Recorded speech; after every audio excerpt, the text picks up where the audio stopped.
Check 1, 2. Hello, hello.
Hello, and happy Sunday.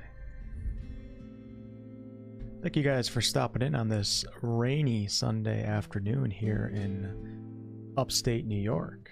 I don't know what type of weather you guys are getting. I know if you live down south, you might be catching some of that hurricane. Josh, thank you for the $2 super chat. Emo Elmo does Elmo stuff, but emo?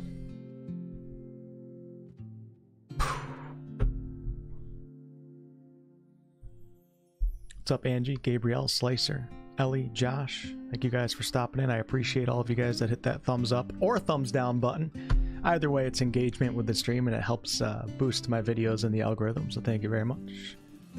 Sesame was the first one in chat today about 2 hours ago when I scheduled the stream. Sesame wins the gold medal. Alright, just give me 1 second, guys, while I set up my remote on my phone so I don't have to use my keyboard to switch scenes. And we're going to hop right into some Baldur's Gate 3. It's going to be pretty chill today. Starting a new run, I'm going to run as a light cleric wood elf.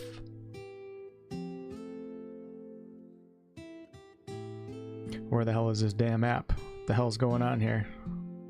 Streamlabs OBS. Come on. There we go. Nope, nope, wrong shit. Oh, God, I'm downloading the wrong thing. Oh my God. There we go, I found it. Alright, cool. Yeah, so a lot of professional streamers, and I'm nowhere near being a professional, have like these decks on their desk where they can switch, oh shit, my phone, where they can switch scenes with a click of a button. But you can actually do it on your phone. So a lot of those are actually a waste of money. Haha, marketing scams. You don't need it.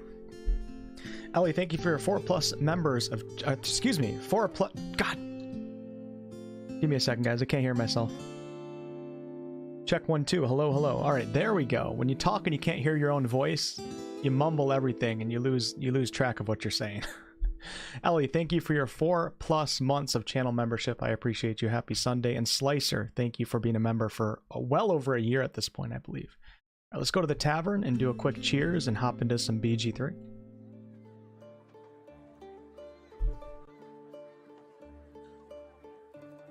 Skull. Yeah, how's your thumb doing, Kobe? You don't think it's gonna grow back? I forgot Kobe chopped off the top of his thumb. What's up, Doke?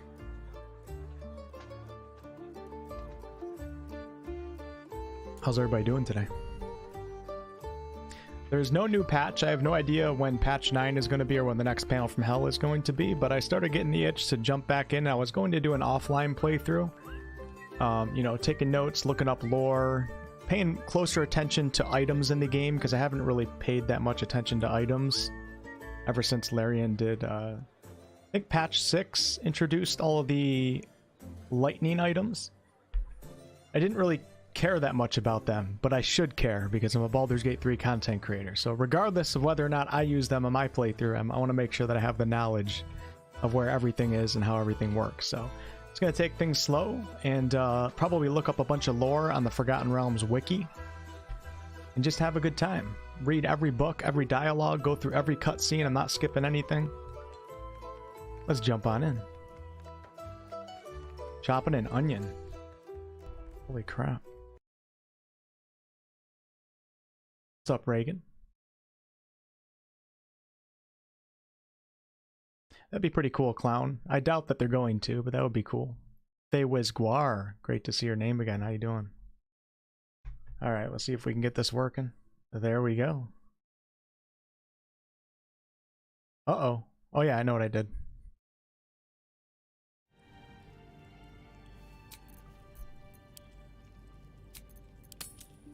Okay. Aw, damn. The music's almost nostalgic. Baldur's Gate 3 has been in early access for so long that the theme song music, the menu song, is actually nostalgic now. Can you believe that? Jeremy Martinez, thank you for your 18 plus months of channel membership. Wolf, good to see you doing well. Thanks for stopping in, Jeremy. I hope everything is going good on your end. Still waiting for you to get that tabletop game out. All right.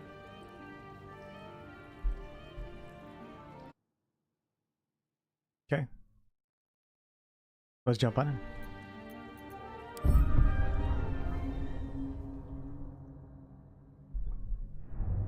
Gonna watch all the cutscenes and everything.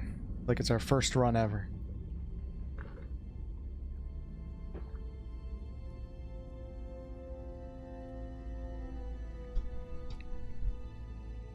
You guys remember seeing this cutscene for the first time? It's such a fantastic intro for an RPG. Especially if you're a D&D fan. Just seeing the Githyanki and the Illithids, the Mind Flayers, and all of the lore that goes behind the history of those two races. It's a great start for a plot for Baldur's Gate 3, in my opinion. Hello, Fate. Usually burnt out, Seljuk, but sometimes I play games offline. I'm trying to do a little bit more. Because when I stream, it's really hard to focus. And I don't take in a lot that I'm doing. Because your brain's just scattered in a million places. So I'm trying to make time for myself to play games offline so I can still get that offline experience. Right now I'm playing Baldur's Gate 1. And I'm starting up Fable 2 very soon. It is hard to find time though.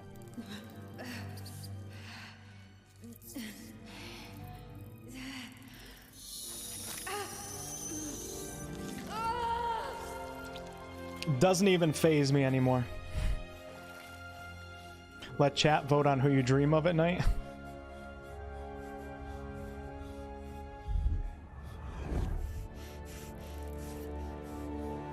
Alright, I'll let you guys vote on that.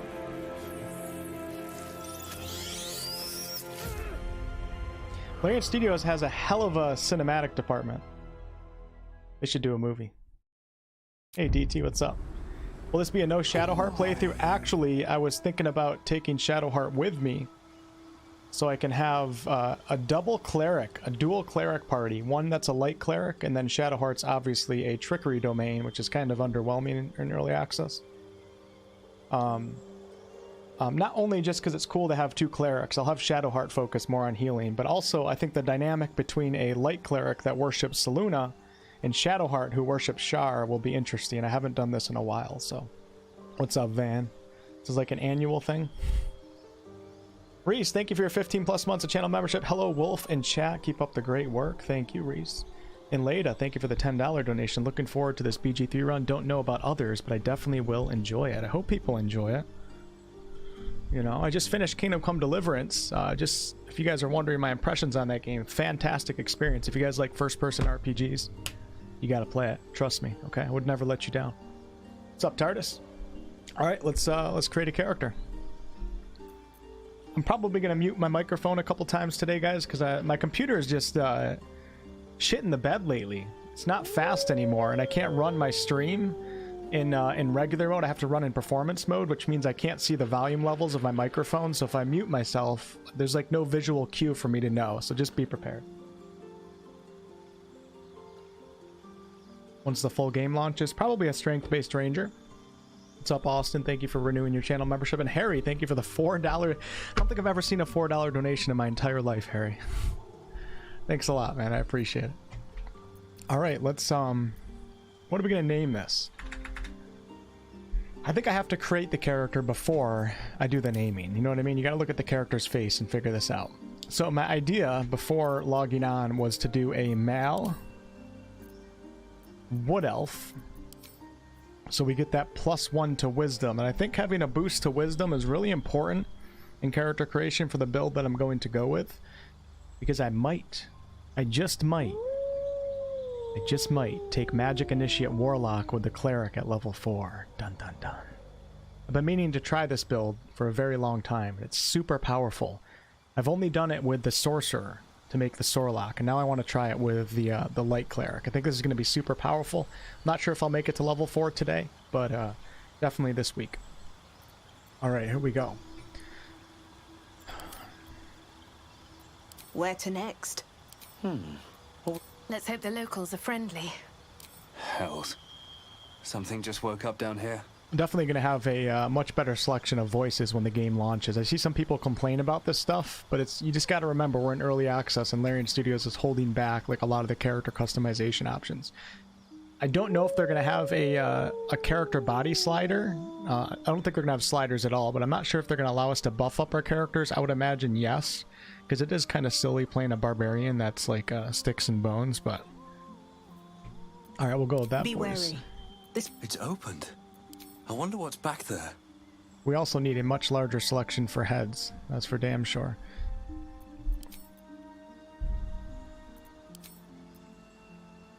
DT, thank you for the round 25. You just made me install BG3 again. Missed the Barbarian and Bard updates. Skull, you got a lot to do. DT, thanks for the dono. I really don't like any of the faces. This guy, this is like the best face, but it's too perfect. You know what I mean? It's like a pretty boy. This dude takes selfies in front of the mirror every day and lifts up his shirt. You know what I'm saying? And he weighs $120, so he has abs and he thinks he's strong. That's the vibe I get from this face, and it's pissing me off. I like this one. We'll go with this one. Alright, skin color. You gotta go green when you play a wood elf. Otherwise, what the hell are you doing? You know what I mean? I could play a tiefling wood elf mix. What would you call that?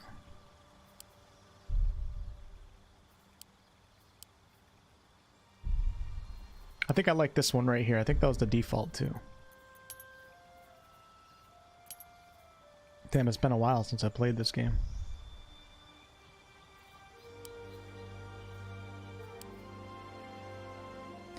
I'm gonna go with... We'll go with green eyes. I think I like green too. Switch up the hair color first.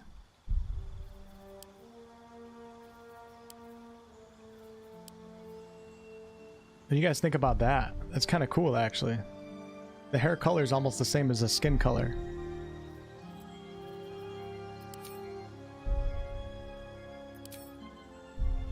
Oh, that's pretty badass right there. I gotta remember, I'm playing a light cleric, so I don't have to look like a hunter or a ranger. I gotta look like a badass. Holy shit! How long would it take someone to put a haircut like that together? It'd take you like 3 hours in the morning. You kidding me? I'm absolutely not using that. Oh my, holy egghead! You guys ever watch Coneheads when you're... Oh god, thanks for stopping in, guys. Happy Sunday. I appreciate all the thumbs up on the stream. Hope you guys are having a wonderful day. Hello, Queen Tiamat. Everybody /bow to Queen Tiamat. Thanks for stopping in, Queen. I got burned out before Grimforge. I did too on my last run, Sean, but for some reason I felt the urge to jump back in. What's up, Michael? I know I'm missing a decent amount of the chat today, guys. I apologize. Just know I love you, okay? Alright, we're gonna go with...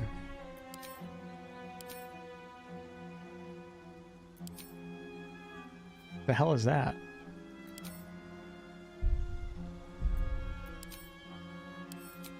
This is actually really cool. These dreads are really cool for a wood elf. Kind of get like that natural vibe. Wood elves don't have time to clean their hair. Come on. What are you guys thinking?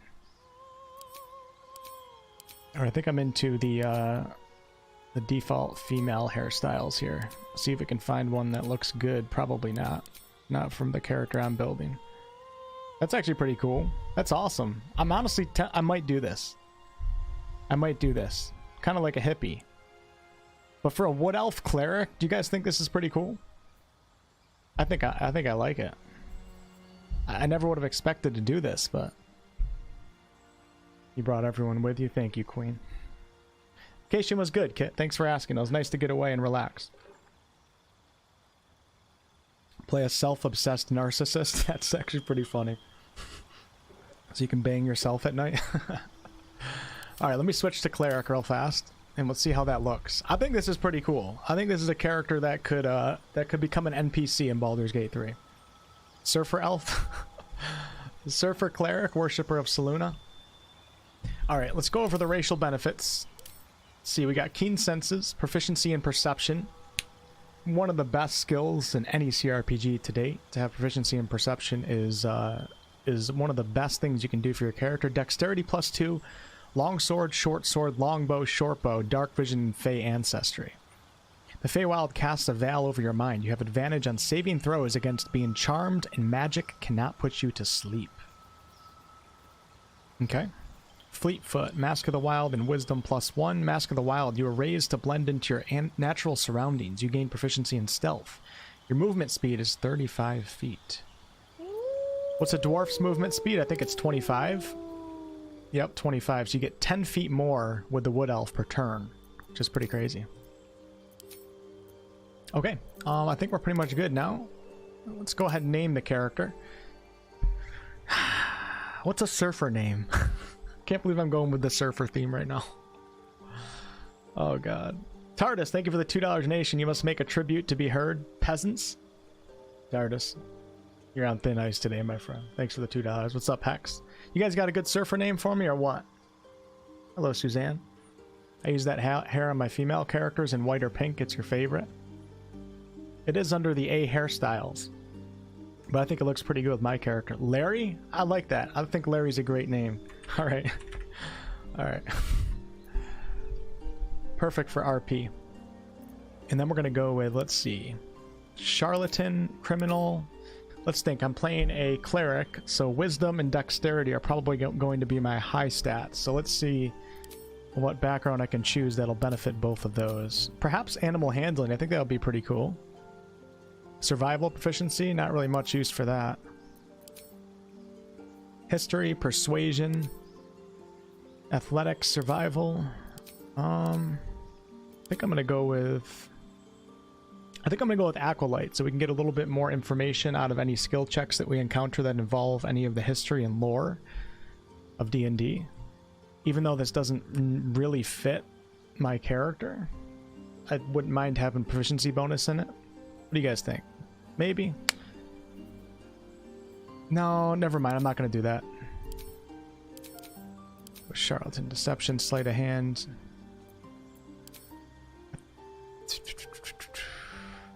Okay, I'm actually going to go Charlatan. I wouldn't mind Deception and Sleight of Hand. And then let's go Class, Skills.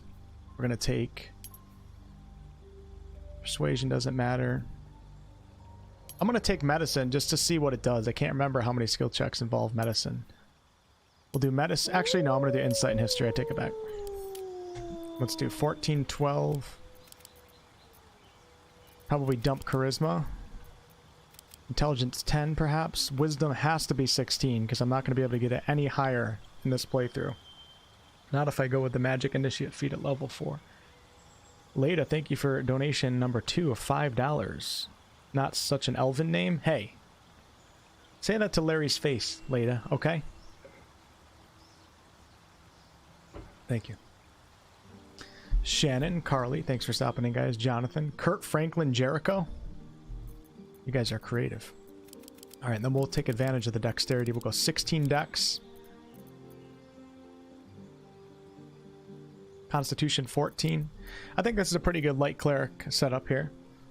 10 strength, don't really need it that much because I'm going to use finesse weapons. Dexterity 16, we take advantage of that +2 for our medium armor proficiency. And then we get an extra +2 for our dexterity weapons, our ranged weapons, and our initiative. Constitution 14, that's as high as I can pretty much get it because we don't get a boost to Constitution. Intelligence 10. Not bad. Wisdom 16, that's a must for this. Wait. Yeah, okay, I like that. 16 and then 8, good enough. We'll use somebody else to do the talking for the party. We get resistance, guidance, and sacred flame. And let me see what spells I want to prepare right off the bat. Let's go with inflict wounds.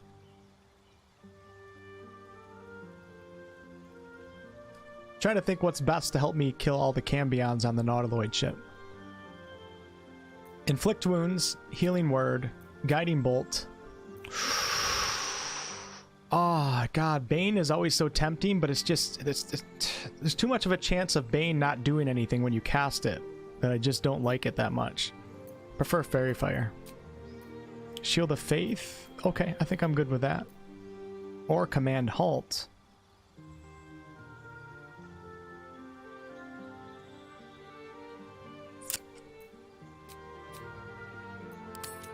All right, let's jump on in. I think I'm good. Larry the Charlatan. Oh shit, hold on. Oh my god, I almost forgot to choose my subclass for the Cleric. That would have been so bad. The light domain is offered by deities of justice, majesty, and primordial flame, providing spells that dispel darkness and harm the undead. Deity, Saluna, the Lady of Silver, presides over the moon, stars, and navigation. Her power over the heavens is constantly challenged by her sister Shar, who seeks to plunge the world into eternal shadow. This should get interesting with Shadowheart. Okay, let's jump on in. Tell me, who do you dream? Alright, I'll let you guys vote on who I dream of. We'll start off with male or female. I'm going to give you guys 20 seconds to vote. 20 seconds to vote. And then I'm moving on to the next one. Let the voting begin. Hello, Keith. What's going on, man? I knew you'd be excited to know that I was playing this one, Keith. Female? Hey, let your votes be heard, man. Vote in the poll. The poll is up right now. Mal or we riot? You guys are going to cancel me if I don't go Mal? Alright, 115 votes are in. 62% female. Alright, next one is going to be Halfling, Elf. Alright, hold on. Halfling. We'll go Halfling, Dwarf, Elf, or Tiefling. Those are your guys' choices, alright? And then I'm going to do one more poll option after that, and then I'll create the character myself. Light Domain is very good. Very powerful subclass for the Cleric. So Keith, what I was thinking about doing is trying Magic Initiate Warlock at the end when I get to level 4 and taking Hex. And we'll see how powerful this Light Cleric can become. Charlatan with 8 Charisma. Hey, nothing ever makes sense anyways, right? I can be a bad Charlatan. All I really care about the background is, I mean, your background really doesn't do much. All I really care about is getting that sleight of hand proficiency. I could have gone criminal, but I don't really care about the RP reasons. It's not like we're going to RP anything Charlatan-like, so. Alright, we got 34% want a Tiefling. Alright, and then the final thing that I'm going to ask you guys is, there's not enough character creation to do this. You can't really make a character that ugly. You know what I mean? Alright, I'm not asking you guys anything else. You guys are starting to piss me off, right? I'm gonna make my own damn female tiefling.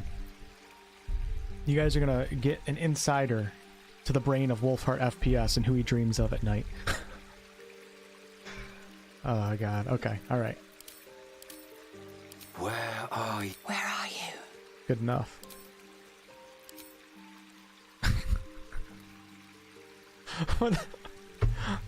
It looks like a little kid. There's no way I can go with that face. See what my favorite one is. Not bad. Hell no. These are my only choices?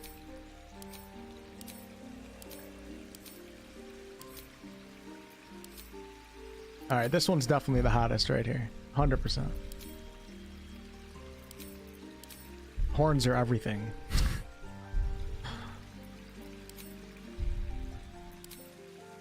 Big horns.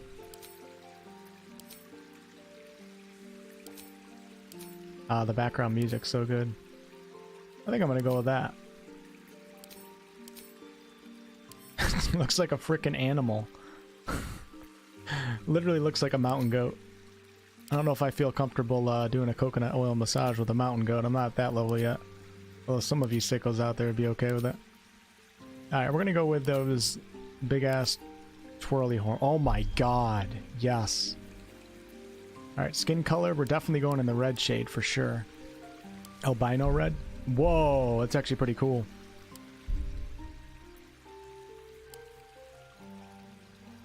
Alright, we'll go right here. I like that. And then eye color black.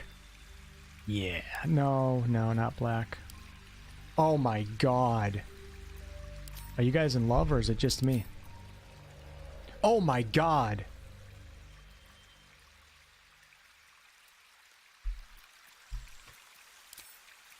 Beard? I think I'm in love. Honestly. Like, screw Shadowheart romance. I think I'm in love. Leda, thank you for the $5 donation. Your third donation today. There's so many inspirations with them I didn't know about. It was very surprising to get them. Thanks for letting me know, Leda. Don't make fun of furries. We got some furry lovers in here. Hey, I don't judge, man. Tieflings are fantastic. Like, character? Like, in bed? Are you talking about, like, fantastic characters to play? Confusing me. Hey, Darcia, what's up? You guys want a beard? Alright, we're gonna vote on this, okay? Hold on. Well, this will be the last poll, and then we're moving on into the game.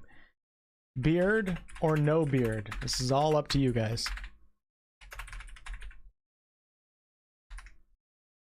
Beard, no beard.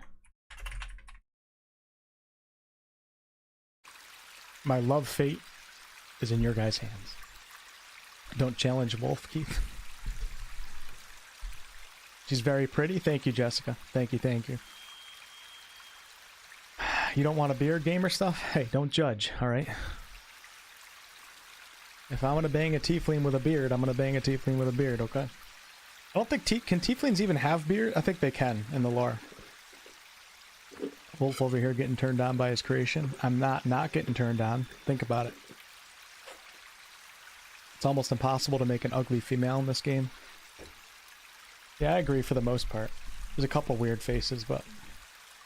Alright, you guys have voted no beard. You guys are so plain. Alright, no beard. You guys have spoken.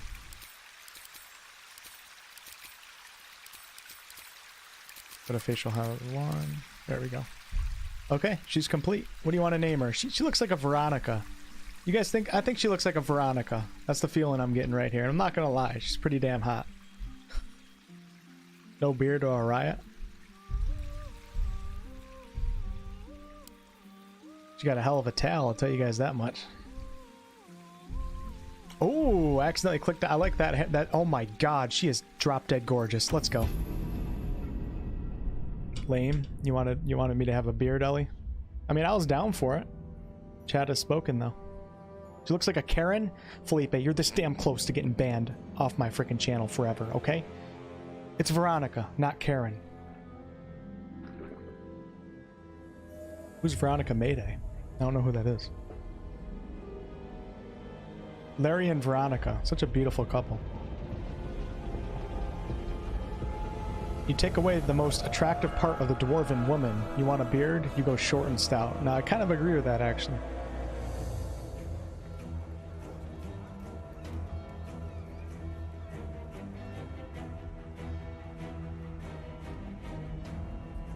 I just wish I could teleport back in time and experience these cinematics for the first time ever. For those of you guys that are wondering what city this is the city of Yartar, and I'll show you on the map once we finish the cutscene. It's actually pretty far north of Baldur's Gate. And we actually don't really know, like, when this scene actually takes place.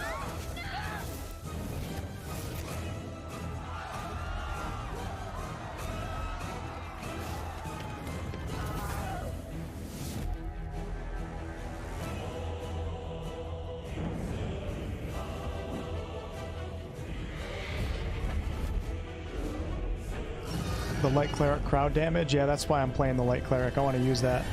I've only used it a couple times. Closer to Neverwinter than Baldur's Gate? Yeah, we'll take a look at it here in a second. Like I said, guys, this is just going to be a chill playthrough. We're going to be looking up lore, talking about things. I'm going to be taking notes for future videos. Taking a close look at all the items. It's just going to be a really slow playthrough. I'm in no rush. It's not, the focus isn't really entertainment for the stream like it is sometimes.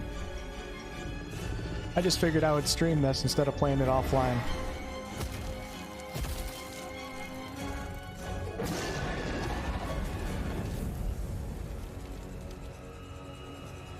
You're on the ship before this attack? Yes, you are correct, Sean. I misspoke earlier. I didn't mean to say it. We don't know when the scene with the mind flayers in the city of Baldur's Gate, we don't know when that scene takes place.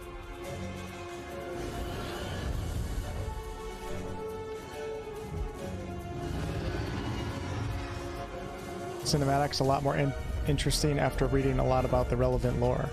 I agree. If you have a base understanding of just the races in Faerun and what's going on between Mind Flayers and Gith Yankee, the cinematic is like 10 times better.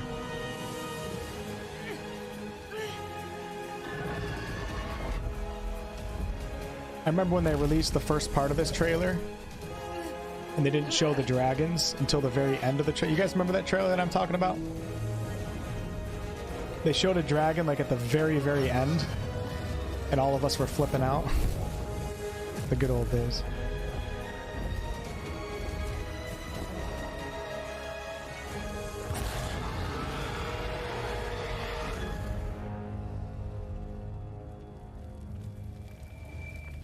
Gamer stuff, thank you for the $9.99. The cinematic is so good, but one thing that pisses me off later on, we learned that they can affect you by putting tadpoles in the ear.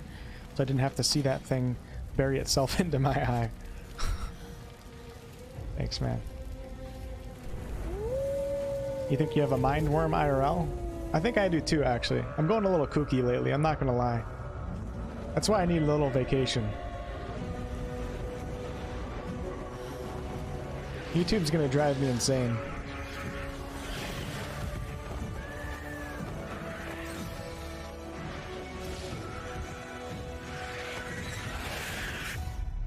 Nice.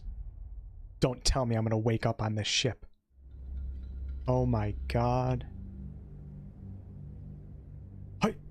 I bought the game 1 week ago, 12 hours in, and I feel like I did nothing, so much stuff.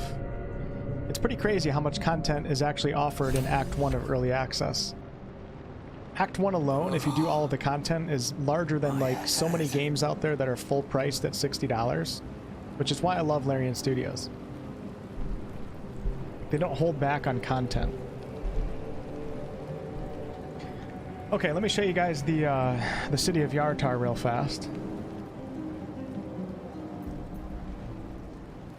If I can get this to work. We got my old high-res map from Sebastian, a cartographer who drew up Faerun. Pretty incredible map. What's up, Raz? Those towers in the background are in the actual lore. You have the devil fortresses.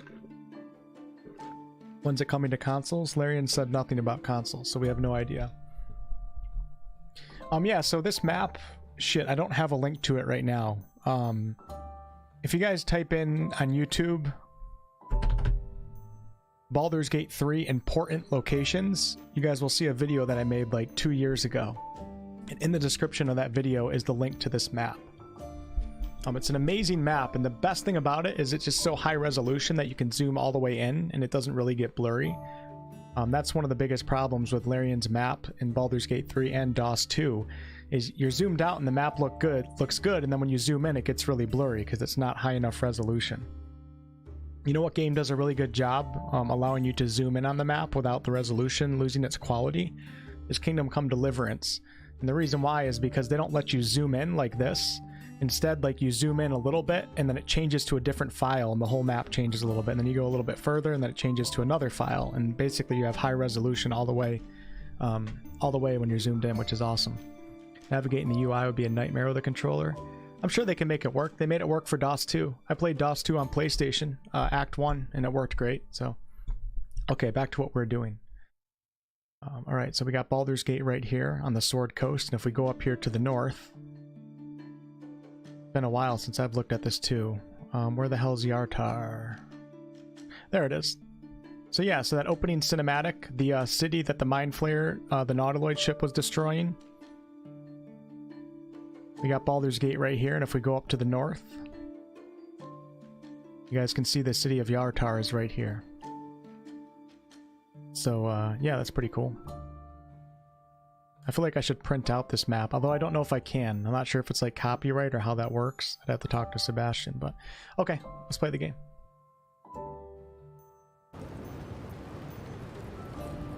Tell it to Sir Laura. Love the Kingdom Come map, navigating it on hardcore without a player mark. Oh, is there no player marker on hardcore? I actually really love that. There's a game called Outward that did the same thing, where they don't give your pinpoint location. And it makes it highly immersive, and it makes you like really pay attention to landmarks on the map.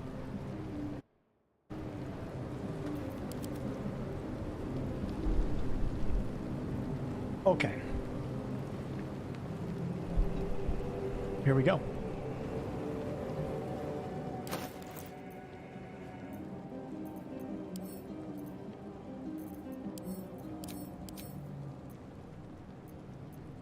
I love the new interface that came with patch 8. It's so much better now.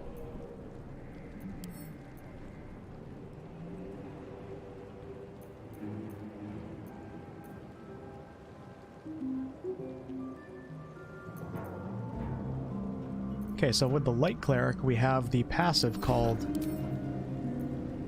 Warding Flare. Shield yourself with Divine Light. Use your reaction to impose disadvantage on an attacker, potentially causing their attack to miss. An attacker that can't be blinded is immune to this effect. The only problem with this is the current reaction system makes it kind of hard to toggle on. I'm gonna leave it on though. I want to see it in action.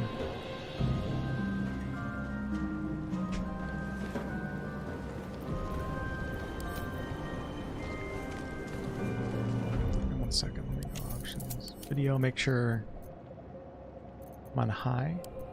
Yeah, we'll stay on high. Hopefully this doesn't kill my computer right now. Gameplay, make sure that the weighted dice is off. Perfect. Camera shake. Audio, we're looking pretty good. Headphones, interface, I don't think I have to change anything here.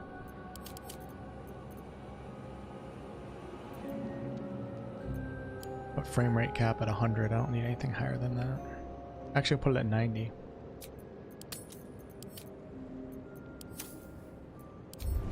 Okay, and off we go into the wild blue yonder.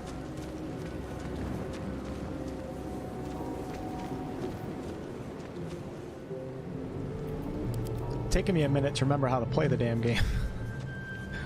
Alright, I'm gonna go, we're gonna get all of the items that I can find in this game and not skip out on anything. And organize things, sell things. Where the hells are we?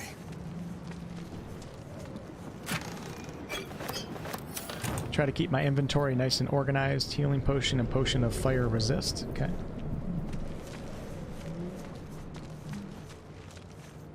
Weighted dice makes it less likely for you to fail multiple times in a row, but it also, Larian updated it to make it so that you're less likely to succeed multiple times in a row at the same time.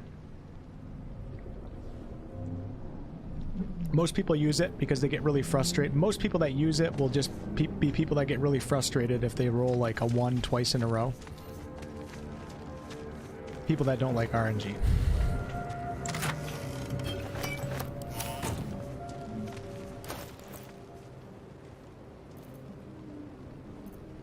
Okay, I gotta find myself a short sword as soon as possible, because I have horrible strength of this character with the mace. Don't waste a step. I'm gonna take the caustic bulb too. Taking everything. Damn it.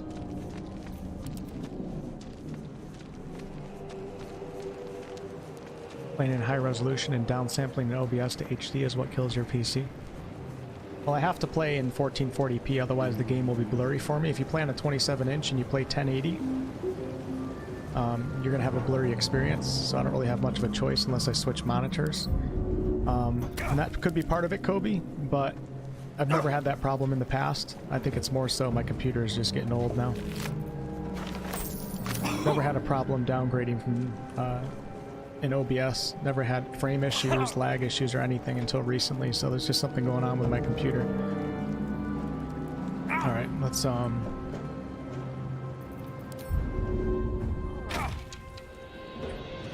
this little pod right here. Damn, the game is so beautiful. I think the biggest improvements to visuals can be seen on the Nautiloid ship. When early access first launched, I wasn't really a fan of how the Nautiloid ship looked, especially the cutscenes outside of the ship. Bow is great as well, and the cool thing, Vork, is I'm playing Wood Elf, so I do have longbow proficiency.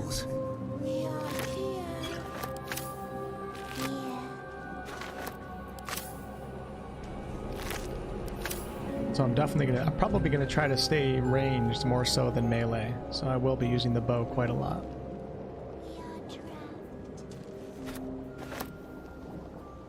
A sodalite shell. The blue streaks lining the shell secrete a sweet-smelling slime. Nice.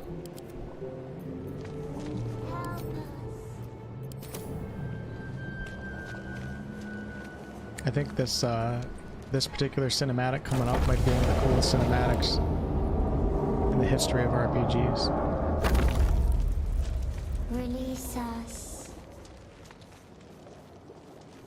I remember when everybody was complaining that Baldur's Gate 3 wasn't dark enough of a game, and then Larian added this to the tutorial. And people changed their minds on that real fast.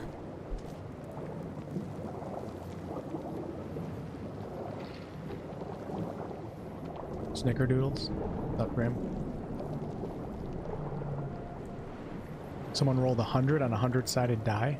Holy crap. Yes, you've come to save us from That's a big this dice. place. From this place, you'll free us. The exposed brain quivers in expectation. Please. Before they return. They return. Who am I talking to? A man or a brave? A newborn. Born new from this husk. You know no creature like this. One that is more brain than person. We don't know a creature like this? Oh yeah? We don't? Pfft. Do they even know who they're talking to right now?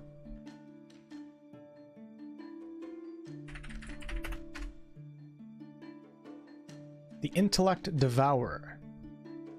Resemble walking brains. Oh jeez, holy ads. Oh my god, I'm gonna have to download the Brave browser just to navigate the Forgotten Realms wiki. Resembled walking brains on a set of bestial legs. They were servants of the Mind Flayers and took over their victims' minds on their behalf. Pretty disgusting, right? The Lithids bred intellect devourers by subjecting the brain of a creature, usually a thrall, to a ritual in which the brain started sprouting legs. During this process, the newly created aberration passed through a larval called the Ustalagor before reaching its final adult form. Jeez. Okay. And while we're here, let's look up a little bit on the Nautiloid ships. We did some fun facts about the Nautiloid ship last time. Nautiloid ships are pretty cool. And the Nautiloid ship, for those of you guys that are wondering, is the strange place that we are currently on in the tutorial. The Flying Snail Shell. Nautiloids were bizarre flying ships employed by Mind Flayers to travel directly between worlds and through the astral plane. They look like enormous conch shells fitted with an exterior deck and rubbery tentacles protruding from the forward section. They were extremely silent and almost impossible to detect in the dark. Also called an ad blocker. Yeah, I should get that. But at the same time, ads are how I make a living, so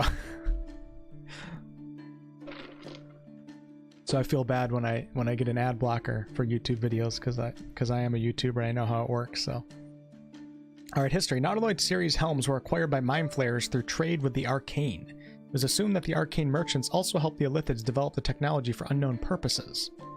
Carrion crawlers escaping from the Id Ascendant Nautiloid after crashing in Icewind Dale. I forget where the, by the late 15th century, so this is the century that Baldur's Gate takes place in, Nautiloids had become extremely rare. A few Mind Flayer colonies still had access to a Nautiloid, but kept their existence hidden and only used their ships for evacuation of the Elder Brain in case of an emergency or rarely during an offensive maneuver, owing it to their constant fear of being detected by Gith hunting parties.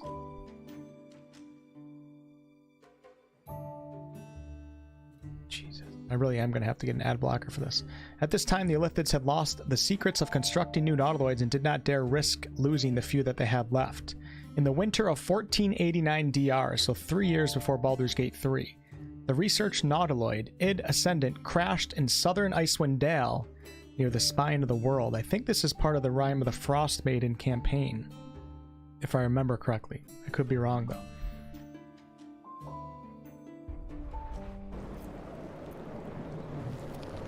You sound afraid. Why? The enemy. So many enemies. You know, we're gonna make it our friend so it can help us out with the Cambion fight. I think you're past the point of saving. Tell me what to do. Remove us from this body. From this case. Free us. Please. Okay, we're definitely gonna do a dexterity check here. Gently pry the brain from the skull. Alright, this roll is going to be everything. This is going to be an indicator of how my entire playthrough plays out. Don't you make more from donations? Actually, no. Donations are typically, I don't know, 30% of a month's income. It's so volatile, it's hard to even answer that question. You never really know. Sometimes ads suck, vice versa. I mean, it's really hard to answer that question.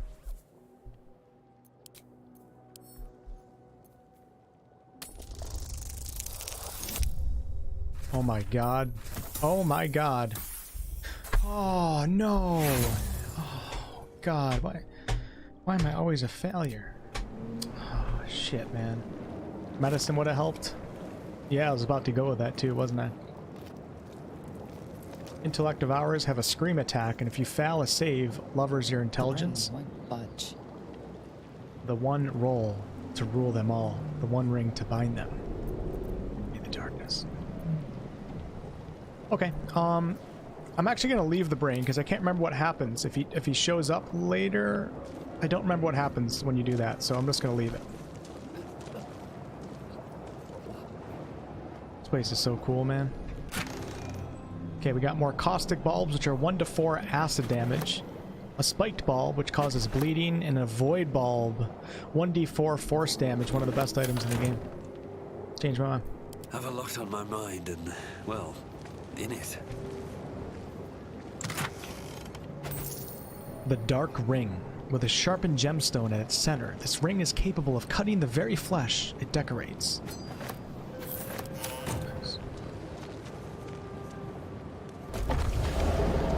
It was a very annoying Mind Devourer boss in Neverwinter Nights with very high armor class.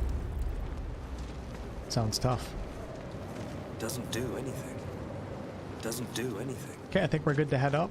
Go pick up Lae'zel, and I'm pretty sure I'm going to keep Lae'zel in my group because I need like a frontline tank. Frontline damage dealer. Gonna have to leave Astarion behind on this one, I think, guys. I'm sorry.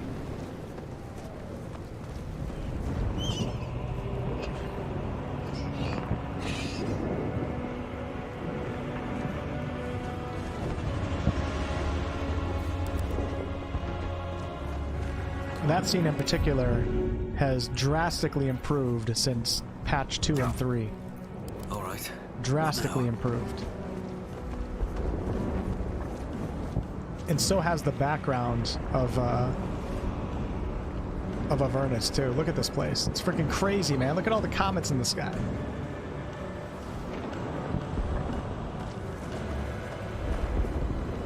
And these things right here, if any of you guys that are wondering, these are like devil fortresses. And all the imps come flying out of those little buildings. I forget what they're called, though. I don't remember the official name. Abomination. This is your end. Your head throbs and your skin tingles. Look at Larry. Visions What a rush guy. past. A dragon's wing, a silver sword, and a flash of your face seen through the strange woman's eyes. Oh. My head. What is this? Skvar. blesses me this day. Together, we might survive. Imps block the path forward. You will assist me in destroying them. We must reach the helm before we transform. Alright, we're going to take a quick second and look up Vlaakith. Get some more information. Vlaakith is the goddess of the Mind Flayers, but not really a god at the same time, but kind of referred to as a god, so let's look up Vlaakith. And Vlaakith could actually play a pretty damn big role in Baldur's Gate 3. Especially if that mysterious artifact contains like a piece of Vlaakith's soul or something. Things could get... Oh, what am I doing? Things could get pretty damn crazy. I think this is the one right here. Vlaakith, also known as the Lich Queen, was the ruler of the Githyanki race. To slay her in name is our greatest service. To die in her name is our last act of reverence. We got a picture of Vlaakith sitting on her throne here with the red dragons. I mean, I wouldn't say no. Would you guys? Absolutely not. How you been, man? What's up, Dread? How you doing? Thanks for stopping in. Yes, Vlaakith is Semtex.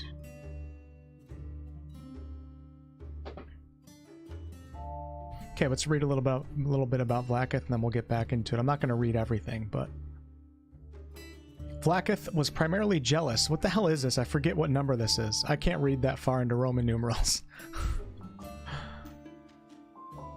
Can anybody read that? Any of you guys actually smart in here? If you can read that far into Roman numerals, then you're a hell of a reader. Because I've never seen CL before. I think this is 1,000 something. Oh, 157? Okay, alright, 157. Okay, I learned. I learned before you guys could tell me. Haha. Okay, where's the history of Vlaakith? Let's go down here. Vlaakith was the name of many rulers of the Githyanki race, after the disappearance of Gith, the rebel leader that united them against the Illithids. The original holder of Vlaakith helped seal the pact between the Red Dragons and the Githyanki. All subsequent queens of the Githyanki were named after her. Vlaakith 157 stood out among the Vlaakiths for becoming a Lich, so that's the current Vlaakith that we're talking about. Her undying reign and her success at getting rid of those who could challenge her were why she managed to retain her throne for longer than any other Vlaakith. Everybody's Vlaakith these days. What the hell? Are any of you guys named Vlaakith? C is the 100, L is the 50, VII is the 7. How many of you guys in this chat put 157, but actually looked at Google to type it in? Probably 75% of you guys. I'm calling you guys out right now. Okay, there's only probably 3 people in this chat that knew that that was 157, so don't bullshit me.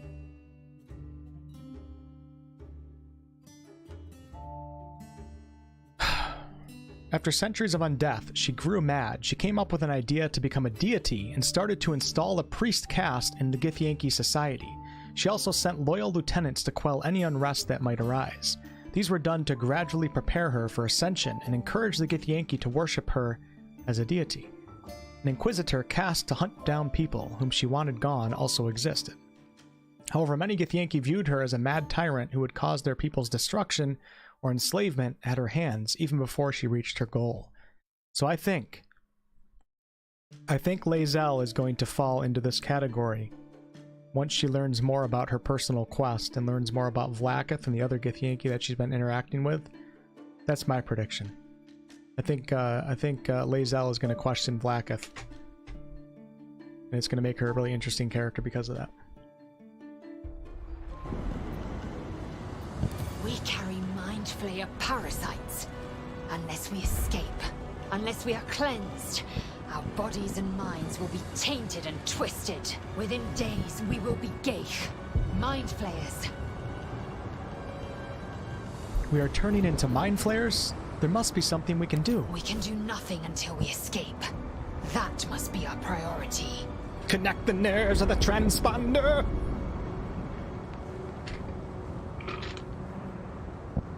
You're welcome. Who are you? Who am I? Your only chance of survival. I mean, I'd say yes to Lae'zel and Vlaakith at the same time for all I care. You know what I'm saying? You know what's going to be cool? I doubt we'll be able to run an undead looking character, but there is a mod out there on Nexus Mods where you can run a Lich character and it looks badass. I've tried it before, trust me, it's awesome. Is the Helm our way out of here? It is where we might gain control of the Ga'arth, the ship. Once in command, we will deal with our Gaith captors. Okay, onward then. First, we exterminate the imps. Then we find the Helm and take control of the ship. We will address the matter of a cure for this infection once we reach the material plane. Oh, yeah. Okay, so let's talk about Avernus real fast. So, we are currently in the Nine Hells. On the plane of Avernus. Let me go to display real fast. Let's look it up real fast. This is kind of important. I don't mind getting some more information on this. And if this is annoying you guys, me going to the Forgotten Realms wiki, then this stream series is not going to be for you.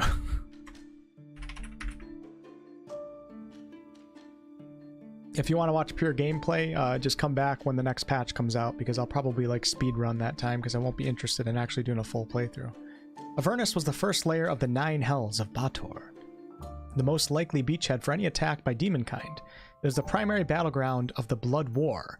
Legions of devils marched across its plains in continual readiness to repel the hordes of demon invaders that railed the river Styx. I think we have a map of Avernus, or of the Nine Hells here somewhere. There's the Archdevil Zariel. And those of you guys that know the companion Karlach, you guys will recognize the name Zariel. Zariel is the one that's chasing after Karlach, even though we don't know if anybody's telling the truth. This is a badass picture right here. That's out of Descent into Avernus. And this is the Blood War. This is the battle between demons and devils that's going on. It's been going on for thousands of years in D&D history.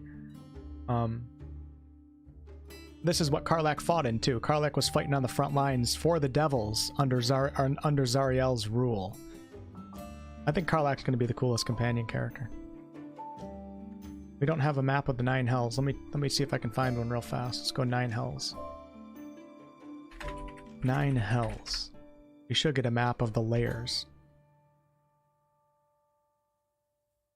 Here we go. Oh, maybe that was on the other one too. I just wasn't paying attention. So yeah, so we have Avernus, which is the uppermost layer, which is where we are right now, where the Nautiloid ship is flying. You can see the river Styx, Tiamat's lair. Oh my god, Queen Tiamat, are you still here? Holy crap.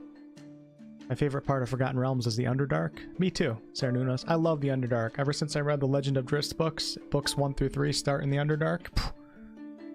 Sign me up, man. Hey, Bugmite. Need a classroom overlay when pulling up the wiki? That would be nice. Which side do you like more, demons or devils?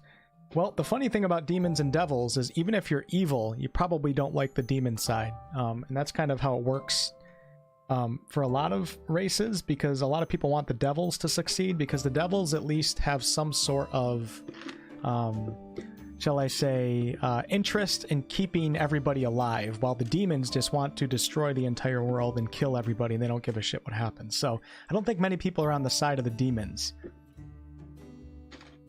We're not invited? Oh my god. Tiamat's lair. And then we have the bottom layer, which is called Nessus, and this is where Asmodeus, or Asmodeus, depending on how you pronounce it, the ruler of the Nine Hells, resides down there. I forget who the rulers of the other layers are. I don't know them off the top of my head. Okay, back to the game. Let's kick some ass. Make sure the tutorial's off here.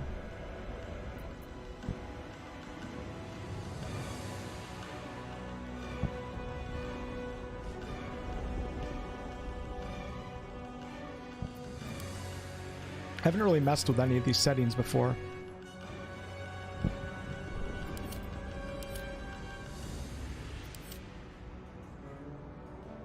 Okay, I got the tutorial turned off, so that's nice. Let's kill some imps.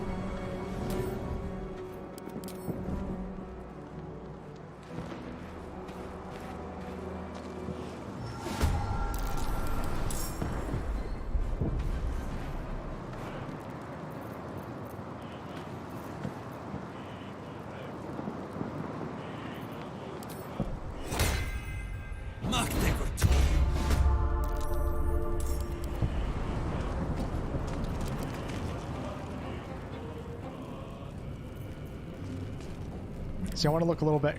I want to look more closely at all the weapon abilities too, because I've ignored so many things while I'm playing, things that I don't typically use myself. Rush attack, charge forward and attack the first enemy in your way, dealing 1d4 plus 3 piercing damage and possibly pushing them off balance. Pommel strike, bludgeoning damage and possibly daze. Guess we don't need it.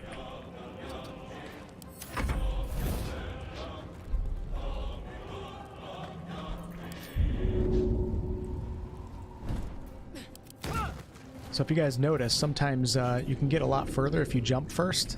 So keep that in mind. I wasn't able to reach the Skiff Yankee just by foot. I think that has to do with my strength modifier, and strength is a high stat for Lae'zel. I wish they had difficulty levels for early access.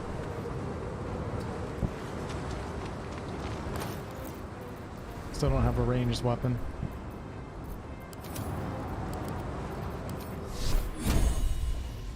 Guiding Bolt, one of the best spells in the game. Some people don't like Guiding Bolt, and I don't know what the hell game you guys are playing, but watch this. Well, what game are you guys playing that don't like Guiding Bolt? 17 damage in the tutorial in Act 1. Like, get out of here. Now, to the helm. Actually, if you don't like Guiding Bolt, you're permabanned from the channel. So let yourself be known right now so my mods can take care of that. Devils equal law. Evil demons equal chaotic evil. True. And actually, the funny story about Zariel is she started off wanting to fight with the devils to stop the demons. She was an angel from the heavens. Obviously, of a lawful good alignment. She went down to the 9 hells to try to fight against the demons and ended up turning into a devil herself. She got captured. Thanks for stopping in, guys. Happy Sunday. Hopefully you guys are having a fantastic weekend. I really appreciate all of you guys that hit that thumbs up or thumbs down button. Guiding Bolt doesn't always work, but I use it whenever I can. Yeah, you want to make sure that you have a decent percentage chance of landing your Guiding Bolt, because it does cost a spell slot. But damn, the damage potential is just really high for early levels.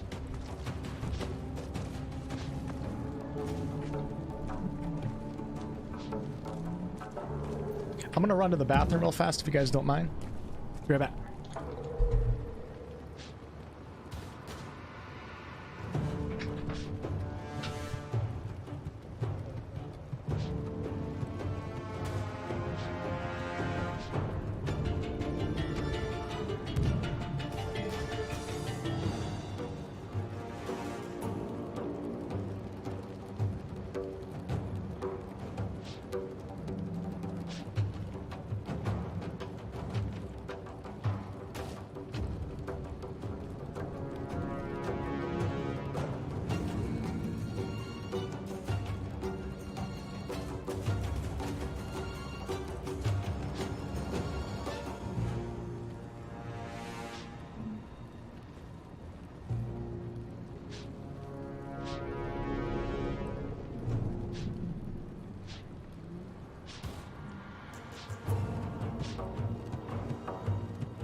Really sucks when you pee on your leg. You know what I mean? You guys know what I'm saying? Really sucks. You're spoiled on waterfalls? Yeah, no more waterfalls because you guys have been bad lately. Okay, let's push on. The hell's going on up here? I got some bug. Oh no, it's just it's calculating the characters that are on the top layer.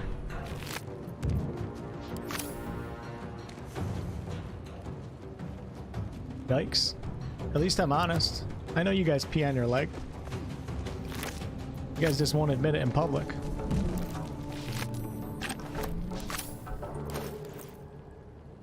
Alright, we'll give the light crossbow.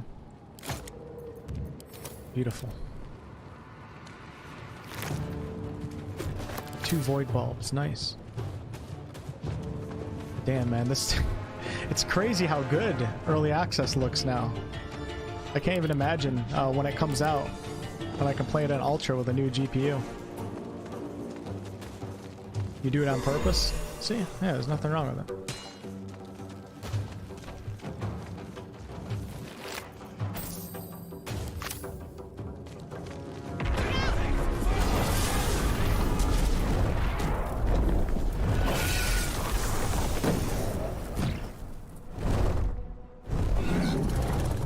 this scene used to look horrible. Now it looks so much better. It's really hard to show fire in a game and make it look realistic. Easy. So many things.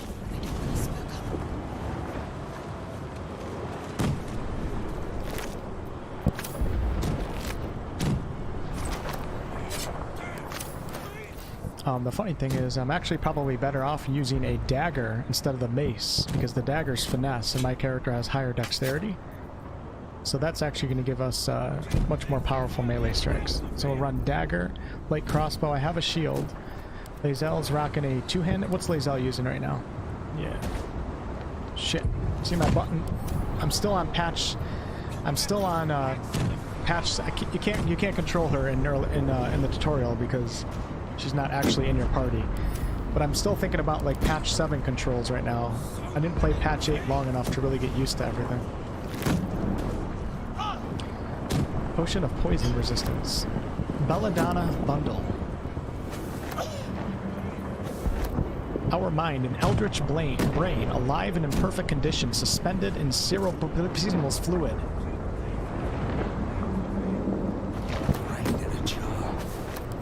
You guys ever heard of that word before? One day I'll catch a break.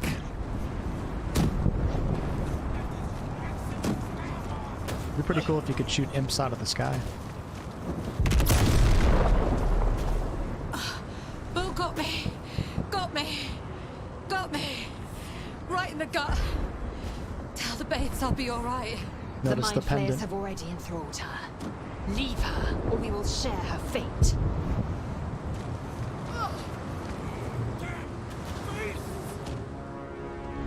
Can't get a closer look at her necklace. Dead 3 necklace. You guys can see it right there, the skull, the triangle. Get to safe ground!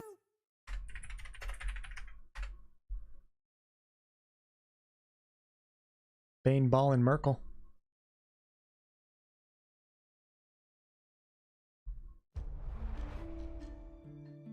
So if we go over here and we go dead 3, we take a look. Go to images. You guys can see right here we have the symbol that we just saw on that necklace right here. Bane, Ball, and Merkel, the dead 3. Very important figures in Baldur's Gate 3. Very important. Go on! Get to safe ground!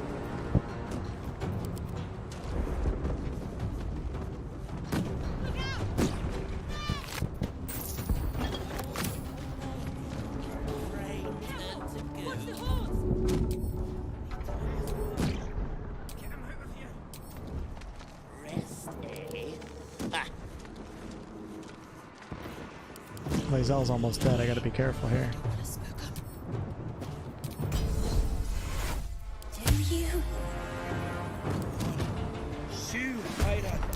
Oops.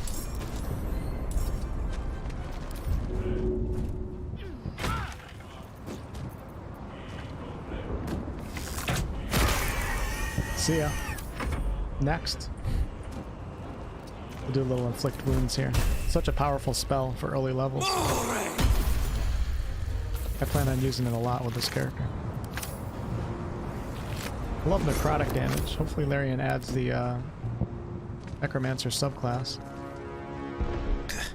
I'm a bit peaked, Mum. I think There I'll it is go to again. bed early.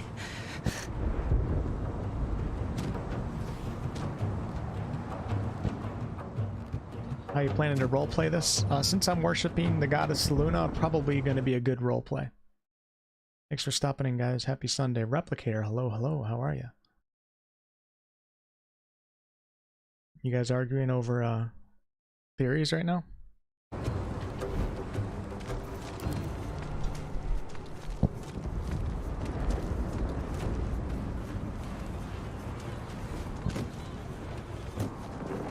I remember one stream we looked up where the conch shell comes from on a nautiloid ship. You know what? We're doing it right now. I don't care.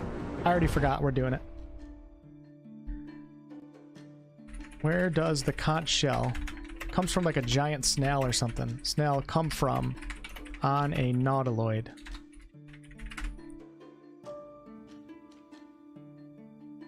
Okay, it's under the Forgotten Realms wiki. Animal lives in a large chamber at the front.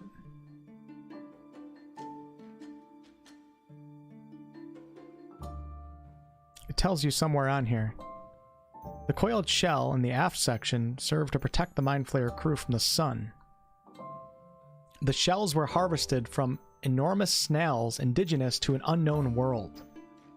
The tentacles were used to examine the surfaces of planets in search of specimens or prey. We know that they search for prey because of the opening cinematic. Nautiloids typically had a crew of between 10 and 15 Mind Flayers, plus a complement of slaves, typically humanoids, to operate risky positions on deck. The maximum complement a Nautiloid could hold, without compromising its air supply, was 35 individuals.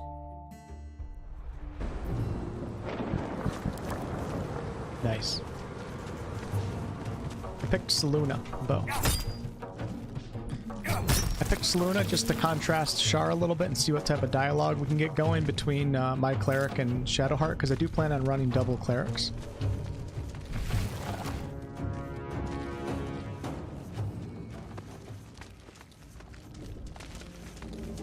Istik, back! Touch nothing without knowing its purpose. Another mystery. Can't read the script. I really should have invested into Arcana, but you know what? I'm going to take Gal with us, and he'll be our intelligent character. I can't remember which one does which. Doesn't matter at all, but I'm just... Shit, which one's Annihilate? Which one... Let's do the right one. Okay.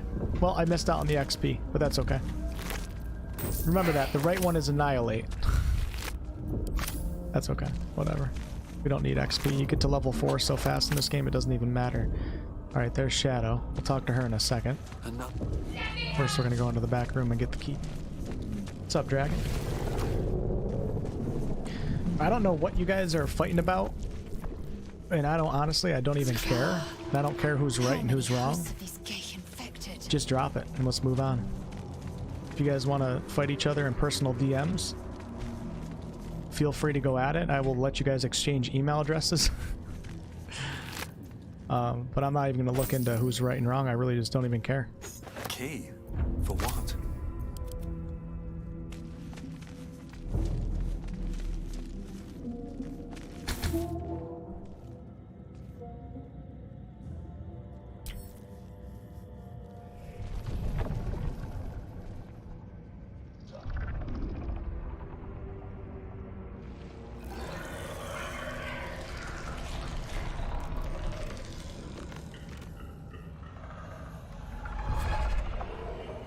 I wish we got to watch that transformation process. Changed at the pull of a lever. How? If we are not purified, this may be our fate. Should we look up? Preserve me. That cannot be our fate. Should we look up Ceramorphosis? Get some more facts on it. The newborn Mind Flayer stares at you, weak and dazed.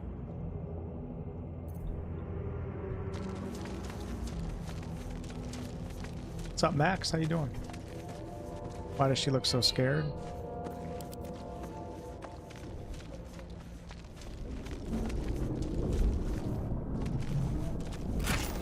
Alright, we got gold, an eldritch rune. A strange energy buzzes through this alien object. You are sure you've never seen any of the like, yet part of you recognizes it as a component of some bigger machine.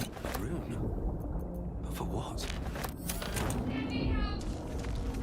Just look at this guy right here. Dude, that's a pretty badass way to die, if you ask me. You! Get me out of this damn thing! We have no time for stragglers. There's gonna have to be like a relationship between my character and Shadowheart that's like a necessity, but they both just don't want it. Because one worships Shar and one worships Saluna. But they're gonna have to work together out of necessity. That's the way I'm gonna play it off. But they're gonna hate each other at the same time. Although I don't think that's really Shadowheart's character to do that. Maybe while on the Nautiloid ship, but after that I don't think she would stay with somebody. I found some sort of key. It might free you. Good. Try using it on that machine.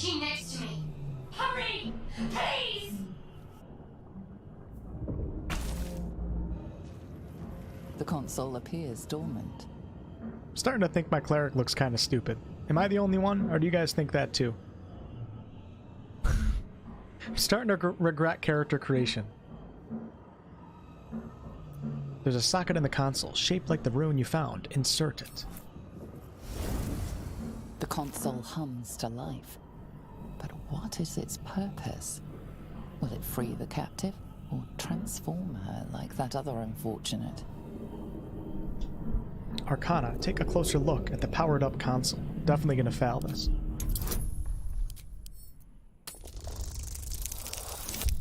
Oh, wow.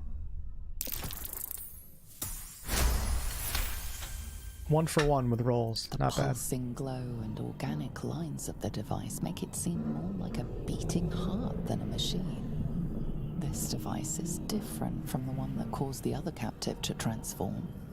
Perhaps it will open the nearby pod. Okay. Suddenly, you feel a hideous squirming in your head. A parasite. Then discomfort fades, and another sensation washes over you. Connection. Authority.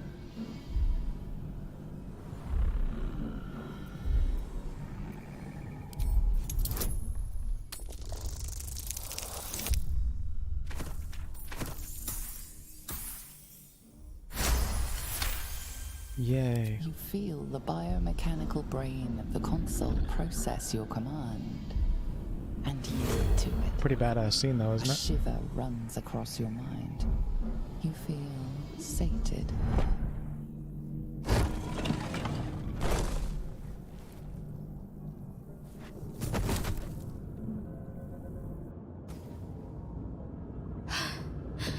At last. Thought I was done for.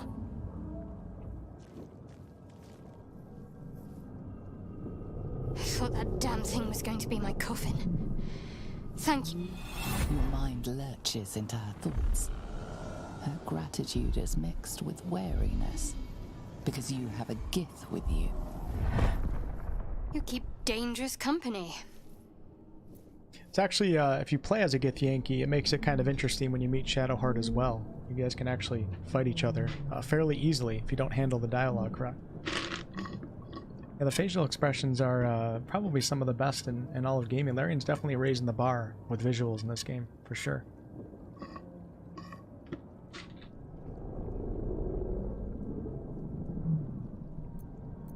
Got a problem with Gith Yankee, Shadowfart? More that Gith have a problem with everyone else. True. But there's more important matters right now. Survival. Let me come with you. We can get off this ship and watch each other's backs along the way. Did you feel what I just felt before? We were in each other's heads. I did. It must be because of those parasites they put in us. But that'll have to wait. Are we going to help each other or not? Let's get going. I'm Larry. Shadowheart. One moment.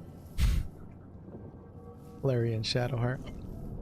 What the hell is that? Awfully suspect. What's that? It's nothing. Trust me. Enough of this chatter. We need to get to the helm. Now. Look at this guy in the She's background. right. Lead on. He looks like he's petrified. Okay, very, very cool. Yeah, unfortunately you can't get into the inventory of Shadow or Lae'zel while you're on the ship because they're not technically in your party just yet. This will be good though, that I took Shadowheart with me. It'll give us a better chance of succeeding in the next fight. I think I've gotten everything that I can get here. Let me just double check. I want to make sure that I pick up all the books that I come across. Because, like I said, we're doing kind of a lore item playthrough. So I don't want to leave anything.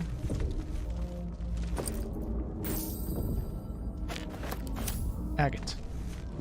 Agate. Agate. Hellraiser Hellcube. Can't stand Shadowheart's hair. Take a look at her hair. Let me give you my opinion. Let's see. Yeah, it's kind of yeah, if I saw someone with a haircut like that, I would definitely be on the edge of my seat. You know what I'm saying? Should mind my step. Probably a little sassy. That fits Shadowheart well. Once inside, do as I say.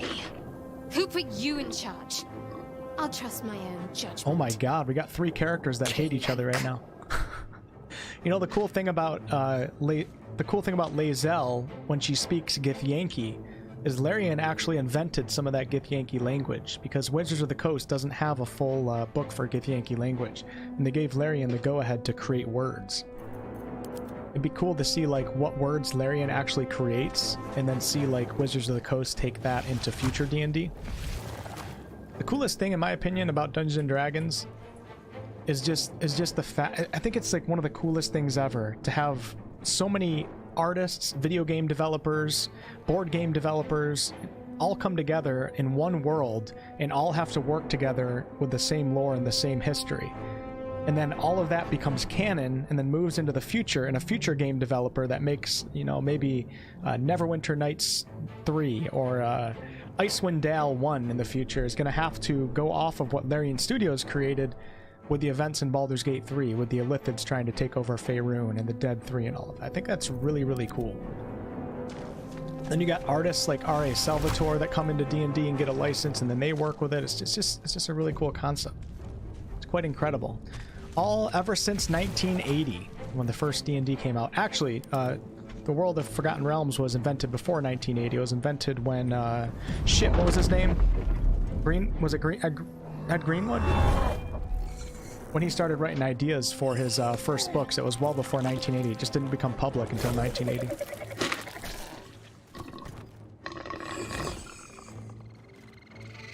Did Wizards of the Coast make the Pokemon TCG? Not sure, man.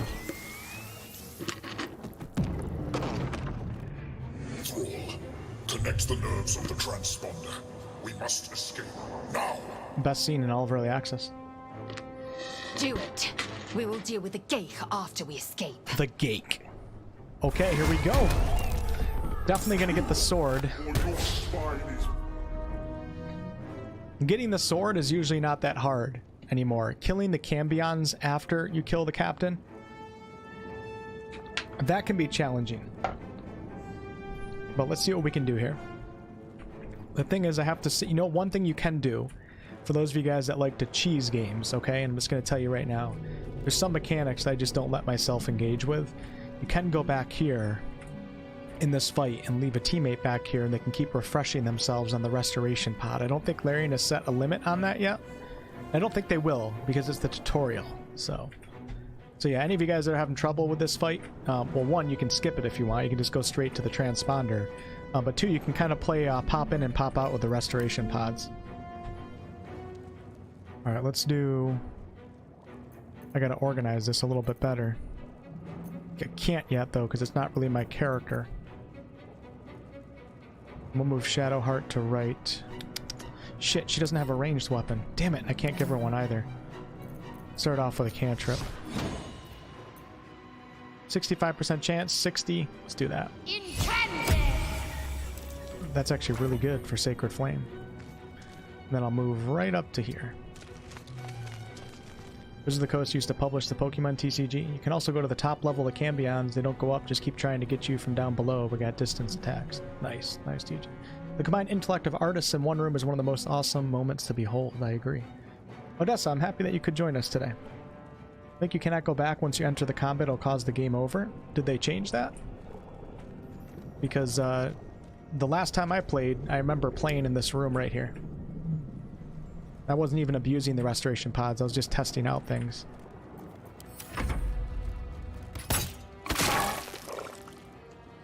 Gotta save that mind flare as fast as we can. We need to get out of here. It's actually a really good start right now. Really good start. All right. Do I want to use Shield of Faith right now, or do I want to save Guiding Bolts? Shit. Okay, I'm gonna do Shield of Faith with Shadowheart. That's what I'm gonna do.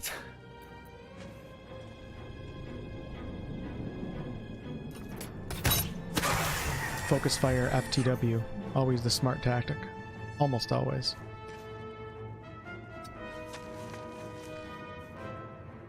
Still have a lot of items. That's bullshit. that doesn't even... There was no opportunity attack right there. Alright, that's it. I'm sending... This game sucks. I'm sending an email to Sven. Unbelievable. Horrible game design. Fucking joke, man. You guys chew ice too? Because I do. D&D sounds like such a fun and creative game. I'm looking forward to trying it one day. I'd like to get into D&D myself, Max. I just don't have time to join a campaign right now. You know, and I think in-person D&D is a lot better than online. Perhaps one day. One day in the future, I might have like D&D on this channel like once a week or once a month or something like that. I think that'd be pretty cool. Especially if I keep focusing on D&D CRPGs.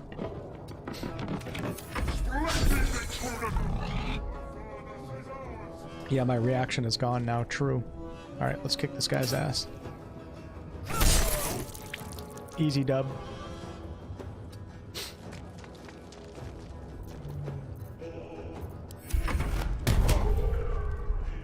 So the trick to this fight, for those of you guys that aren't really familiar with this game too well, is don't push your characters past the top staircase right here. Otherwise it procs all of the other enemies to join the fight, and then it becomes a lot harder. So I like to leave my characters back here behind Commander Zulk, and it makes it a lot easier to kill him. A lot easier.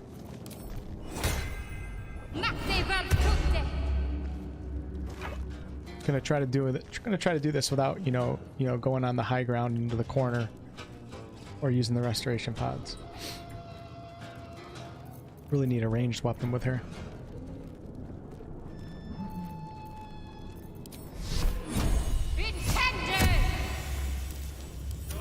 One damage with Sacred Flame. It's not bad. Better than no damage, right?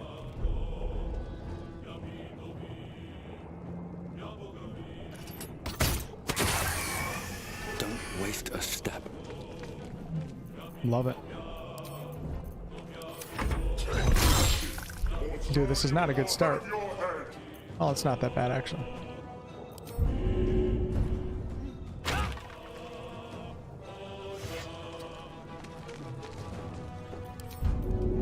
Can throw a longsword, and I don't have a weapon.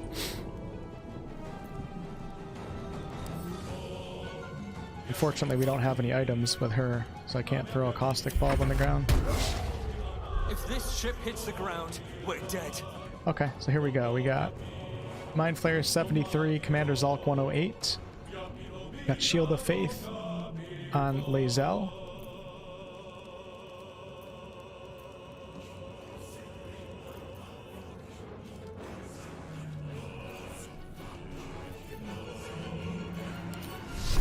Don't think I want to use a level 1 spell when I only have 40% chance to hit with a guiding bolt. It's just not the right move, so I'm going to do Sacred Flame.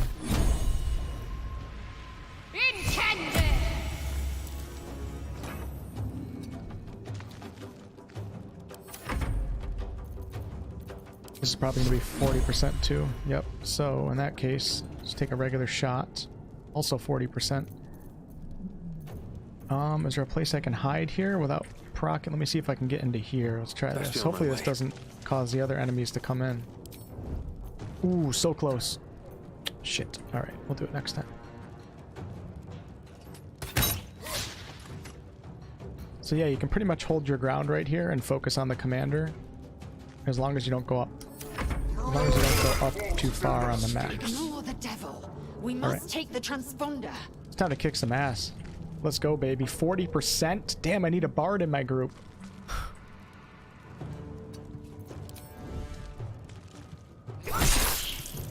Not bad. Leave him to me. Make a transponder. Nice shot, buddy.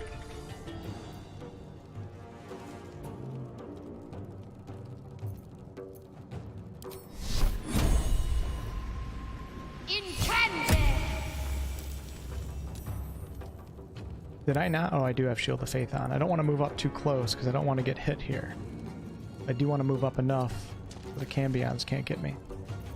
We got Lae'zel who's down a little bit. Alright. Now let's try this again. Nice. You guys notice my my chance to hit just went from 40% to 64 just because I'm out of the line of sight of Commander Zulk now. Score. I am not a rogue. Nope, I'm a light cleric. Dead bodies have short swords on them. Oh yeah, you're right. I should loot the bodies. That'd be a big help. But I don't think I really need it because I'm not gonna get into melee combat with my light cleric. Not in this battle. Afterwards, I'll pick it up. Your spine is mine. So where was the blind spot here? Hold on, let me move over just a little bit. Try to not take a attack. I will hunt from the shadows. I don't think I can get it. If I'm right here, I might be able to get... If I'm right here, I might be able to pull off the stealth cheese a little bit. It is a little bit of a cheese, because like we're standing right next to him, you know what I mean? But I'll do anything for my ever-burning blade.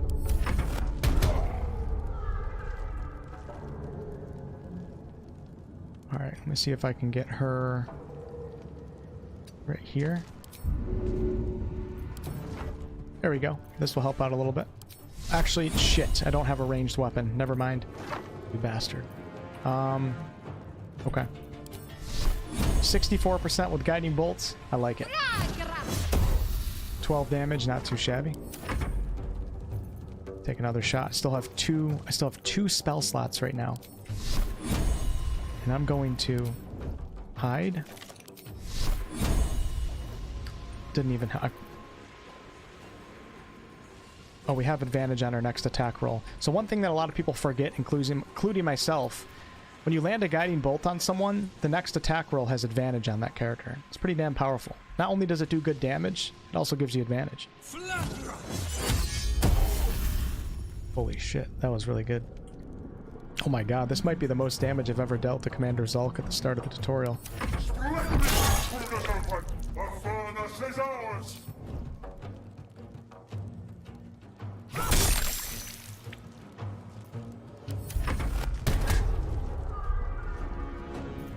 No need to fight fair.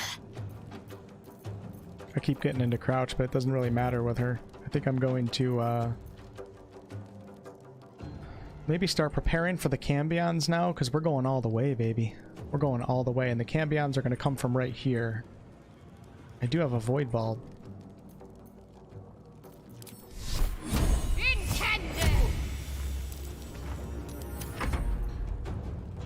Alright, this guy's got 3 HP left. Finish him off with a light crossbow. Oh my god, seriously? Oh shit, this is not good. The Mind Flayer is too low on HP right now. It's gonna make it really hard to kill the cambions. Unless I go all the way up top. Okay, here we go.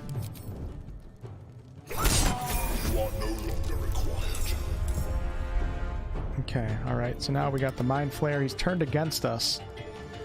So, what I have to do... Oh, here we go. The Mind Flayer is now hostile, but he should attack the cambions if he sees them. I'm not sure if he actually sees them or not. What's up, Megan? Played for the first release and first 2 updates, and then my computer died. I've been saving up for the M2 Mac Mini. Almost there. Early congratulations, Megan. That sounds exciting. You can throw everything? Yeah, you can. Problem is I can't go into my inventory with Lae'zel or Shadowheart, only my main character. Haven't played much in quite a while, but I do very much look forward to this game's release, says White Wolf. Carly, you're making cookies for us right now? Holy crap, let's go to the tavern real fast. Carly's making cookies for us. We appreciate you, Carly. What kind of cookies? Chocolate chip? Cookie dough? They better not be that lemon meringue strawberry bullshit. Otherwise I'm gonna be real pissed off. Happy Sunday, guys. Let's go.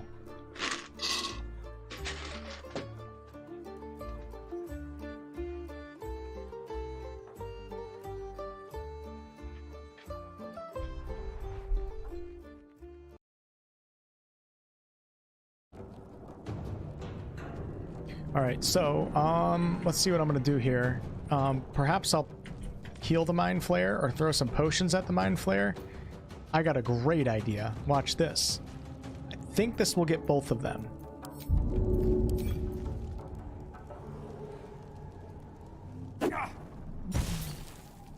if they step in it, it will get both of them. Shit, I should have thrown it closer.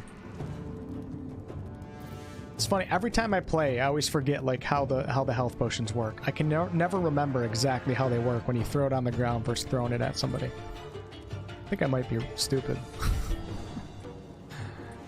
Alright, let's I think I'm gonna start moving to the high ground. The problem is, if I go up here, it's going to proc all the guys over here, so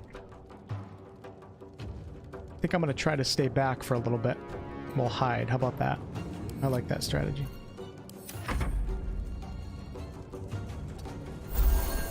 Nice little 7 HP, baby. Let's go.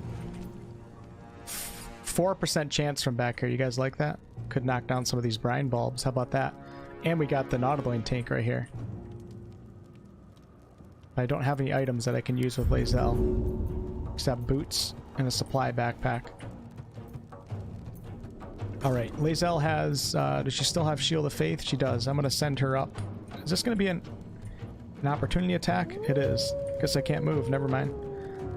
Let me go right here, just in case this Mind Flayer attacks me. There we go. Okay. Alright. I like that. Odessa, thank you for the $2 donation. It's Ellie R's birthday. Happy birthday, Ellie! Holy crap! How old are you? 22? 23? Happy birthday. Laces Out, is that an Ace Ventura reference? Ace Ventura is one of the most classic movies of all time. The first one, that is. Alright, here we go. Mind Flayer's over here fighting. I'm gonna toss, shit. Out of spell slots now. Houston, we have a problem. In Shadowheart, damn, hold on, I gotta pick up a ranged weapon for Shadowheart. I also need to pick up the Ever-Burning Blade. Could pick up the Caustic Bulb. These guys are going to put down the Mind Flayer really, really fast. Let me do a save real fast. Call this Cambions, because this can definitely not go as planned.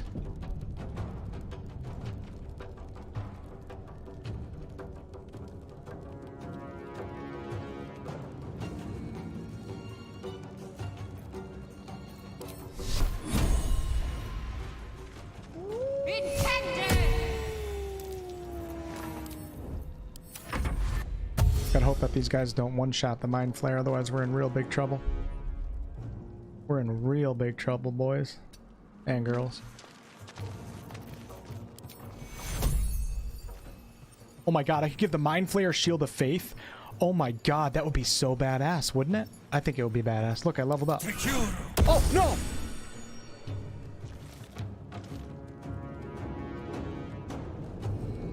Kobe. Donating for Ellie's birthday. Wow, I made out good for that one. It's Ellie's birthday and I'm getting money? Thanks, Kobe. Appreciate you.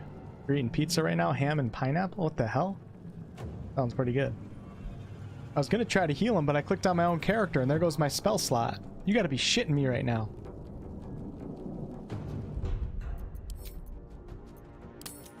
I'm save scumming. You know why, guys? Because this is like my 800th hour of playing BG3, so I don't care about playing serious anymore. Just note, though, that I'm not a save scummer, okay? You guys know me. I'm not a save scummer. As much as you guys want me to be, I'm not. It's as simple as that. And if you say I am, you're permabanned.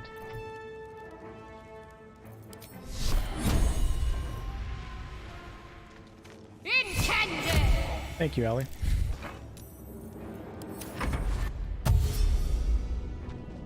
Has there been any updates on what's coming in the next patch? No, we have no idea. In terms of classes, Paladin or Monk is most likely, but we're not sure if we're even going to get those classes.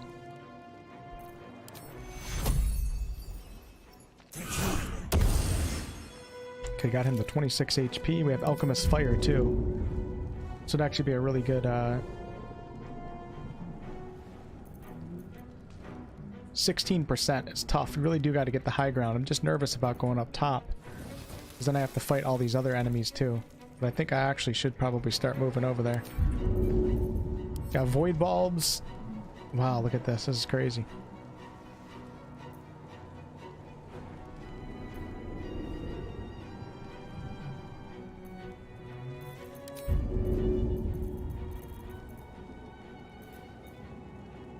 Don't think I really need it though. Not really set up for a good void bulb right now. Alright, screw it. I'm going to start moving this way. We're going to get some high ground.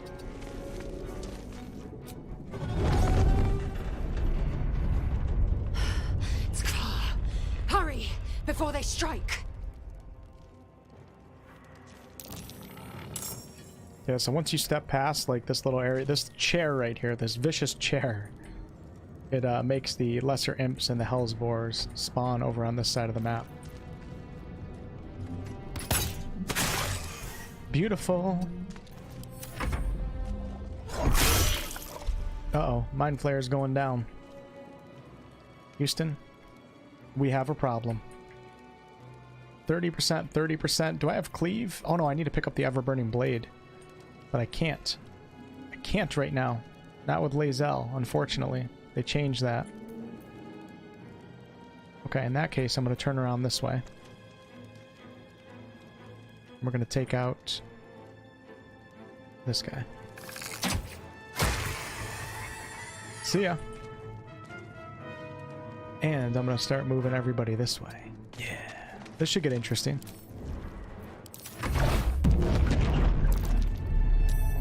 This should start getting really, really interesting. I can tell you guys that much.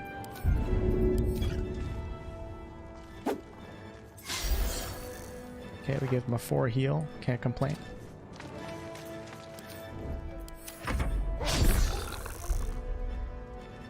Alright, I'm wondering if I should bring everybody to the same side or take them to...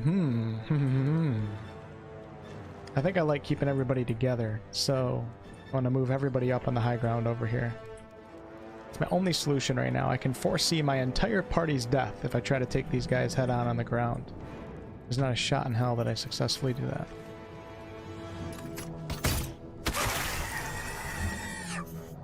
I like it. I like it. I like it. Don't want to draw any attention.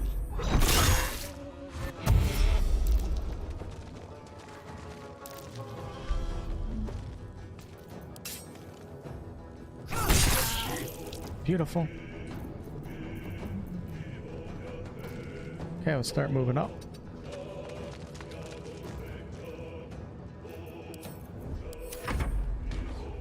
I can hide up here too. I know I said I wasn't going to do this, but I am doing it. The only cheese about this, I think, in my opinion, is if the Cambions don't come around to get up top, and I think that's actually what happens. They're not smart enough to come over here and just go up the staircase, which is a little bit of a cheese in my opinion. I feel like the AI should be smarter than that. But we're gonna find out. Where's my TARDIS? Was timed out by Carly. Holy crap. Rip TARDIS. What did you say, TARDIS? When Beachy Theory releases, we all will collectively take a week off and watch Wolf play through the whole thing. I can't wait till it comes out. I'm going to have a Let's Play series, and I'm going to be streaming like every day for like 5 months straight. Evil playthrough, good playthrough, chaotic good, chaotic neutral. We got to do it all, man. TARDIS, I'm sorry that you've been bullied.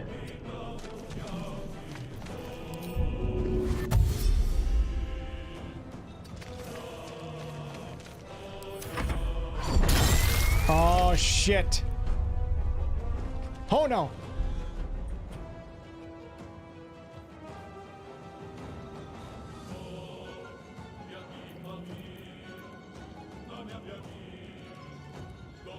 Can't remember if this actually creates or if I need the tank underneath it. Well, you know what? That's what we're going to do. We're here to test this stuff out. Let's see what happens.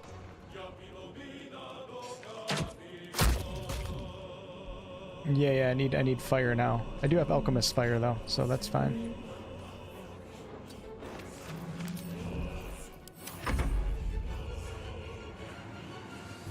Okay, here we go. I'm actually gonna stay hidden. I want to make sure I get in position first. Oh no! I gotta jump over my teammates. Got to press on.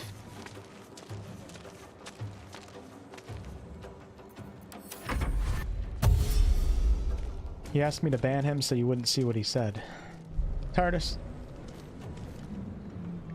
You kidding me right now? Are you effing kidding me?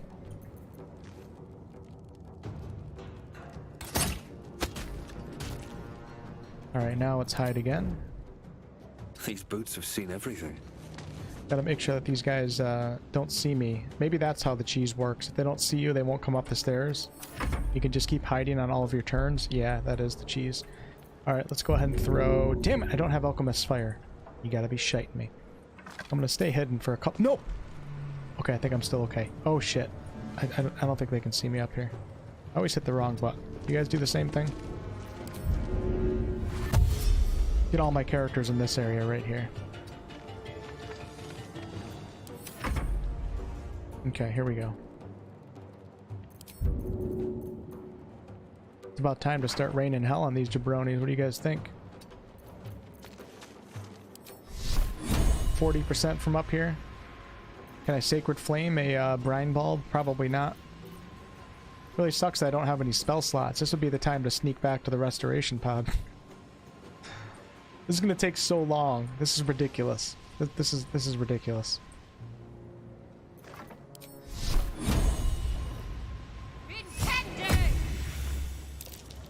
I'm gonna be on the tutorial the entire night tonight. Should have just let the Cambions live. I don't even care about them, to be honest with you.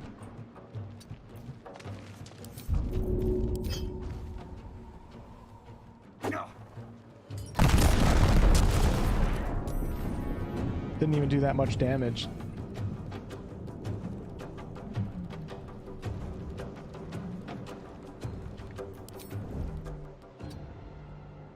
Not enough resources.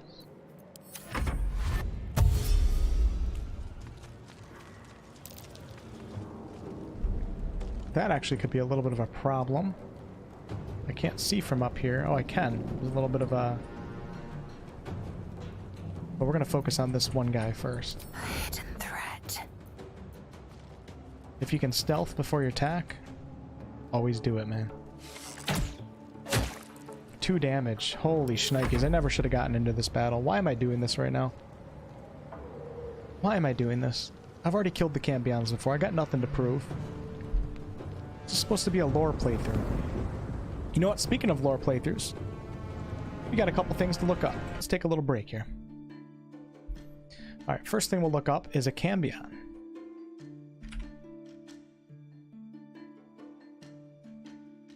A Cambion, pronounced Cambion, was generally described as any humanoid creature that was half fiend. Say, why does the Baron Cambion need a whole other name? Who does he think he is?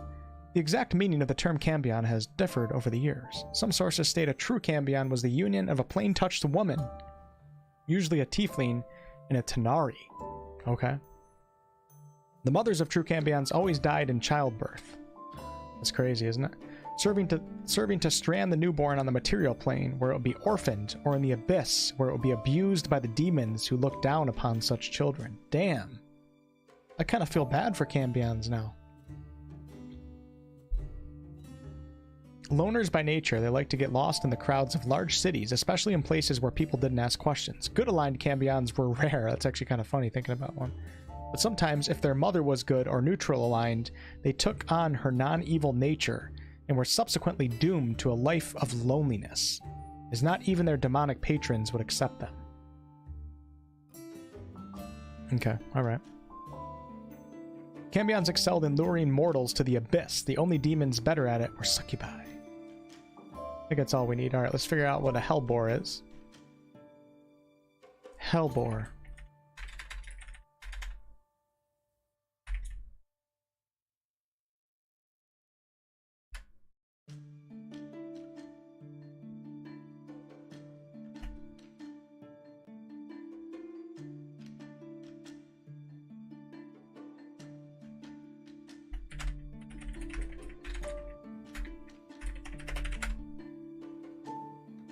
Interesting. They don't have a Hellbore segment on the Forgotten Realms wiki. That's kind of cool. Okay.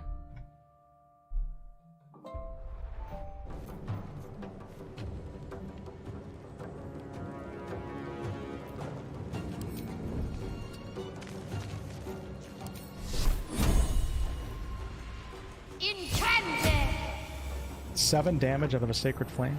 TARDIS has returned.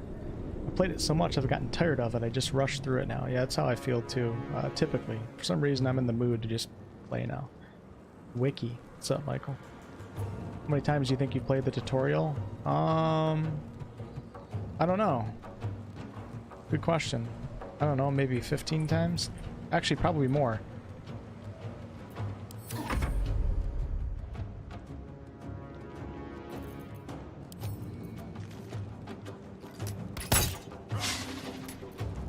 Alright, we're going to speed this up a little bit because this is going to take forever.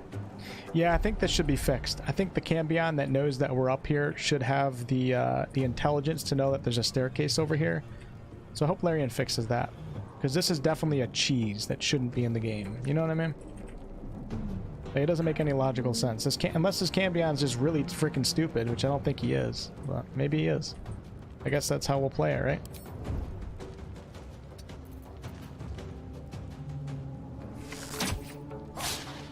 Oh my god. Alright, let's do speed play now. No more playing games. I'm gonna go super fast through this because it's gonna take forever to get their HP down. Oh shit! Oh, we got a problem. Uh-oh. Uh-oh. Oh my god. Okay. Alright, we got ourselves into a little bit of a pickle here.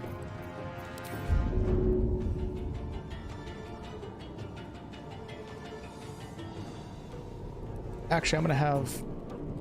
Nope, yeah, we got ourselves in a little bit of a pickle. That's all I'm saying.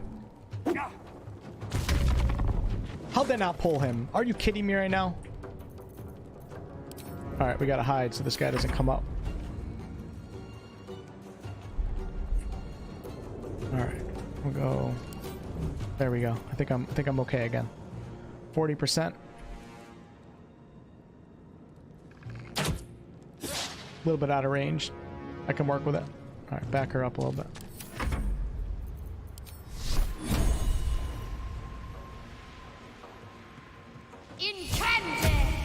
Not sure how you have a line of sight to that, but hey, you do you, Lazo. Dude, I think I'm screwed. Oh my god. I'm shitting my pants right now. This wasn't supposed to happen. Oh shit. Let the Cambions use their wings. Souza? Hey Amanda, what's going on? You wanted better AI? Well, there you go. Yeah, I didn't expect it. Damn it, Larian. You've outsmarted me. Okay. Well, you know, I can play the hopscotch game and jump off and jump back up, but, actually, I don't think I can jump back up. Maybe with Lazel. This is gonna get quite interesting. This is gonna get really interesting. I wonder if I could throw a, void bulb to pull this Cambion off the... That would be incredible, wouldn't it?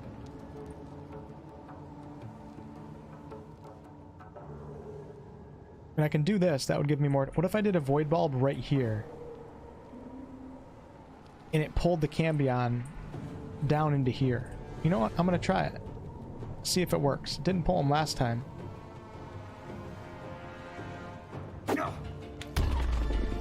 Stop the intruders! They must not escape! Yeah. Yeah.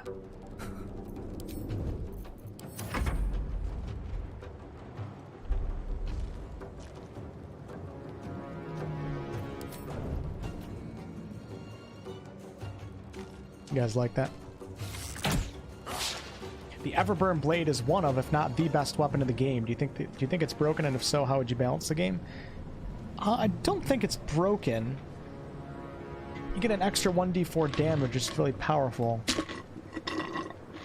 It's definitely the best sword in the game. There's only one other sword that rivals it. Shit, I can't remember which one it is.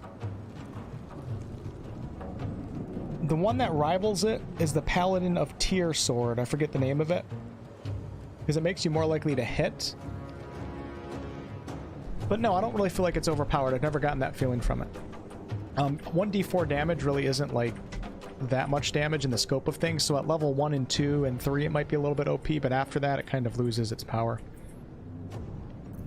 So I would say no, I think it's a good item, and there's a lot of items that I think are too overpowered, so I don't speak lightly on that subject. Alright, let's do a flame. Damn, this is getting rough. I'm sorry guys, this is going to take forever to get through this combat encounter. This guy's coming back up now. But if everybody's hidden, I don't think he'll be able to make his way back up. Who's not hidden here? These two? Alright, let's do this. Let's put him here. We're gonna stay hidden. Oh no, they're all getting smarter. And then we're gonna take Lae'zel and put her right here too. Do I still have Shield of Faith? I do. That's incredible. Okay, you stay right there, baby. And then Shadowheart, I'm gonna put right here. Let's see if we... Damn it! How am I... No! Oh my god, that just screwed me over. I'm gonna have to jump. I'm gonna have to jump.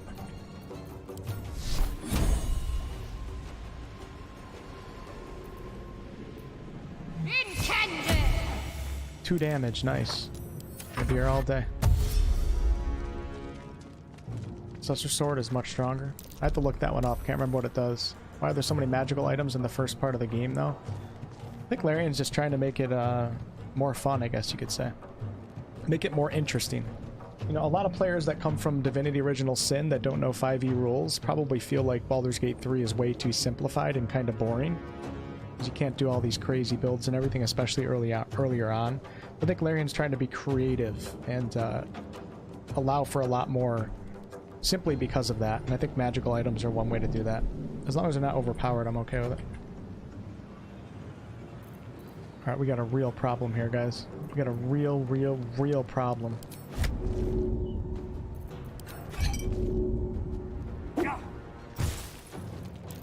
That makes it a little bit better. Okay.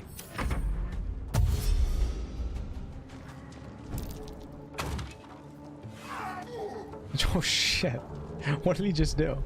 That's part of the reason why Larian added all the weapon attacks too, to try to make weapons a little bit more interesting. I think there's a happy medium to be found between Divinity Original Sin and Baldur's Gate.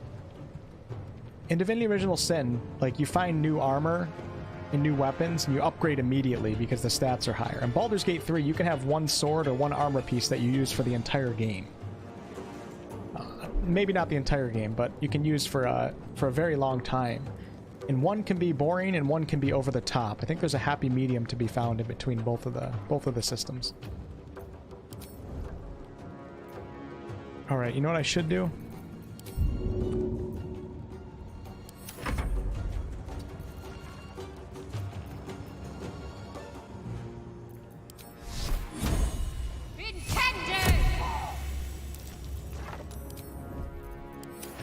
Okay, let's see what... Oh, shit. Why am I not... Damn it. Okay, I'm gonna have to fight this guy. This is about to be crazy. It's over. It's freaking over, man. You leave me no choice. What do I have here? I have no more void bulbs, unfortunately. I do have a scroll. Ooh. Hello, my beautiful. 25% chance. Here's a question. If I miss, is it going to set the ground on fire? I actually don't know the answer to this question. Just in case, I'm going to shoot the ground. Oh! Oh my god!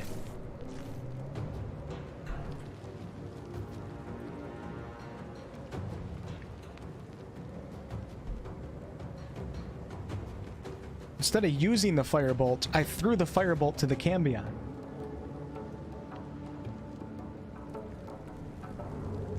Hope you guys have your notepads out, because that was a hell of a play right there. It's called giving your opponents a chance, okay?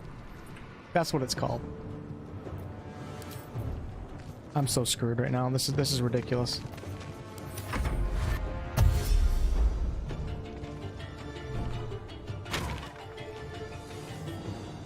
This is ridiculous. I'm gonna have to fight this guy head on. I have no choice.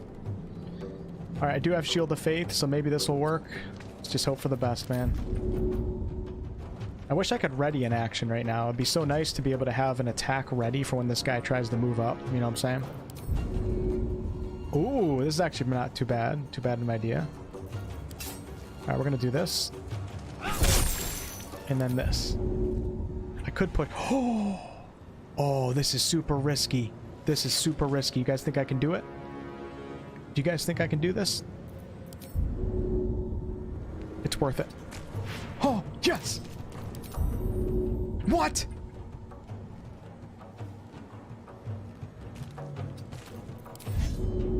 Are you kidding me?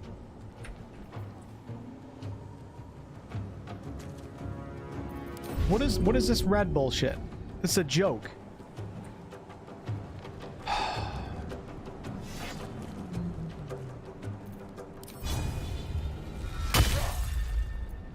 Darkness, protect me.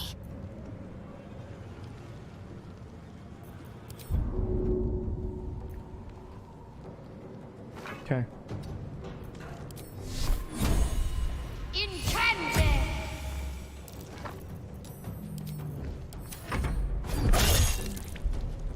That's such bullshit. Unbelievable bullshit. You know what I'm saying? Unbelievable.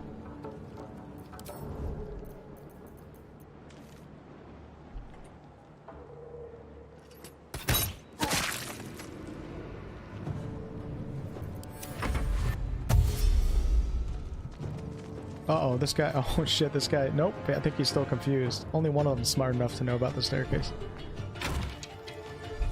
Changed the push rules. They updated the push rules a couple patches ago to make it more based on strength. Oh, shit, they're both up top. So if you're playing a really weak character, your chance of being able to push an enemy is very minimal. But this has nothing to do with the push rules. This is, for some reason, this is blocking me. Larian doesn't want me to push this guy off the cliff for some reason. It has nothing to do with my character's strength. Because I actually am able to push him. Let's see if I can move over a little bit more and try it right here. There we go. See? For some reason, it's showing that this is in the way. The slime ball. Aha! Okay, then we're going to do the same thing. I'm going to come over here. Hopefully I don't slip. Nice. And then I'm going to do a regular attack. Need to stay focused. I should be focusing on one at a time. Shadowheart really sucks in the beginning, man. She has nothing. What kind of stats do they give her? I remember they had to update her stats. She's got high, yeah, 14 dexterity, 12 strength. Okay. It's not bad for a cleric. The problem is... Actually, no, it's not a problem. Never mind. The resurrection scroll at him is your only hope. Should I throw a resurrection scroll at a Cambion? You guys know what happens? Can you revive the Mind Flayer? I'm like 99.9% sure that you can't. You can't use res scrolls on anybody but your own party in this game. I've tried to use that on so many people. Push is a standard action. I think I'd be okay with that, Snorrison. Initially, push was way overpowered. I'm happy that they updated it, and it's not as bad now, but I would prefer it be an action. In a game with so much verticality, to have something so powerful cost a bonus action is a little bit OP in my mind, but whatever.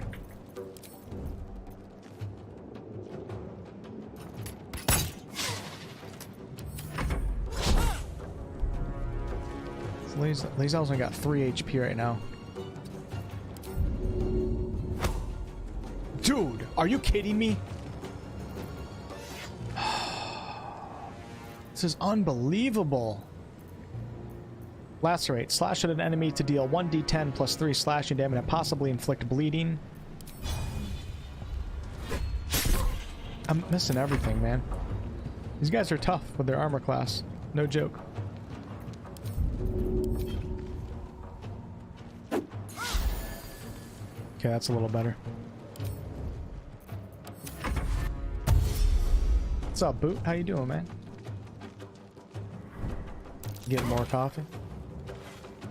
It was very exploitable in the beginning. I remember, like, you could solo Baldur's Gate 3 just by pushing enemies off cliffs in patch 1 and 2. All you had to do was have a character that could push enemies, which was basically everybody, because it wasn't as dependent on strength when it initially came out. You could have, like, Gal push, like, a Minotaur, like, 30 feet off a cliff to fly 400 yards deep down into the Underdark. It was so ridiculous. Okay, 30%. We have a caustic bulb. I think I'm gonna have to start preparing. Hold on, this is getting really, really crazy here.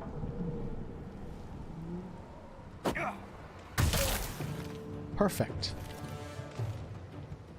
I'm getting really nervous. Oh, shit. Houston, we have a problem.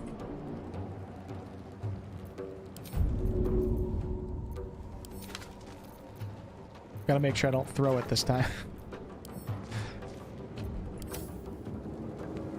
Does it not let you use the resurrection scroll? Hold on. Since she's not in my group, does it not let me cast the resurrection scroll? It's not showing as items, and we don't get access to her full bar.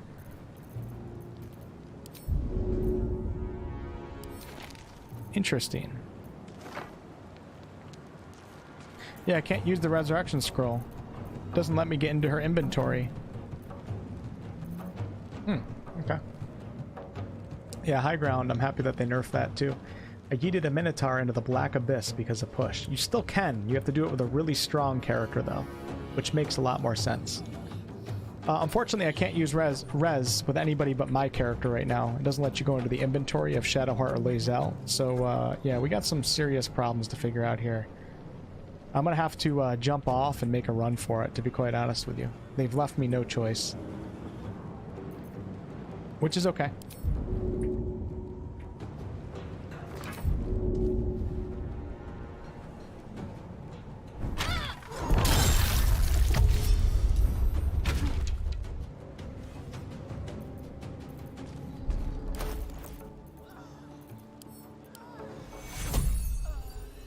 That's an action, so let's go ahead and...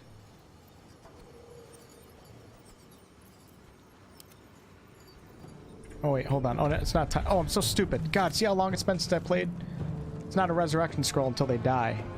It's just a health potion. Because they're not actually dead. So I'm going to throw a potion to bring up Lae'zel, so we have... There we go. I don't know if this is going to make it. I'm a little bit nervous about this one, but I'm going to try. Hopefully it doesn't hit the Cambion. Nice. That'll help out a little bit. And then I'm also going to probably go to the back and hide over here.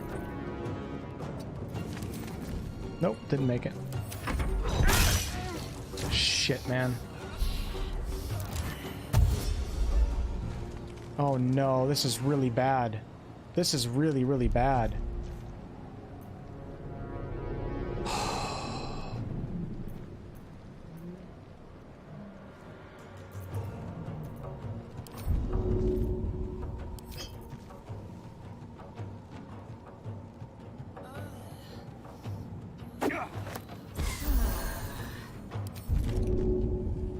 Okay, wish me luck. Here we go. This is gonna be this. Oh my god, this is so bad. You know what I should have done? I should have disengaged and then jumped. Oh man, we got some major problems here. I have to. Oh shit. Oh my god, I'm gonna do it. I'm gonna do it. Here we go. Just pray to Selûne. Say a prayer to Selûne. Haha. You guys know what saved me there was the light cleric's reaction. That was pretty epic, actually. Happy that I tried that. Alright, now it's time to get moving. Gotta pick up the ever-burning blade, though.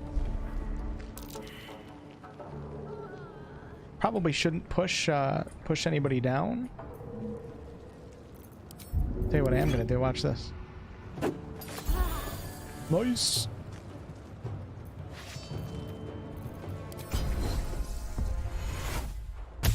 It's not over yet. What should I do?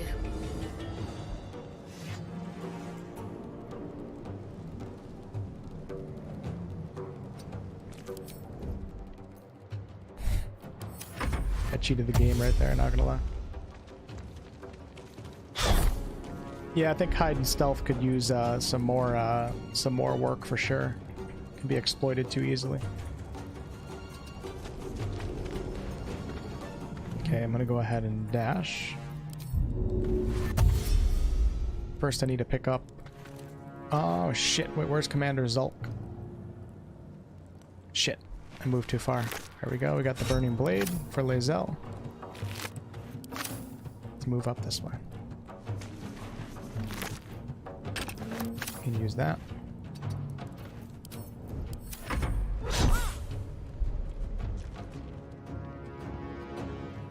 This guy's only got 44 HP. I actually probably...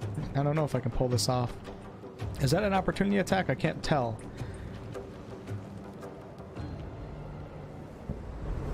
It's definitely an opportunity attack, because it's going to make me move up a little bit. I think it is. I think it's outside of his radius.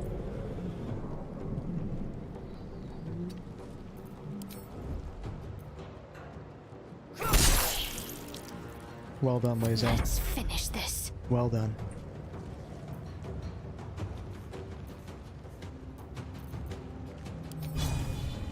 %30 chance. That's horrible.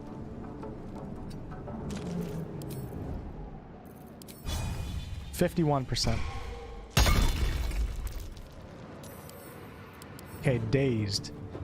Has disadvantage on wisdom saving throws, can't take reactions, and loses the dexterity bonus to their armor class. Removed if an ally helps this creature. Okay.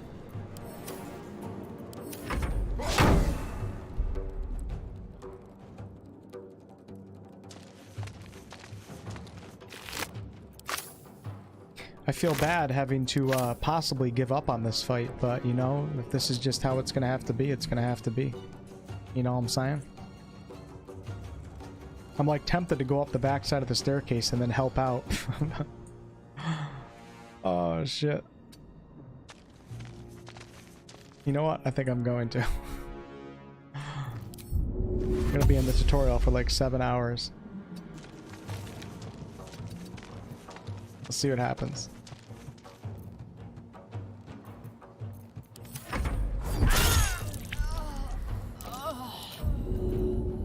Should I throw a resurrection scroll?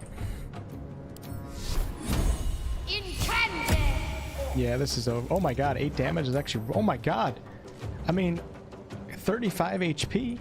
I almost got this guy down. Okay, never mind. We're out of here. See ya.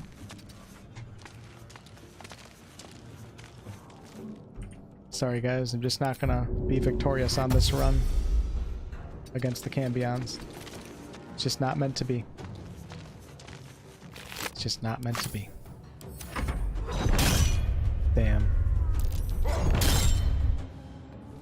Okay, we're out of here before they die. The helm's alien transponder. You've made it in time.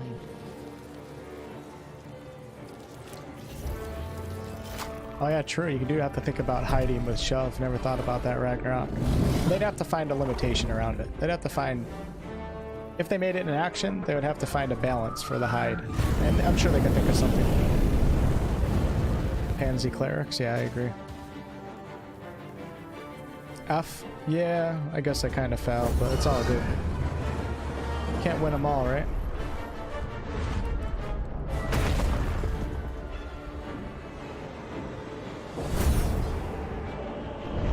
This scene has drastically improved too. The visual updates that they've done throughout early access are pretty incredible.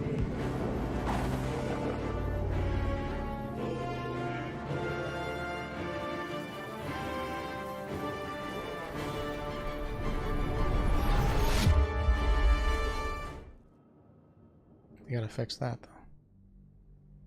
Thanks for stopping in, guys. Happy Sunday. I appreciate all of you guys that hit that thumbs up button on the streams and videos to give me that boost in the algorithm. Thank you, thank you, thank you. I want to commission some art of naked people interacting with that tentacle computer sometime. Okay. Not sure where that would go, but hey, you do you. I did pick up the sword, yep. I picked it up with my cleric. I had to actually abandon the fight because the Cambions were kicking my ass.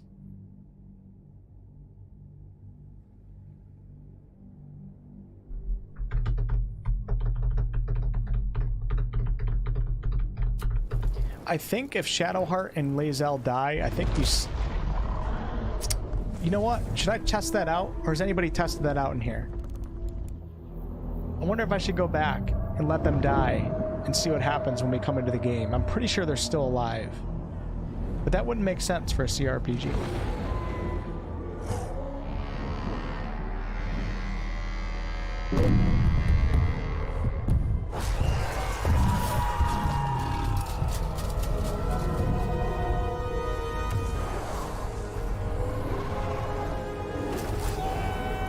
Perhaps I'll test it. Maybe they just... I know I've done it before, I just can't remember. Maybe you just find their bodies and then you can resurrect them or something. They don't permanently die? They're dead on the beach. Okay, alright. They still show up if they die. Are we gonna do an official test right now to see if they both end up on the beach? I'm doing it. Let's go. Hold on.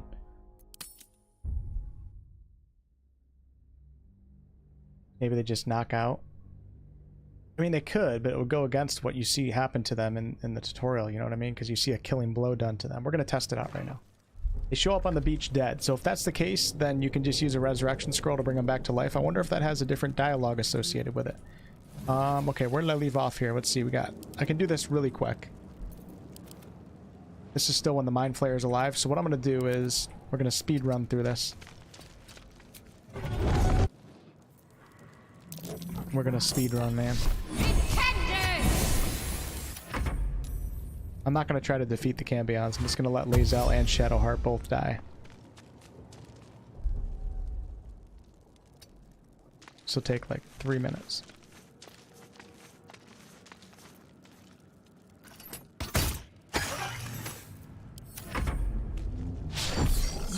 They're going to die really, really quick. Oh, they weren't dead, Suzanne. They were knocked out, or they were unconscious. All I had to do was throw a healing potion at them to revive them.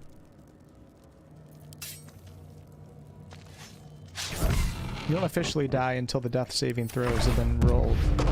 Oh my god, that was that. Dude! You guys see the difference in RNG? Like, RNG makes a really big difference in CRPGs. This Mind Flayer, look at this. He just took 20 HP off of that one Cambion. I had to fight them both at full health on the last run.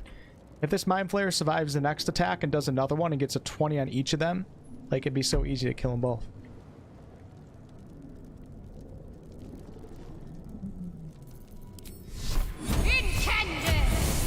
Alright. I think he's going to.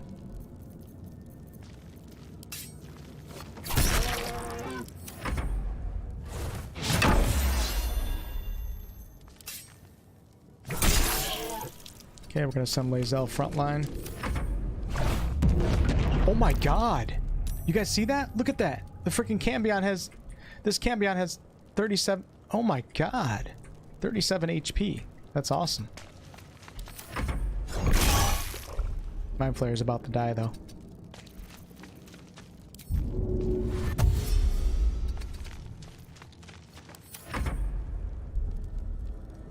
Send these guys frontline. Get up in the action, man. I can't remember what these Cambions drop. They don't drop anything that's that good. And 15 damage. Holy shnikes. Unbelievable. I could take these Cambions out now. I'm not going to, though. I'm not going to, okay? I promise. Gotta stick to the plan.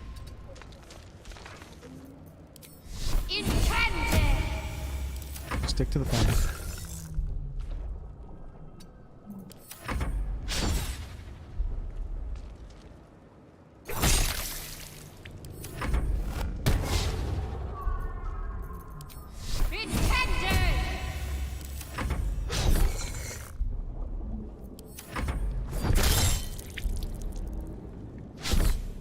Gonna go down fighting. Another 15 damage. We got Cambion at 34 and Cambion at 52. The RNG gods are favoring us. Wish I had Cleave right now. That would be incredible. Oh shit, I gotta make sure I pick up the ever-burning blade. Cleave would be so clutch right now. Happened to the game music. Uh-oh, we got a problem.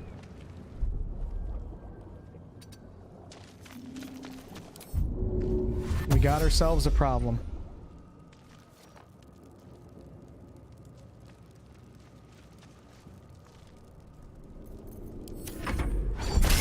Uh-oh.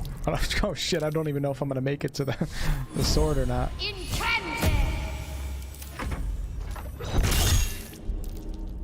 Okay, where is he at? Right here.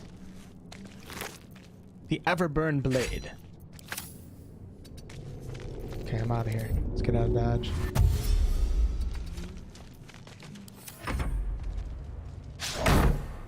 Okay, we gotta let these guys die now. Here we go. I want them to officially die, though. I don't want them to have saving throws. I don't want them to be, in that sated state. Shit, and they're both gonna... Damn it! It's actually harder to test than I thought, because we have to actually rely on some RNG for the test to go as planned. Damn it, man. Because right now they're knocked unconscious. I want them to die. If I actually want... You know what? This will be a test, too. We can test what happens when you leave when they're knocked unconscious. Alright, but I gotta be real careful, because these guys can almost reach me in one turn, so let me come over here. I still have one more round where they're gonna have to use their action to dash.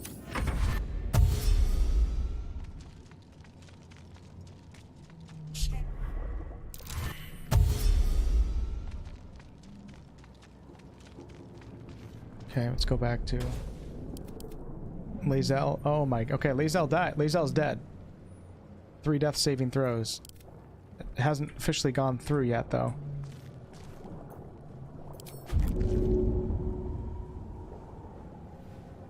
Shit. Okay. I guess we're gonna leave it at that. Getting too risky now. What's up, Proctal? Campaigns give XP, gold, weapons, and sometimes spell scrolls. Yeah, I remember the spell scrolls. The weapons can't be that good, though. XP's nice, but you get to level 4 so fast it doesn't even really matter, you know what I mean?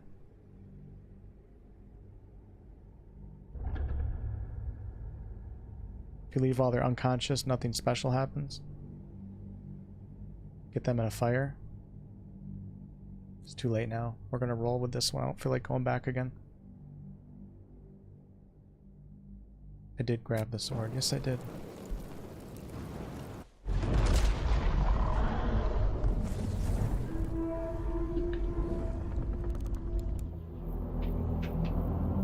I'm gonna watch it again. I wasn't paying attention last time. There's my girl, Minthara, my first ever successful romance, and my only successful romance. I feel like both of these guys will be really cool companions. Minthara will be a really cool companion for an evil playthrough. So would Drawer, too. I don't think Larian's gonna let us play a hobgoblin.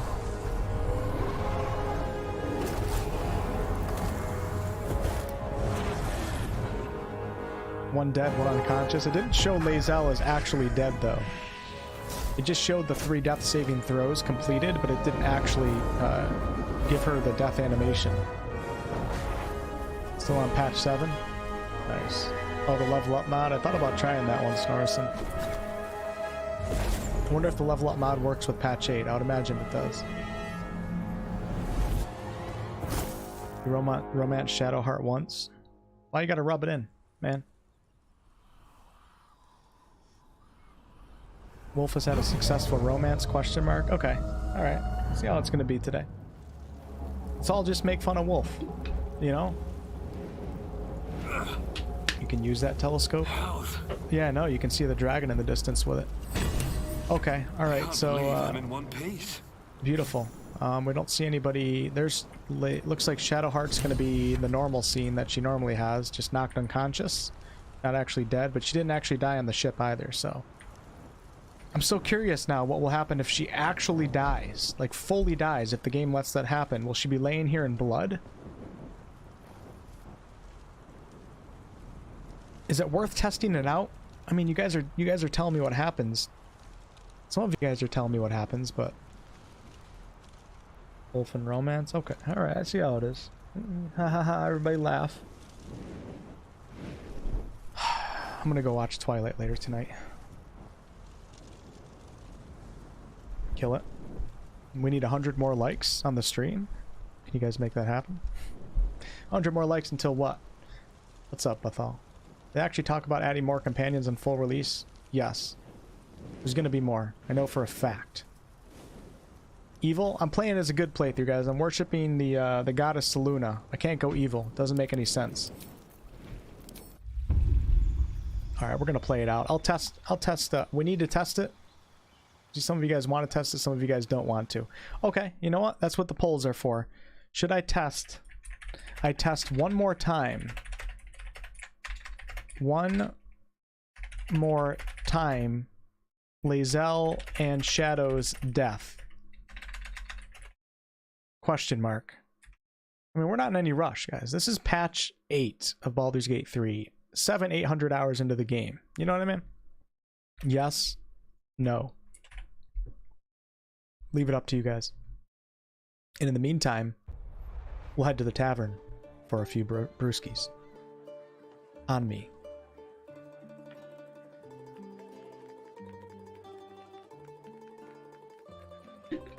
Skull.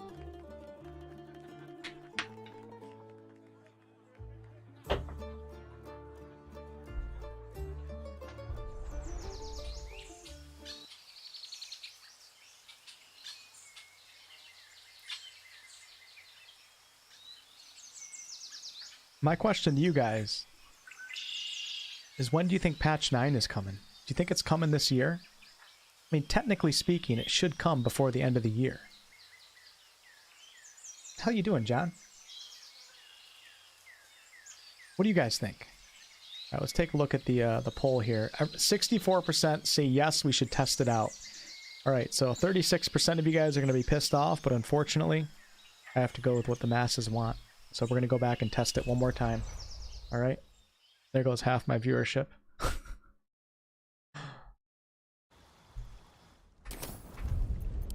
All right. And I don't have... Okay, I do have a quick save right here. I wonder if I can... Yeah, this will work.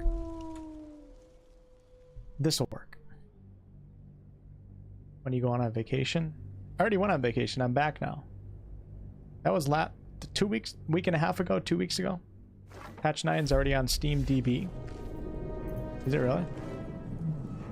Okay, here we go. Let's make sure that we die this time and do a little self-destruction. Yeah. Self-destruction, and I'm gonna not attack the Cambions.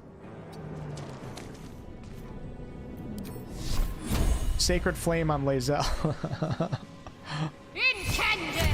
Sorry about that, Lae'zel. The person that I am Shield of Faithing, guarding, I just cast Sacred Flame on. You gotta respect it. You gotta respect it. Alright, I'm actually going to, just in case, I'm gonna start coming back this way. Because I gotta help out. Gotta make sure that these guys actually die. Damn it, Mind Flare! Oh, wow! Holy shit! The hell's wrong with them? What's up that guy's ass? Are you kidding me right now? I'm supposed to be on a team. What in the 9 hells is that?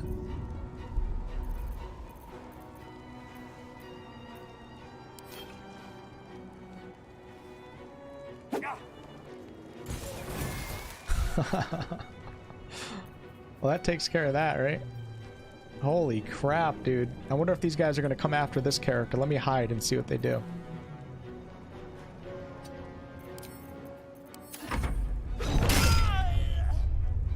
Okay, we got 2 death saving throws. Oh, there we go. Oh, shit. Oh my god. Okay, Lae'zel is officially dead. Are they both officially dead? Yeah, they are. Dead and dead. Okay. Mission accomplished. Let's go test it out now.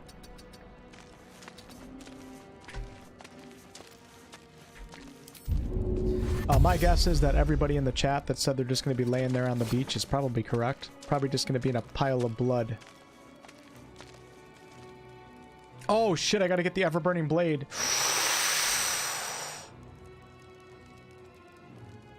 Uh-oh. Okay, I'm okay. As long as I stay invisible. Gotta sneak around the damn battlefield like Metal Gear Solid.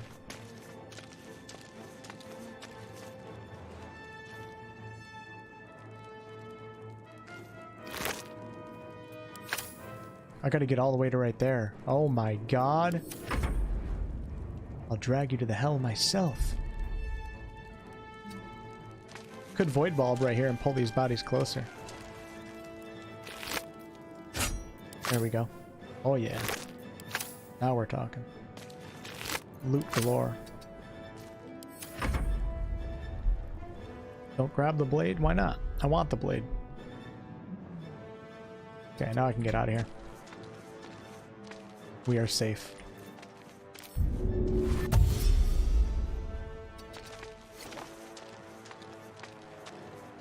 I do have the quick save with the save, but I think I'm gonna roll with whatever happens on this one, so with the death.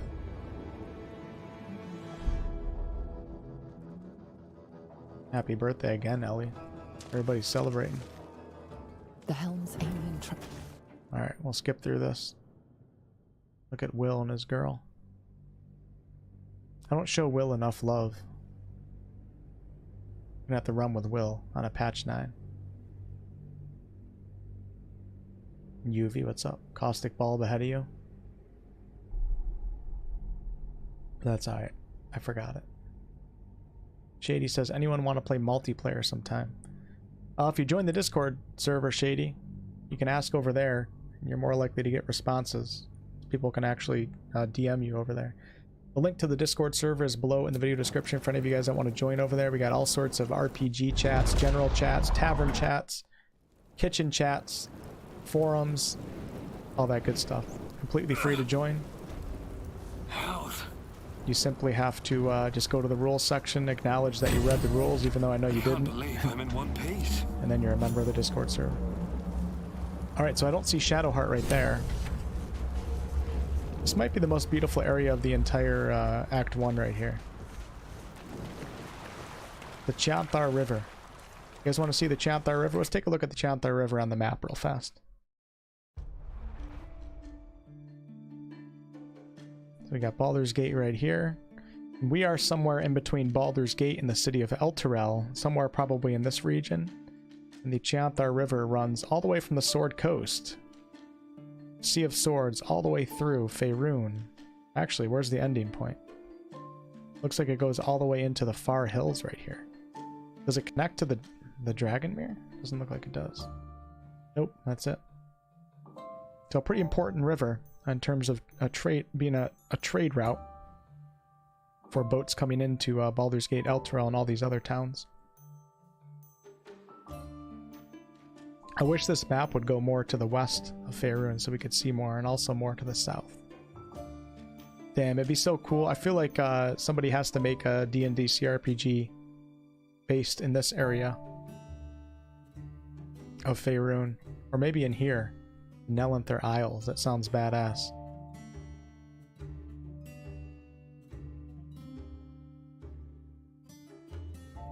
There's Nashkel. Akatla. Baldur's Gate 2 takes place mostly in Akatla. And then Candlekeep right here. And Baraghost. So in BG1 you start in Candlekeep. Then you go to Baraghost, then you typically go to Nashkel after that in the mines, and then you head up to the city of Baldur's Gate. In Baldur's Gate, we're starting somewhere over here, and we're going to be working our way to the east. And who knows where we're going to go after that. I think it'd be pretty awesome if we could take some portals. Oh my god, what if like half of Act 2 or 3 was based in Icewind Dale? It wouldn't make any sense, but that'd be pretty badass. What if we took a portal up here to 10 towns? I would shit my pants. That would be amazing. Okay, back to the game.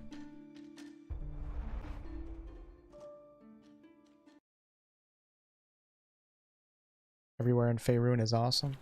Yeah, that's why I take such a liking to Baldur's Gate 3, just because I am a huge fan of the Legend of Drizzt books. They're some of the most important books of my childhood. Actually, my adulthood, too. I read the Legend of Drizzt from like ages like 10 to like 25 or so. Actually, I'm still reading them, so. But they played a big part in my life. I mean, I remember reading the Legend of Drizzt, not in boot camp because you weren't allowed to have books. I remember reading the Legend of Drizzt in my advanced training, which is like training you do after boot camp in the military. And it just it always put me in a good mood. So I love D&D lore, and I love CRPGs that are based in D&D lore. With Special. haste. Okay, let's get on out of here. There must be a settlement nearby. What if the entire rest of the game was spent in a tavern? Guess it depends on what tavern. I'm really excited to visit some of the taverns in the city of Baldur's Gate. Send these right to camp right now. Don't need any bottles, don't need the mug.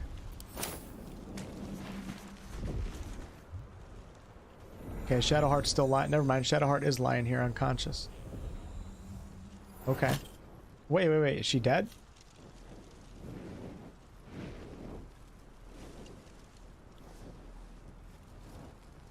I feel like they updated the, let's keep it. This is gonna get interesting.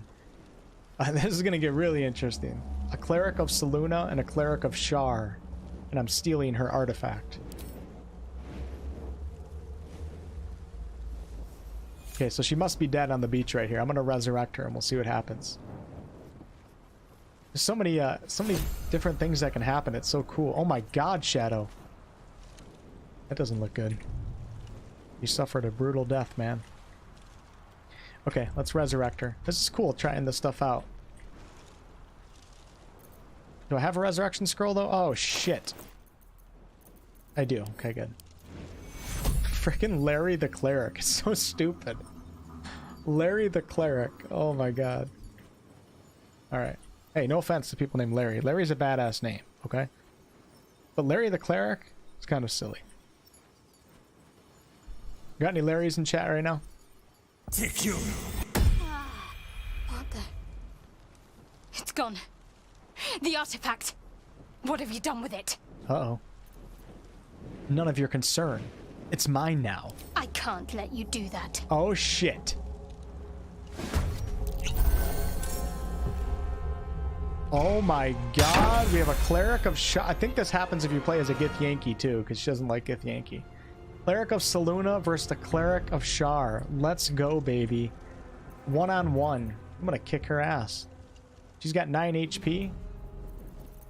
Okay, you think I'm worried about that? I'm not worried one bit. Let's start off with a little guiding bolts. 20%. Never mind, that's not smart. What about a fairy fire? Yeah. Yeah, in case multiple targets in colorful light, the targets turn visible and attack rolls against them have advantage. Nailed it. Never mind, failed it. Oh, I did fairy fire on myself too. That's stupid. Okay. I might lose this duel, I'm not gonna lie. What's she doing? She just cast. You shitting me right now? Resistance? Why is she casting resist? Okay, I mean, I guess it's not a bad idea if I just cast Fairy Fire. That makes sense. What kind of items do I have? God, I'm so weak right now without my Guiding Bolt. We'll do Inflict Wounds. Easy clap right here. Watch this. I guarantee it's going to land. Hold on, let's see. Infuse your hands with petrifying energy that deals 3d10 necrotic damage. It's not a saving throw, so we're okay. She's dead. See ya.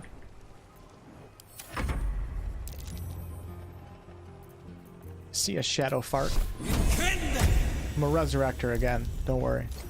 Gotta teach her a lesson first, though. Oh, it feels so good to kill worshippers of Shar. You guys disgust me. Wow, Shadowheart has died twice so far. It's a rough life she's living. All right, let me take her Revivify Scrolls, her Detect Thoughts, her Circlet, her Supply Pack. Should I strip her naked? Just in case she resurrects and wants to fight again. I probably should. Let's take her weapon. Yeah, but we'll leave her clothes. I don't want to shame her. You know what I'm saying? All right, that's what we'll do. Okay. Give you one more chance, Shadow. Oh shit.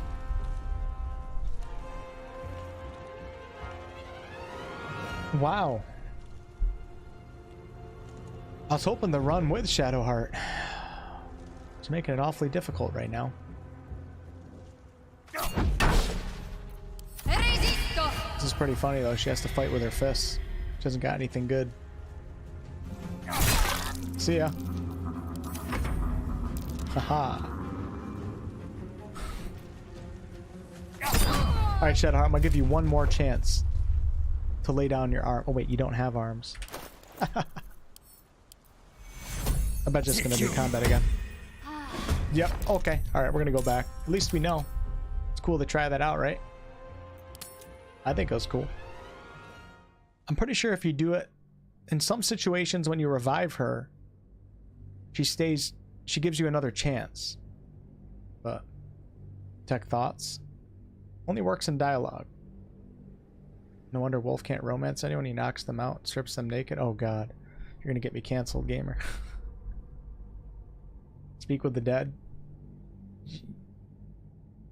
Yeah, I wonder if that would work. I don't think it will.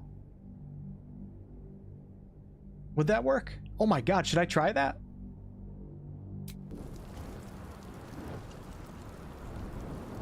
Sometimes it doesn't work against an enemy that you killed. I don't have Speak with the Dead, so I'd have to come back. Okay, we're just gonna be nice. I want to run double. I want to see the dynamic between a Cleric of Shar and a Cleric of Saluna. Okay. So we're gonna save her. We're gonna give her the artifact back. Oh my god! I don't know if you can come back from that. Holy shnikes. Why do I keep saying that? It's such a stupid word to say. Thank you. I'm alive. Did you save me? We'll let her hang on to the artifact. I did. You're welcome. Thank you. Maybe I should come with you. Return the favor by watching your back. We've got the same problem after all. Let's try to find a solution together. Revive her with Before someone it's else. too That's actually that's a good idea. There's so many things that you could try in this game to test the game. That would be kind of interesting. So kill Shadowheart, then come back with like Lae'zel or something, and res her with that. Well, not Lae'zel. Lae'zel's a Githyank. You got to be careful. Come back with Will, let's say, or Astarion. Res Shadowheart. Would she be friendly after that? Larian account for that? Trying to cuss less? It's true. I don't think I'm trying to cuss less anymore. I've already accomplished that. I don't cuss that much anymore. I don't have anything against cussing. Just I just feel like I don't know. It's better to articulate things in a more professional manner as a YouTuber. All right, let's stay together. Lead the way. Look at that face. Holy crap. She spent too much time in the sun. She must still have the artifact. Something the matter? What do you think of all that's happened to us so far? We haven't gone all that far yet. What are you referring to exactly? You must have thought... What? It doesn't even make sense. We didn't have... That dialogue needs to go. How do you think we should proceed? Find a healer. And the sooner the better. We've Okay. no solid leads right now, though. We'd best get hunting. If you discover anything that might help us, I'm all ears. Guys, I kind of miss sassy Shadowheart. I'm not going to lie. She was real sassy. Like before patch 5 or patch 6. Can't remember when it was. How am I holding up in your estimations? Oh my god. You're not the kind of company I'd keep willingly. But all things considered, you'll do. Change the title to Killing Shadowheart over and over. And I haven't forgotten that you saved my life. She aboard the literally looks like Nautiloid. she's been baking in the sun for Perhaps like 3 I'll be days able to straight. return the favor at some point. Alright, yeah, these, what will you do if we actually manage to remove the tadpoles, Shadow? We go our separate ways, of course. What else? The ties that bind would be well and truly severed. Okay, she's a little sassy. Where would you go? If you must know, Baldur's Gate. Okay. And before you ask, no. I'm not telling you what I'm doing there, or who I'm meeting, or anything else. You're keeping something back, Shadow. I can sense it. You pry too much. Any further and you'll regret it. Understand? You must have thought about our little stowaway. Must I? Thinking about it won't help. We know what to do, so let's do it. Something must have Find a happened way with to my rid character in ourselves of Shadowheart. these things. I don't think I need to repeat where we stand on that front. I didn't know we had a stowaway on the Nautiloid ship, but hey, alright. Okay, let's ask a little bit more. What's the story with that odd little artifact that you have? The box. There's no story. None that you're entitled to hear, anyway. Just Okay. forget you ever saw it. Okay. Alright. We should get to know each other a little more. So that's to say you'd like to pry a little. You do seem like the type, I must I say. take it back about Shadowheart being sassy, because she's being pretty damn sassy to me right now. I am the type. Are you the type to answer? My, look at you. Straight as an arrow and right to the point every time. This isn't the tadpole I'm speaking to, is it? The personality seems a little lacking. Ultimate insult. Mock all you like. Actually, no. You've got me. I am the mighty tadpole. This body is my vessel. And that's the vessel you chose. I jest. It's good to know you're not entirely without a sense of humor. Shall we? Okay, touche, touche. Shadowheart doesn't like surfer dudes. Hate to upset all of you California bros out there, but Shadow ain't into it. You're deflecting. I want to know about you. And I've revealed all I'm willing to. At least for now. Now I suggest you let matters rest. Or Okay, else we'd better we part pushed her ways. to the limits. Let's just move on. Like I said, we want her in our group. We just hate each other. That's the whole idea. And there we go. So there's the answer to, you guys were right. Some of you guys were right.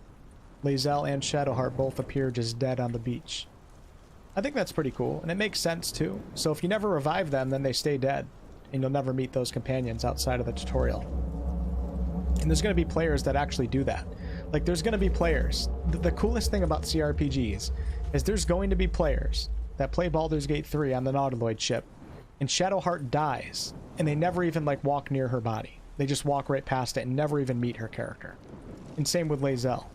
And they're going to have a fantastic experience, I probably. shouldn't have wished to live in more interesting times.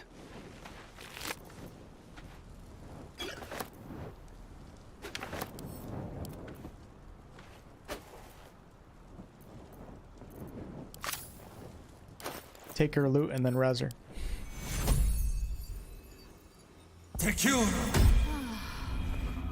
Actually, if you want to start the most OP that you can in this game, it's better to let both of them die, because then you get to take them for these upcoming encounters. Our paths cross again, Istik. I might call it fate, if I believed in it.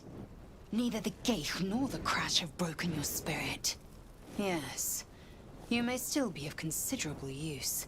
Okay. The all right. longer the parasite lives, the more of us it consumes. Together, we must find a creche. My people possess the cure for this infection. Careful. She obviously sees your kindness as weakness. Don't let her take advantage. Uh-oh. Come, our search begins. We've no time to waste. This is a really interesting trio that I have. This is ultimate drama right here.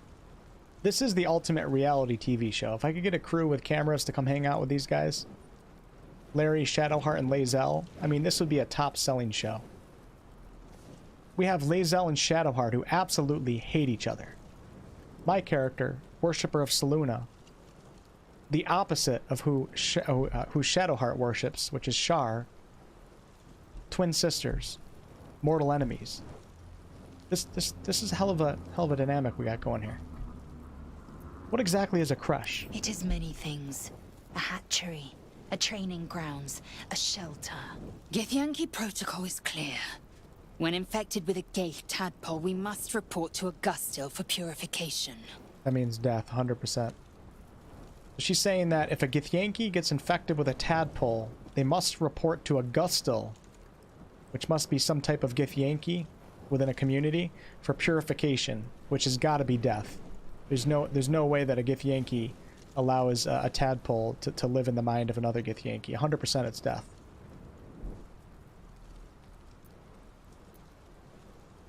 I just resurrected you. May I suggest a hearty thank you? You may as well suggest a wyvern bow to worms. Oh, The shit. cure I offer will Dude, suffice as thanks. who did I surround myself with? Oh my god.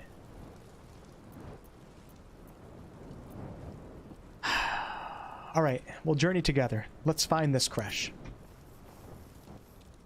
Oh, Lae'zel's loving that. Just playing into it, You have made man. an ally from Kresh Kalir.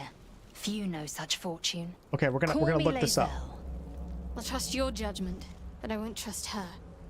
Not until I've gotten the measure of her. Trust me, you won't say We the same scout the thing when you roads find out and who I'm scan worshiping. the skies for children of Gith. They will lead us to a creche. There, we will be purified. Yeah. Yeah. Okay, let me save this. I'm gonna make a lot of save points while I'm playing. We're gonna call this Start of Shadow and Lae'zel Quest. Okay, and let's take a look at the quest descriptions. The Daughter of Darkness. We learn that Shadowheart needs to reach Baldur's Gate to fulfill a mission for her goddess, though the details of that mission are a mystery. We recruited Shadowheart, a half-elf and a fellow Nautiloid escapee. She perished in the crash, however, so we resurrected her. Lae'zel has joined the party. She says that we can be cured at a Githyanki crush and hopes to find her kin nearby. Okay, alright. Let's take a look at Githyanki crushes. I think this is like the coolest part of D&D lore, which is why I love BG3 so much. I wonder if I can look up Crush Kalir. So Crush Kalir, what she's referring to, I'm pretty sure is a Githyanki community that's located on an asteroid that orbits the planet of Toril. How do you spell Crush? Shit. Now I look like an idiot. There it is. Crush. Okay, here we go. Githyanki. Crush. Let me see if I can look up Crush Kalir real fast. Kalir? Kalir. Doesn't look like I can search that.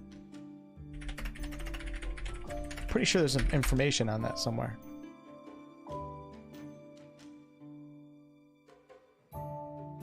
Githyanki Crash D&D. Okay, I guess we just have to go on the Githyanki, and then what search Crush. Damn ads, get them out of here. Okay, you guys ready for this? This is pretty important. Lae'zel is one of my favorite companions, so I really love this lore. It's an old asteroid. Yeah. Since it was impossible to age while in the astral plane, Githyanki needed to hatch their eggs and raise their young in other planes of existence until they reached maturity. You guys get that? So Githyanki live on the astral plane, where time basically doesn't exist. So nobody ages when you're on the astral plane. So when they have a baby and an egg, it can't survive on the astral plane because it will never age, and then you have nothing but a baby Githyanki. So they instead send the Githyanki down to a different plane of existence, in this case, Crush Kalir, which is located on an asteroid that orbits the planet of Toril, which is what Baldur's Gate's located on. And in that crash, the Githyanki babies grow up, and they train, and they complete their rites of passage, which is actually to sever a Mind Flayer's head and bring it back to the crash. And then they're officially accepted into the Githyanki adult culture, and then they can go back to the astral plane and stop aging. This difficulty added with the Githyanki's extremely long lifespan while in the astral. See, they say extremely long lifespan, so the astral plane time doesn't completely stop, but it starts ticking to like a very, very, very slow pace. Extremely long lifespan while in the astral led to a very low birth rate. Their favorite locations to raise and train young Githyanki were hidden crushes, located in remote places of the prime material plane. Their caretakers, known as Varsh, were responsible for hatching the eggs and collectively raising the young. The length of an egg's stay in the material plane was timed carefully so that all eggs in a clutch hatched simultaneously. So there's a bunch of Lae'zels running around right now. There were no families in a Githyanki society. I thought there was information on Crush Kalir somewhere, but I'm pretty sure there is. I don't know why it's not popping up for me. Maybe I'll show... Hold on, let me check the pictures here. Maybe there's not a picture. I remember seeing a picture of the actual asteroid that Lae'zel's crush is located on, but I'm not seeing it here. You guys can see all the Githyanki. Actually, right here, this is interesting because the Githyanki are fighting the Gith, and they're both they both were originally from the same race, but now they've divided into two, and they're at war with each other.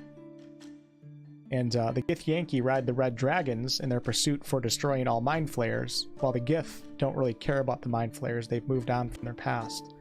And because of that, they have two completely different societies, and they're at war with each other. So the Githyanki race, Lae'zel's race, is not only fighting Gith, but they're also fighting Mind Flayers. There's Vlaakith right there with a red dragon.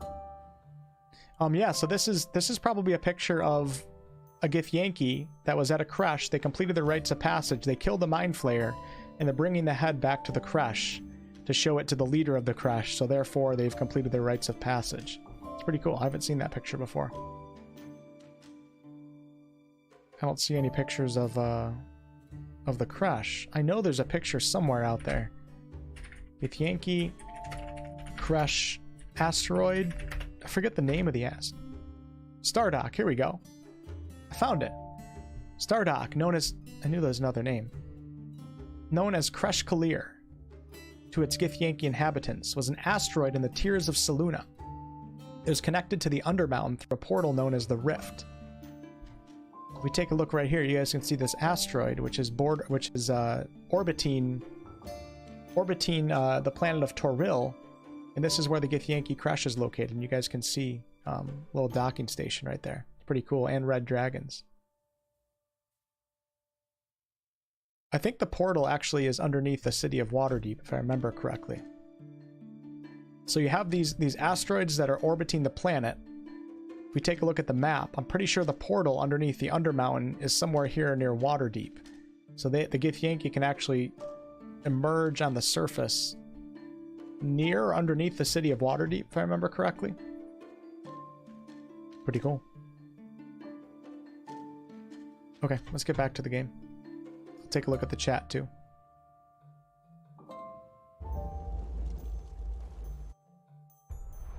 This is really good for me to look this lore up and talk about it with you guys, because it's like ingraining it in my head. Tears of Selûne is an asteroid belt in the realm space. The Githzerai. Yeah, I wonder if we'll be able to play Githzerai in BG3. I think there's a possibility that we might be able to play that race. Are those the same red dragons from 5th edition? Surprised to see any red being a steed for anyone. They are the same red dragons. So the red dragons are in service to the Githyanki. There's a lot of lore that goes into the history behind that. But basically a pact was made between the Githyanki and Tiamat made it so that her red dragons would serve the Githyanki in their quest to destroy all the mind flayers. And I think that's still an important part of 5th edition lore. The red dragons don't actually like to serve the Githyanki, but they have no choice. I'm not sure, Snorrison. Dragonlance and Githyanki both have dragon riders. I'm sure if we visit Stardock, I'm going to be so happy. Angie, thank you for lurking. Appreciate you. You think the Gith are going to be playable? I don't know. We're just talking about that. I have no idea. It'd be an easy race to implement, and it would make an interesting dynamic between Lae'zel and a Gith. But I don't know. The Undermountain is under Waterdeep. Okay, thanks for the confirmation, Felipe. Okay, here we go.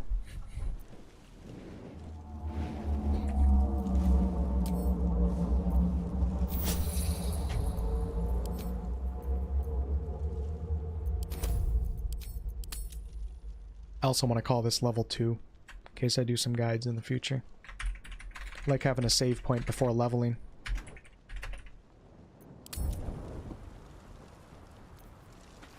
Man, Warding Flare was actually working pretty good for me on the Nautiloid ship right there.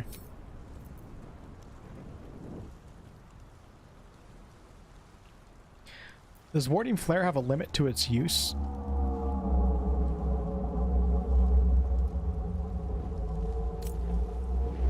Because if it doesn't, it's actually pretty damn good. I mean, you won't be able to do an attack of opportunity or anything if it goes off on your turn, but it's actually a really good reaction to have if there's no limit to its use. I thought there was a limit initially, but it doesn't seem like there is. It's just a reaction. This is why I'm playing a light cleric. Alright, level 2, we get Radiance of the Dawn, perhaps one of the most powerful abilities in the entirety of Baldur's Gate 3. Harness the sun's divine power to dispel any magical darkness and deal 2d10 plus 1 radiant damage to hostile creatures. Plural. Creatures. On a successful save, targets take half damage. Doesn't affect creatures that have total cover from you. So freaking powerful. Anything AoE like that is so powerful.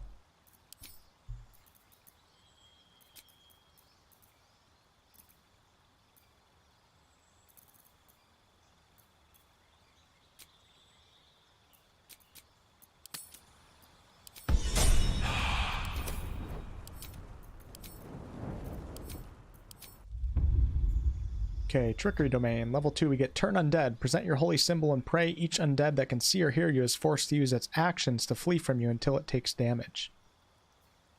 Invoke Duplicity. Summon an illusion to distract your enemies. You and your allies receive advantage on attack rolls against creatures if both the attacker and the illusion are within 10 feet. Some of these I don't use too often.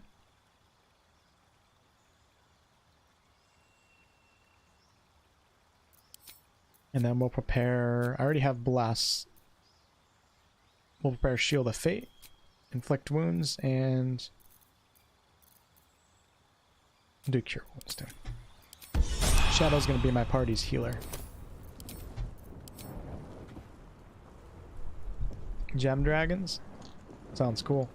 Vlaakith ended up leading the Gith. Gith herself never came back from the Nine Hells. The deal remains to this day. We might... oh shit, I lost that comment. We might find more in this game. That would be incredible, wouldn't it? If they expanded on that story. Queen Tiamat is pretty amazing, I'm not gonna lie. I'd love to see a reaction change in patch 9. Me too. Me too. Radiance of Dawn and Action Surge and Spirit Guardians equals win. Damn, I can't wait till we get access to Spirit Guardians. Duplicity is bugged right now and doesn't give advantage.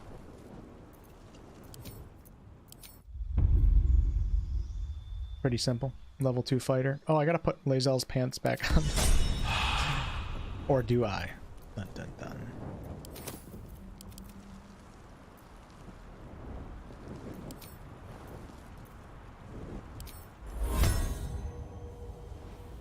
Action and Channel Divinity. Looks like a scarecrow.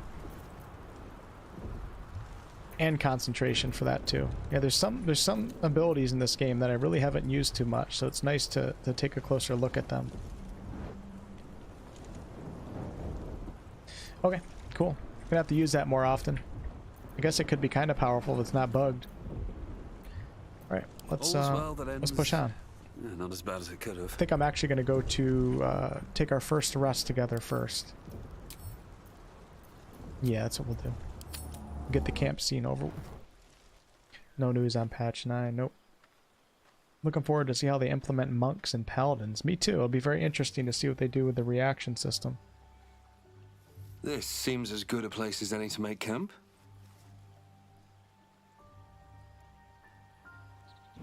I thought they would have messed with the reaction system with the Bard, because the Bard has so many abilities that rely on reactions, but they didn't. So I guess we'll see. What are they going to do with the Paladin's Divine Smite? I bet you they're going to... I don't know. I'm not even going to talk about it, because I have no idea what they're going to do. A monster forms inside us, and you think to be idle. I knew your kind to be fragile, but I didn't foresee the severity. Be quick about your rest. We must locate a creche. Elf, we're hardly going to turn while taking a rest. Are we? The parasites inside us do not rest. Even as we speak, they defile our brains and warp our bones. Imagine not being in a rush. Take your rest. When you have a tadpole in your brain. I will stand watch. Should a single tentacle split your skull, I will not hesitate to end you. The scene where Lae'zel wait, no, you guys wouldn't be watching if you cared about spoilers, would you? The scene where Lae'zel tries to kill you is such... when you're sleeping is such an amazing scene. It really shows a lot about her character, because she's also going to commit suicide in the act of doing it. Which is really, really, really cool, in my opinion. I mean, suicide is not cool, obviously. But Lae'zel is willing to kill. Her Githyanki culture is that important to her, that she's going to kill us to get rid of the tadpoles, but also kill herself. It's a powerful scene, if you ask me. It makes it hard to get mad at her. What were you two talking about? What do you mean? You and that Githyanki. You've lost me. I have no idea what you're talking about, Shadow. Fine. Just don't expect my confidence if I don't have yours. And just to be clear, come daybreak, finding a healer is our first priority. Okay. Agreed. The sooner we find someone, the better. Good. Oh, we might shit. even get lucky and find one right away. As I see it, we're overdue some good fortune. Rest well. Why would Lae'zel disapprove of that? I mean, maybe it's because Shadow wants to find a healer while Lae'zel wants to find a healer at the Githyanki Creche. It's going to be tough making both of these gems happy, that's for damn sure. Something the matter? I want to talk to you about all that's happened to us. Fine. What's on your mind? Okay, we've already done most of this. How am I holding up in your estimations? You're not the kind of company I'd keep willingly, but all things considered, you'll do. Okay, alright. And I haven't forgotten that you saved my life aboard the Nautiloid. Perhaps I'll be able to return the favor at some point. I love games that remember actions that you've taken earlier on in the game.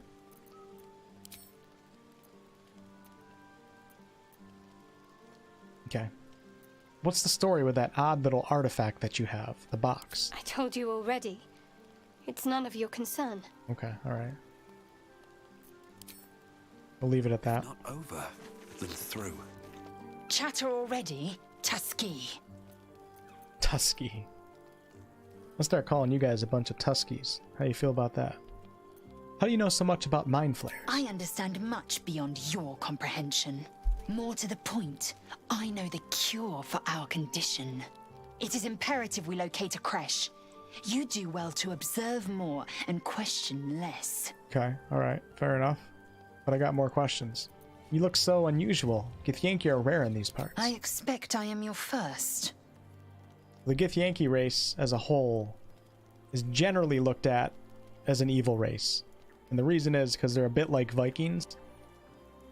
They look at, first of all, they think every other race is stupid. There's a lot of races in D&D that think that too. They typically come to the surface world when they're not in the astral plane, when they're adults. They come to the surface world to raid and pillage. So anytime you see a Githyanki on Faerun, your heart stops for a minute. You're like, is there a Githyanki raid coming to my village? So that's the reason why people are hesitant with the Githyanki race. I know of Githyanki, but I've never met one. Of course you haven't. They would have cut you from navel to neck. You are no less alien to me than I am to you. I know of your kind, but I do not often encounter them. That large, fleshy nose of yours looks like a mistake. Can't wait for the space hamster, me too. You'll do. So you're saying there's a chance. Oh, there's a chance. Thought that was a portal. I think I read somewhere that blue dragons like mortals. Yeah, I know nothing about blue dragons. You call me a Tusky, I call you a Jabron. TARDIS, have you been slipping comments in here and there that I've been missing? I might have to go back through the chat logs and see what you've been saying this entire stream. Elves are pretty racist. Most races in D&D are kind of like that, but I kind of like it though. It kind of makes it, you know, when you find, like, it makes for more memorable characters. Like if Lae'zel ends up being like nice and she kind of steps out of the ways of the Githyanki, that's such a more powerful character than just having everybody be nice to each other. You know what I mean? I like when there's conflicts between the fantasy races. Personally. All right, let's talk about my nose. Come on now. It isn't that large. Decadent then. Lacking in economy. Like so much of this world and its undisciplined people. What do you suggest we do next? We must locate a Githyanki creche. The cure we seek awaits there. Do you know what happens if we don't find a cure? Yes, in great detail. It starts with a fever and memory loss. Then you start to hallucinate. Your hair falls out, and you bleed from every orifice. Your bones will change form. Your jaw will split to allow room for 4 great tentacles. Oh God. All skin will turn to gore and be shed to reveal new flesh underneath. Getting Then turned you on. have ceased to exist, and a mind flayer is born. How cool would it be if you become a mind flayer? That'd be amazing. So basically Vikings. Yeah, in a way, the Githyanki race is kind of like Vikings, for sure. Jabroni rogue. Okay. Let's, a loathsome fate, and one I intend to avoid. Words forged in steel. May your actions express the same metal. We must find my kind and be rid of the parasite. It's as simple as that. Okay, The first all right. symptoms should have long since started, though. That is what puzzles me. Me too. Me too. So, let's take a look at Ceramorphosis lore real fast. Touch up on our knowledge.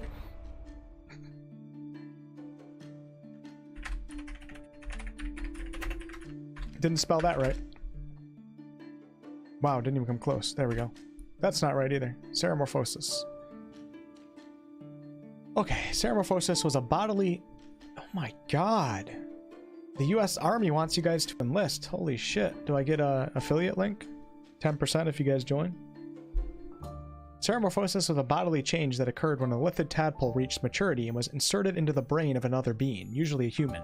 The tadpole ate away the victim's brain matter and essentially replaced the brain, erasing all of the subject's personality and memory, but leaving the physical body alive and under the tadpole's control. After this, morphological transformations occurred, and after a week, a new elithid was created. So for some reason, the tadpoles that we currently have in our brain, this process is being delayed for some reason, which is a big part of the BG3 story. It was common for the newly formed elithid to retain a few memories of its former host. Those memories were merely... Dude, if we could turn into a mind flayer and then get like flashbacks of being our actual character, that would be really, really cool. Get to work, Larian.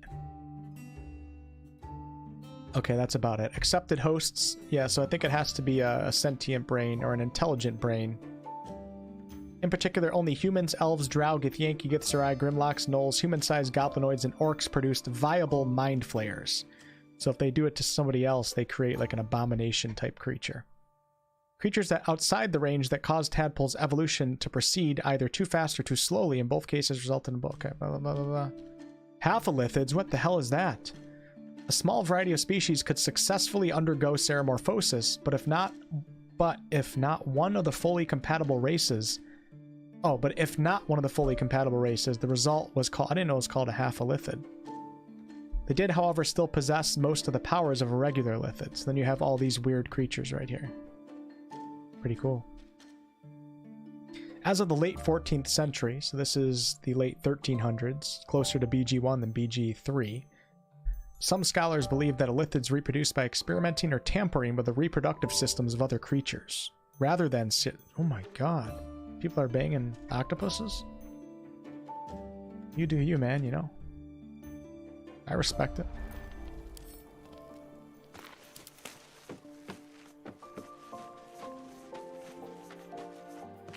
Okay, I'm gonna send all my books back to camp, that's for damn sure.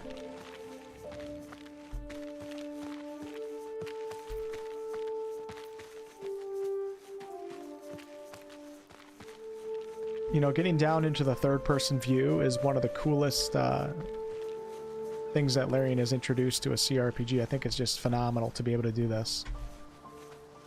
Like, when you're just exploring and you want to take a look at the world around you, like, it's so amazing to be able to go down into third-person. You know how much more work it requires out of developers to allow you to go into the third-person view? It requires so much more work. Because all those isometric games that you guys play... The developers only have to create objects from that perspective. They don't have to create it from multiple perspectives. So when you're able to go into the third person, you can't just have a bed right here. It has to be a real bed, like a fully developed 3D structure.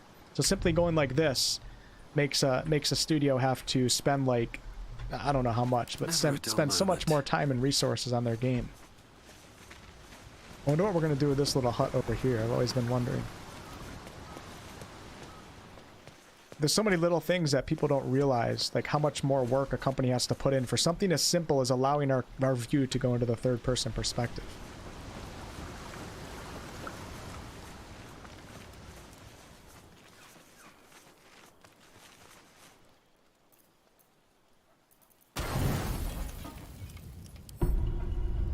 Where are you? Definitely, Luca, definitely. Was that my girl? I gotta fix that scene up a little bit. Okay, we're gonna push on, man. Gonna pick up every book that we find. We're gonna look up every term that we come across, every god.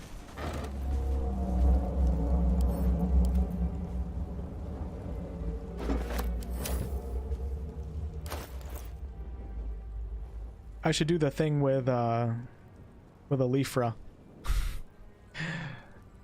You guys are going to get mad at me for calling her Alifra, but that's her damn name, where we can get proficiency with musical instruments. Because I forgot how amazing that addition to the game was, and I don't have a bard in my group right now. I should have taken... Damn it. Oh wait, they don't have a background that gives you... Do they? No, no, no. The entertain... I forget what the entertainer background does. Put up a fight by the looks of it. Not that it mattered in the end. Ugh. Wouldn't wish that fate on anyone. Alright, we're going to learn a little bit about Umberlee, the bitch queen. No joke. See? Shanties for the bitch queen. Fresh water. There must be a settlement nearby.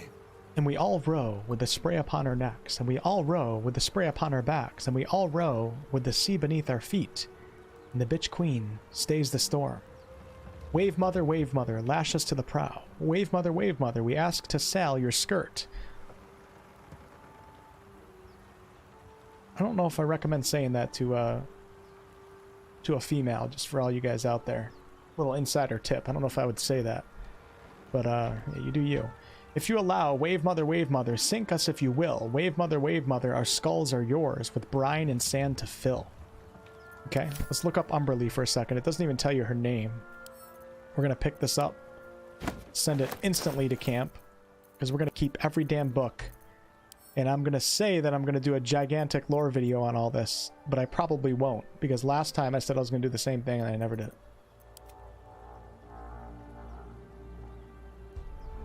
Umberlee is kind of an important goddess, because in the city of Baldur's Gate, there's some statues that worship her, because there's a lot of merchant ships that come into the city. So you're going to see some references to Umberlee when we actually get to go to the city. So let's take a look at her lore a little bit. Umberlee. Umber Hulk? You guys know what an Umber Hulk is? Amis, thank you so much for 19 plus months of channel membership. Really appreciate you. Amis has been a staunch supporter of the channel for many years now. Greetings, Amis. Greetings, Wetlanders. What if there's been a change at this point now? Skirt means edge. Okay, I guess it was just my own mind. I took it the wrong way. Making games is fascinating. I actually want to try to get a job at Larian Studios. Hell yeah, Luca. Be part of the Baldur's Gate 4 crew. We would love to have you there. Might as well play the BG3 trailer and say it's a lot slower than that. Umber Hulks were my nemesis in BG2. How about Umber Hulks in Baldur's Gate Dark Alliance? Those were a pain in the ass too. Okay, Umberlee, pronounced Umberlee, was the evil sea goddess in the Faerunian pantheon, most often worshipped by sailors or people traveling by sea, out of fear of her destructive powers. She was known as a particularly malicious, petty, greedy, and vain deity who controlled the harshness of the sea, while reveling in her own power, was not hesitant to drown people if she so pleased. So that's why you see a lot of sailors saying prayers to Umberlee, because you don't have much of a choice. Because if you don't, your ship is going to certainly get sunk. The Bitch Queen's seldomly seen avatar was a giant woman with a body colored like the sea of blues and greens. And the symbol of Umberlee is 2 waves. Okay, let's go to modern day Faerun. In the late 15th century, Umberlee was a part of the loosely related group of deities known as the First Circle to their worshippers. The First Circle consisted of the gods who lorded over nature. Shanti, Eldith, Myliki, which is Dristo Erden's goddess, Sylvanas, the Oak Father. You see a lot of references to Sylvanas in the Druid's Grove. Auril, Malar, Talos, and Umberlee herself. Interesting. Because I'm pretty sure she's known to be an evil goddess, and she's still part of this circle, which is filled with good aligned gods. You got Myliki and Sylvanas. Places of worship. Definitely some places in Baldur's Gate. At some point before the 14th century, Umberlee flooded the city of Memnon and a part of Kalimshan to inspire worship by fear. If you guys want to know where Kalimshan is, Baldur's Gate is located right here. We go to the far south. You guys can see Kalimshan here. It said the city of Kalimshan, though. I'm not sure if they're talking about Kalimport or what.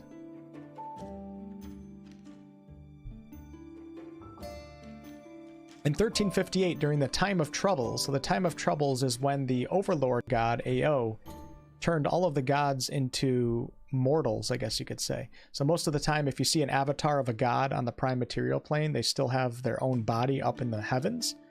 And in this case, Ao took away their connection to their body in the heavens. So any god that died during the Time of Troubles actually died, unless they had a plan in place, which many gods did, because you can see that Bane, Baal, and Merkel and several other gods were killed during the Time of Troubles, but they ended up resurrecting later on.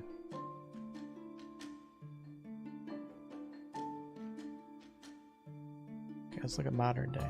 In the 15th century, a book called The Shanties for the Bitch Queen was published and beloved by a fisherman of the Western Heartlands. So this is literally referencing Baldur's Gate 3. Larian Studios, October 2020, designed by Sven Vinka. Okay, cool. Back to the game.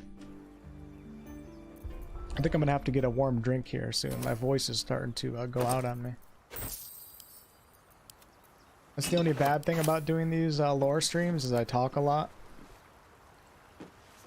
And I don't know, my vocal cords are not designed like some other streamers' vocal cords. Some people stream for like 12 hours and talk most of the time. I don't know how they do that. Part of my problem is when I'm writing video script, I read out loud. So like even if I don't stream at all the entire day, I'll be sitting there researching and writing script, but reading the script aloud over and over and over again. So by the time it comes for me to stream, I'll have been talking for like 5 hours straight already. That's why like when I start a stream, sometimes you guys will notice that like I'm struggling to communicate with you guys. Because my vocal cords are telling me, dude, you gotta take a rest, man.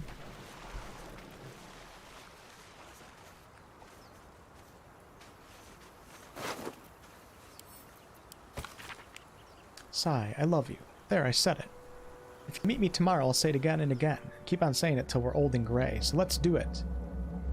Let's go to Baldur's Gate. I know it's risky, but so is staying here. The last few months have been hard, but they're always a little easier when you're there. Leave your boat and meet me at the hill overlooking the old bridge. Bring whatever you can. We'll make do without the rest. Don't be late.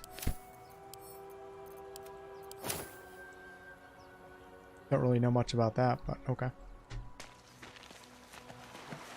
Damn, man, this game is starting to look really, really good.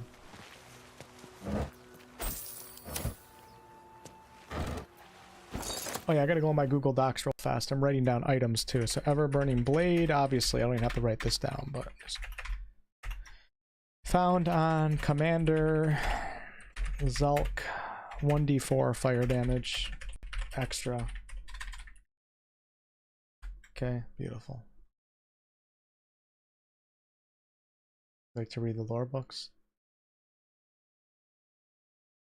Thanks, RG. Appreciate you. Whisper then? Actually, whispering is worse for your voice than talking, I think. If I remember correctly. Yeah, whispering is pretty bad for your vocal cords. I think you're supposed to talk fully, if you can.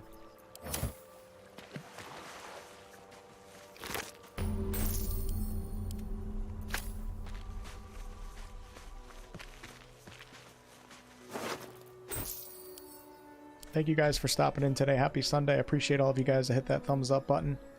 If any of you guys are new around here, I have a link to the Discord server below in the video description. Would love to have you guys join over there. It's a good way to interact with the community. And also keep up with the streams and videos, because I do post things over on the Discord channel.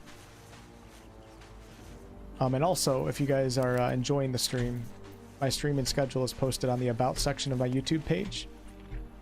Some of the days are random times, but Monday and Friday I stream at 12 p.m. Eastern and Tuesday, Thursday at 7 p.m. Eastern. The YouTube notification system is whack, so if you actually want to hang out for streams, you got to kind of know the times. Okay, so one way that you can make this fight a lot easier. First of all you got to do is get the high ground right here without being spotted. But another thing you can do is enter turn-based mode and take out these two guys before they group up with their friends over here. So we're going to go into turn-based mode. And I'm going to send Lae'zel up here. Shit. Yeah, that's fine. More of the Mind Flayer's pets. He's not wearing boots. That's funny. And then we go like this. Bam. Get into a little combat encounter. A little bit Better stay dangerous. back. Probably should have given myself a little bit Strike more could be room. lethal. Alright, we'll go guiding bolt 1. See ya. And guiding bolt 2. You fight well. Perhaps our survival isn't such a distant prospect. Now the fight's a hell of a lot easier. You know what I should start doing on? Oh my god, listen to the sounds. That's crazy. Ever onward. I should start, oh jeez. I forgot what I was gonna say, never mind. Forget it. You guys can fill in the blank form. What should I start doing? You guys got any ideas? So we're gonna enter into stealth here. Oh, I gotta sit with good posture right now. What the hell am I doing? Send everybody up here. Hot tea. I know, unfortunately I don't know how to make tea. I know it's really easy, but I've never made tea in my entire life. Good night, Ellie. Happy birthday. You're gonna add those notes to the wikis. Most of them are already added, as you can see. The Umberly section was already added. I don't know how to add anything to wikis. I have no idea how to do that. It's okay, blank blank. My guiding bolts always miss. You gotta give yourself high ground, man. It's a big help. I had a 95% chance right there, so... like, being up here makes a huge difference. 100%. See ya. Can't miss that one. I think there's one more rolling around, isn't there? Oh, that's it. There's only 3? Okay. Oh shit, what the hell are you doing back here?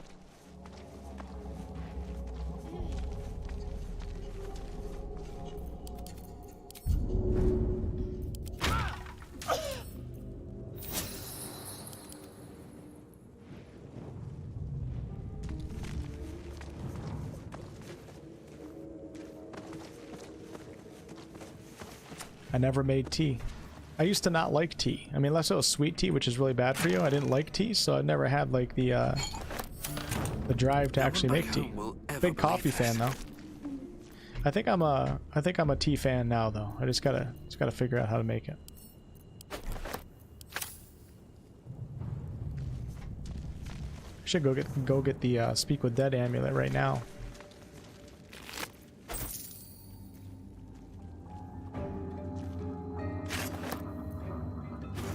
Damn, man, I wish I could use, yeah,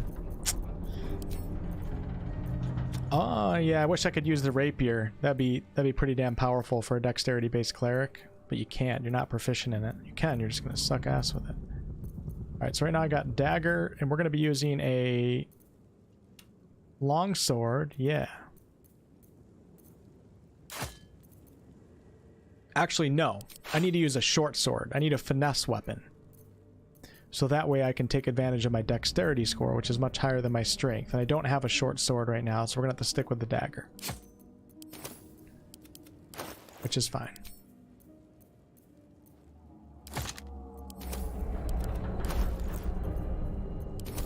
At least things have stayed interesting.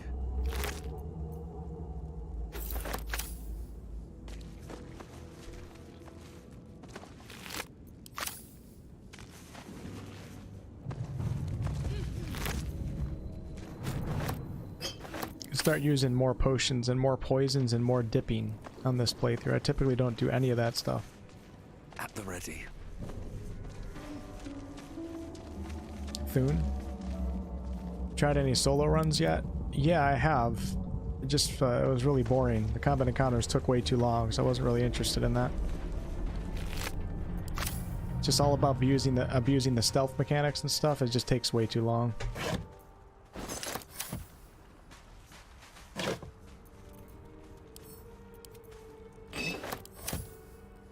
Secret chest on the overhanging cliff, jutting out from the temple area.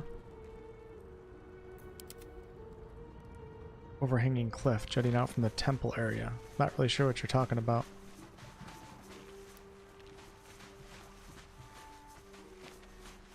Oh yeah. Are you talking about the... Is it the one near the Druid's Grove? Is that what you're talking about? If you ever try throwing an axe, it's all about finesse. Alright, let's see who would be the best at picking locks.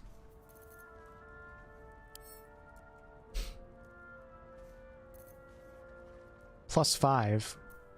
And then Shadowheart. +4. So my character is the lockpicker.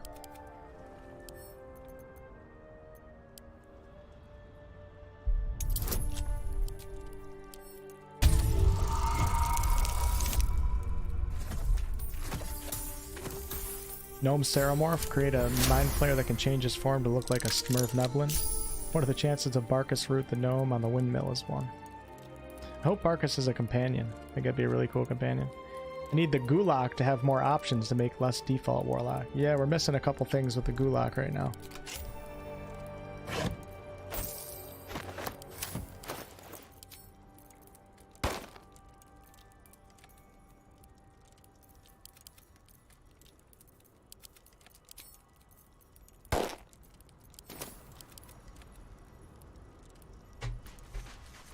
Alright, Shannon, have a lovely evening. Thanks for hanging out. What's the goal of this playthrough? Just to take things slow and learn about the lore of the world as I play. Go through all the dialogues again, try to find new dialogues, stuff like that. So the goal is basically knowledge. That's pretty much it. Pick up all the books, read all the books. Who is that?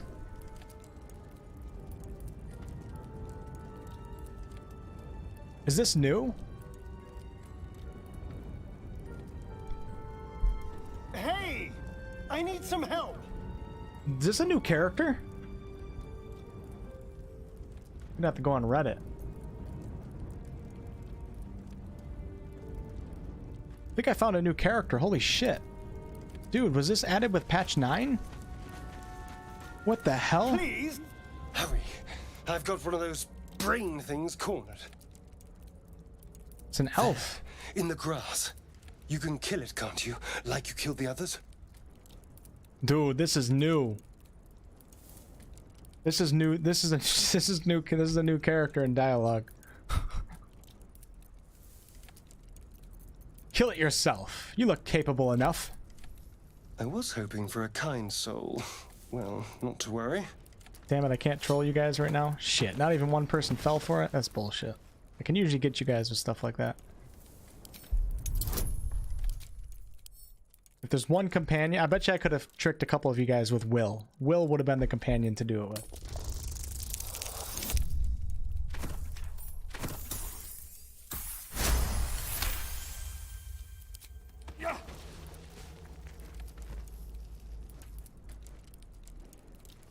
I saw you on the ship, strutting about whilst I was trapped in that pod.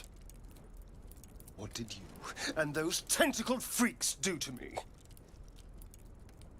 Can't believe I wasn't able to troll any. Were a couple of you guys wondering? Did I get any of you guys? Some of you guys that are watching, I probably tricked. They added this character after seeing his OnlyFans. Romance of Starion? You have it backwards. They snatched me up too. I'm not an idiot. I saw. Ah! Your mind twists. You're looking out of unfamiliar eyes, prowling dark, busy streets. You try to hold the memory, but it fades to the worm. The light. The fear. What was that? What's going on? It's the Mind Flayer's worm. It connected us. The worm. Of course. That explains things. Somewhat. And to think. I was ready to decorate the ground with your innards. Apologies. Apology accepted. I might have done the same to you were the roles reversed. A kindred spirit. My name's Astarion. I was in Baldur's Gate when those beasts snatched me. What do you mean I can't be a good guy? What did I do that wasn't good here? I'm having your stream on in the background as I'm falling asleep. I did roll over to look, but I thought I heard Astarion. Yeah, I'll try not to yell. Everybody keep it down so Sander can fall asleep. We'll turn this into an ASMR stream.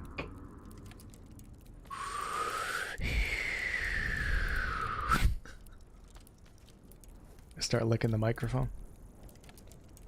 Put on a bird mask, start humping it on the bed. What? What'd you guys say? Wonder how many changes they'll make by the time I release. Alright.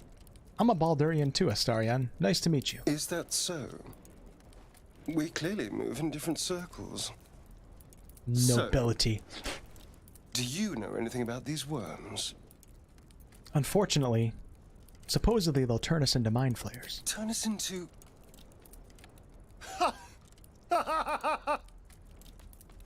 Of course it'll turn me into a monster. What else did I expect? That got weird fast. It hasn't happened yet. If we can find an expert, someone that can control these things, there might still be time. True. Control these things. You guys notice that Astarion says control instead of get rid of? There's more to Astarion than meets the eyes. So I think I'm going to take Gal. And I'm going to leave Astarion behind on this playthrough. I know a lot of you guys are going to cry, but it'll be okay. Alright, I'll take Astarion with me on patch 9. I need to get moving, but you can shelter at my camp. I was ready to go this alone, but maybe sticking with the herd isn't a bad idea. Safety in numbers, after all. It's a bad idea to send Astarion to the camp, though. I hate to turn down an invitation. All right. Maybe I'll see you there. Nice. Good luck. Just can't believe the amount of voices that go into just one class or race change. It's incredible, isn't it? It's incredible. Like, there's so much work that goes behind this game. It's mind-boggling to think how much work Larian's putting into this game. Time to press ahead. All right, let's go find the Harpers. I think I am strong enough.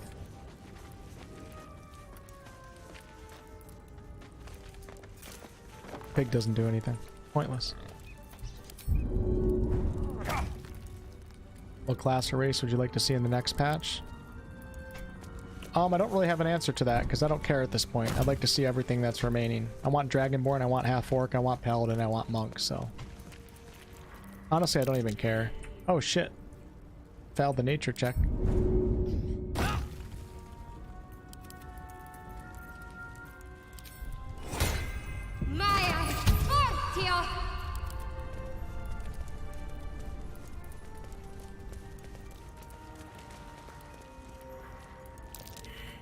Nice view. Really? Yeah, so I failed all 3 nature checks, which reveal that this rock can actually be moved. And yeah, I failed it with all my characters, so now I can't move it at all. I wonder what happens if you... Let's try this. Hold on. Let's try this. I'm going to do a partial rest. You want Monk and Aarakocra? That would be awesome if I got the Aarakocra. The bird people.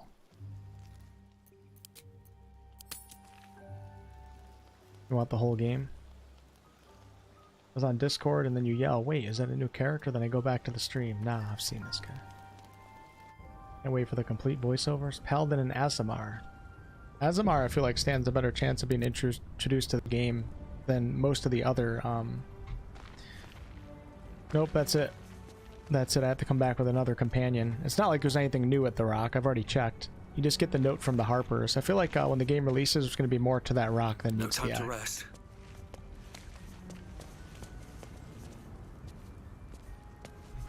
No, they're not doing full voice acting for the actual character.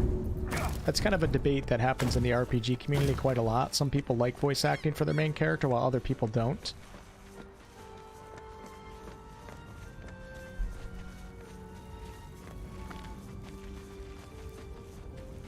I think I'm okay with either way, to be honest with you guys. I don't mind it not having it. I don't mind it having it as long as you have a plethora of voices to choose from. Otherwise, it can be immersion breaking. You didn't know that was there? Yeah, so make sure to go back on your playthrough, Kyriel, and take somebody that has... I think you have to have at least a 14 in strength to move the rock, and then you gotta pass a nature check, and then you can move the rock. I can't remember what... There's nothing that's too important in there, at least not now in early access, but there's a couple items, and there's also a letter that references a faction called the Harpers. More survivors? They're trying to dig somebody out of the wreckage. We met a strange elf who had also been infected with a parasite. He was hostile at first, but agreed to join us when we learned he was infected too. Just get her out! I'm trying! Come on, Two speed potions. Oh, that's actually pretty good. Get her out of there!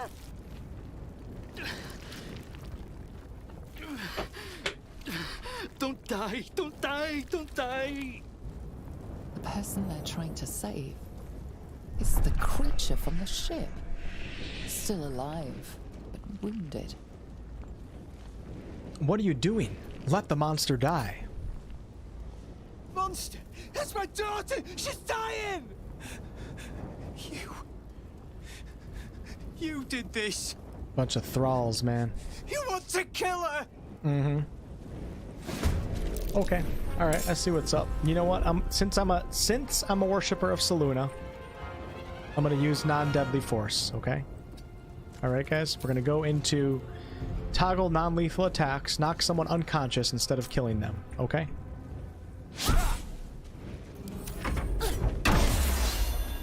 Dude, that reaction is so good.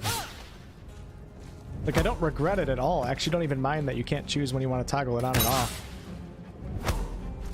Oh jeez, I might have to start swinging some real swords here in a second. Holy crap. You can only do non-lethal with a melee weapon, I think. Yeah, it must be unarmed or using a melee weapon. Doesn't work on undead and constructs. Still breathing, despite everything. Just gotta make sure to turn it back off. Yeah, so you can have warding... There's no limit to warding flare's use, which is pretty damn powerful. That is really powerful. Holy crap, no wonder why everybody loves the light cleric. Suddenly, something convulses inside you. Your vision lurches sickeningly. You are one with your assailants. Your minds fuse together. They're frightened. Lost. The creature in the wreckage is forcing them to attack you, controlling them like puppets. Its voice shivers across your brain, seeking access, trying to bend your will to its bidding. On my first playthrough, on my first ever playthrough and stream, I remember I tried kissing the Mind Flayer. It didn't go as planned. Alright, we're going to, let me hit continue fighting, see what that does. Alright, cool. Gives us a little bit of time. Whose turn is it, Lae'zel? There we go. Oh, I gotta get... Why do I have a dagger on Lae'zel? I should give her the ever-burning blade.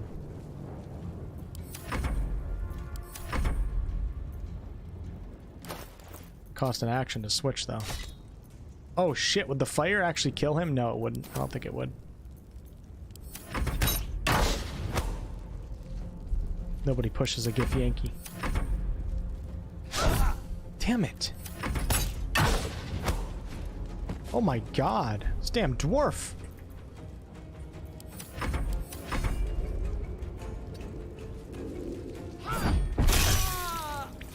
It's a rough way to knock somebody out. Take a two-handed burning sword and smack it over their skull. Those people. The Mind Flayer made them its puppets. Thoroughly unconscious. They are unlike... Makeshift crossbow. Don't want that. Thoroughly unconscious. Makeshift bow.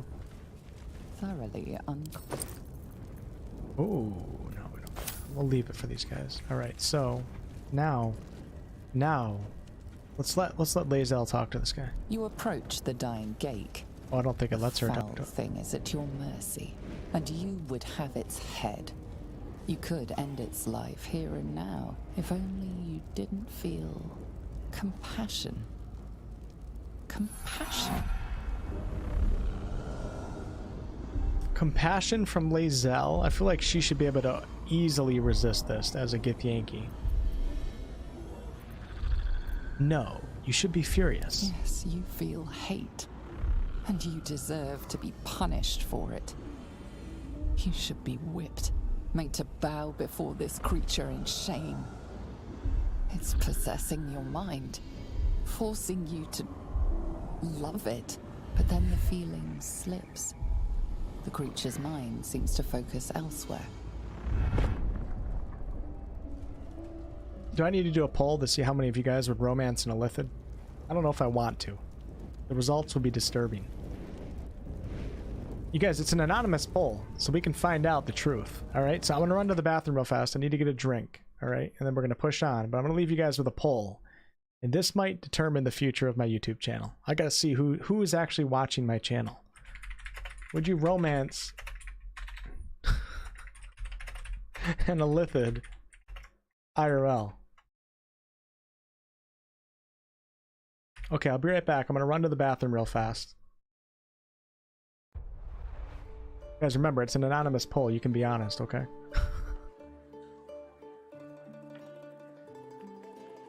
Wolfheart RS, failed romance situations. Will you be able to romance Shadowheart this playthrough? Definitely not, Keith, because I'm playing a Cleric of Saluna, so the chances of romancing Shadowheart are extremely slim. That's why I have to look towards my octopus brethren. Alright, I'll be right back, guys. I'm gonna run to the bathroom.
Okay.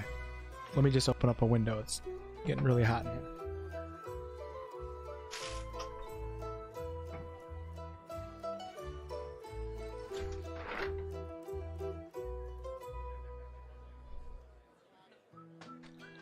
I can't even imagine how hot this room is going to get when I have a 4000 series GPU.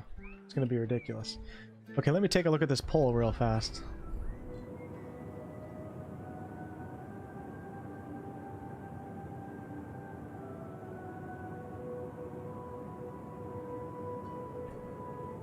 What the hell is going on right now? Out of 122 votes, 38% of you guys would bang an octopus?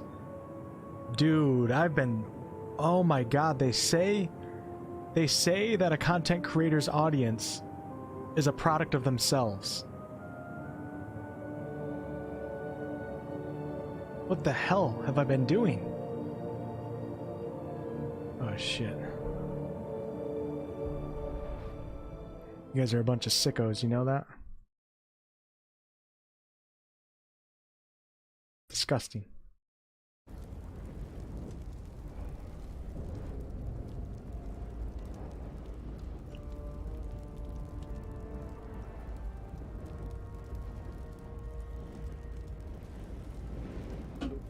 Well, I know I'm not inviting you guys over to my house if I have a pet octopus, that's for damn sure.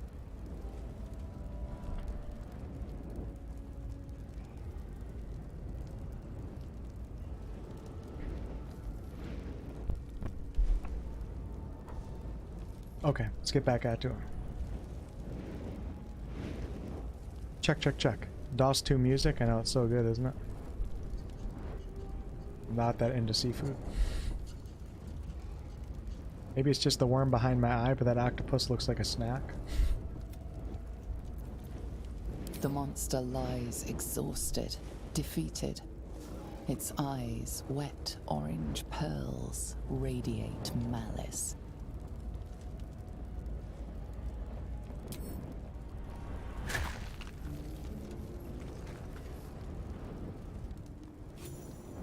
What to do?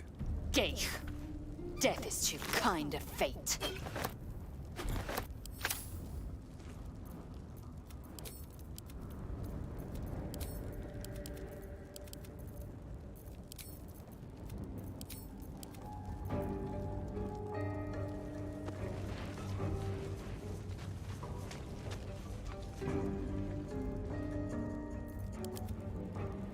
Moving in.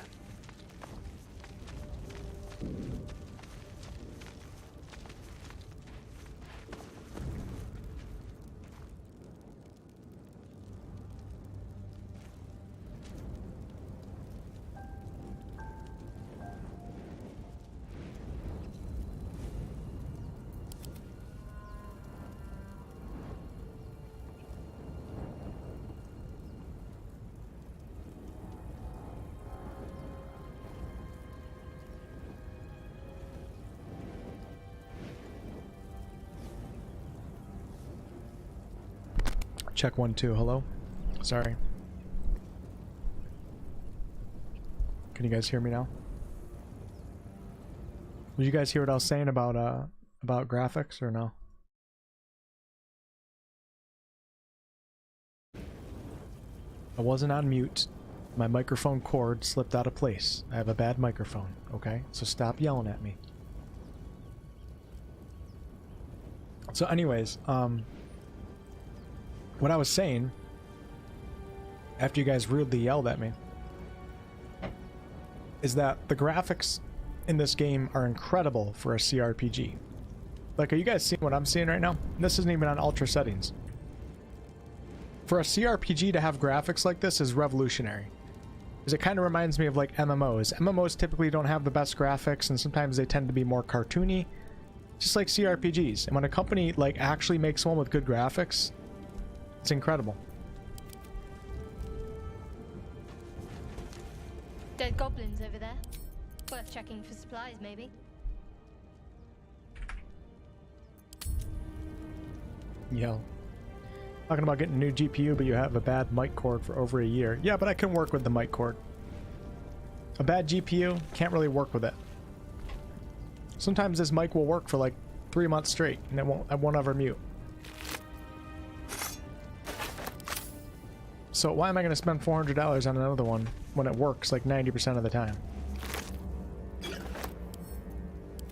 You know what I'm saying? Footprints.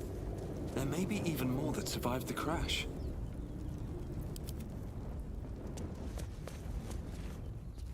$444 thumbs up on the stream. Thank you guys. Okay, let's meet our favorite wizard. Thomas, thank you for the $2 donation. I'm just an old yeller. Yeah, you are, Thomas. Thanks, man. You're alive. That's unexpected. Last I saw you, you were lying in a crucible's worth of blood. An intellect devourer nibbling at your ear. Glad to see my eyes deceive me. I'm Gale.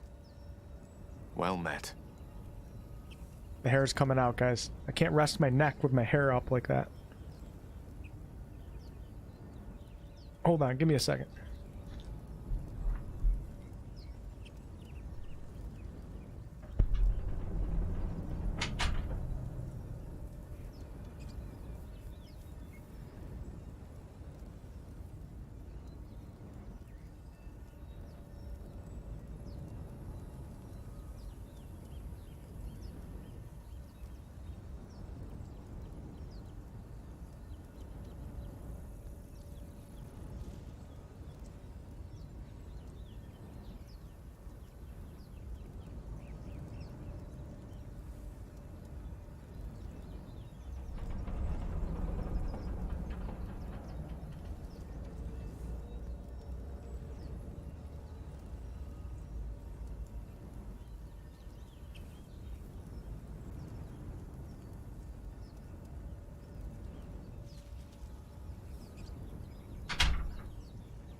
Okay.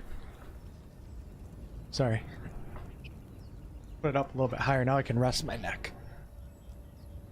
Oh, much better. So much better. You want me to answer number 3? You don't trust him? I want him in my group, though, so I can't kill him right now. Where did you appear from? See that rune? Netherreese, I think. Weave so thick on it it's almost viscous. I had a taste, and just like that, swept from one room to the next. Not to mention, you're staring at me like a Rashimi at a blackboard. You're no wizard, are you? You guys like the new look for Gal? Why do you ask? Because I need one, but it'll have to wait. The primary need now is a healer. I take it you recall the insertion of the parasite? I recall it, yes, vividly. Are you aware that after a period of excruciating gestation, it'll turn us into mind flayers? A process known as ceremorphosis? It is to be avoided. I assume you're no accomplished healer either. Powerful cleric, maybe? Here we go. Revealing that we're a cleric of Saluna. I am. My patron goddess grants me many spells. Not the power to remove tadpoles, I gather. And neither can you. Then we'll have to find someone more experienced. And fast. You and I are in a whole lot of trouble. We need help, and I'm not sure where we'll find it in this wilderness. How about we embark on the quest for a healer together? That sounds like a plan, Gal. Most excellent. Then, without further ado, let's be off. Besides, looks like you keep some interesting company. Hey, don't look at my girl like that. A woman with shadows for eyes. Deep as the dark lake. Pleasure, madam. Yeah. Is it indeed? We'll see. Nice. It'd be cool. It's gonna be cool if Larian allows like companion romance, like outside of the ones that you're playing. Like if Gal and Shadowheart had their own romance, that would be awesome. That would create some drama. Imagine if you love Shadowheart and Gal and Shadow got together one night. Pretty cool, right?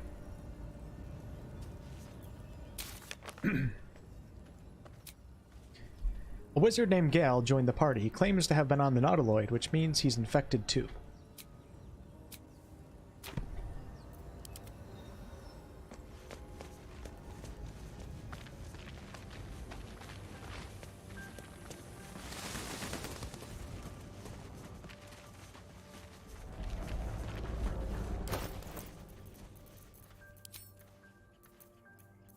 Still haven't found a short sword yet. Surprised.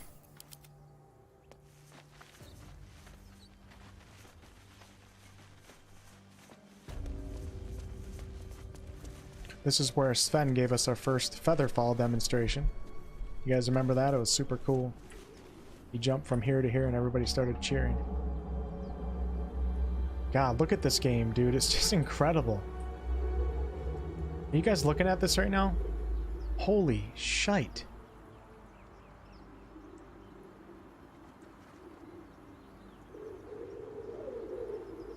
Yeah, can have the party killing each other over love triangles and squares. Like Dragon Age? Yeah. Yeah, like Dragon Age. Wait, do Dragon Age companions romance each other? You don't like the earring?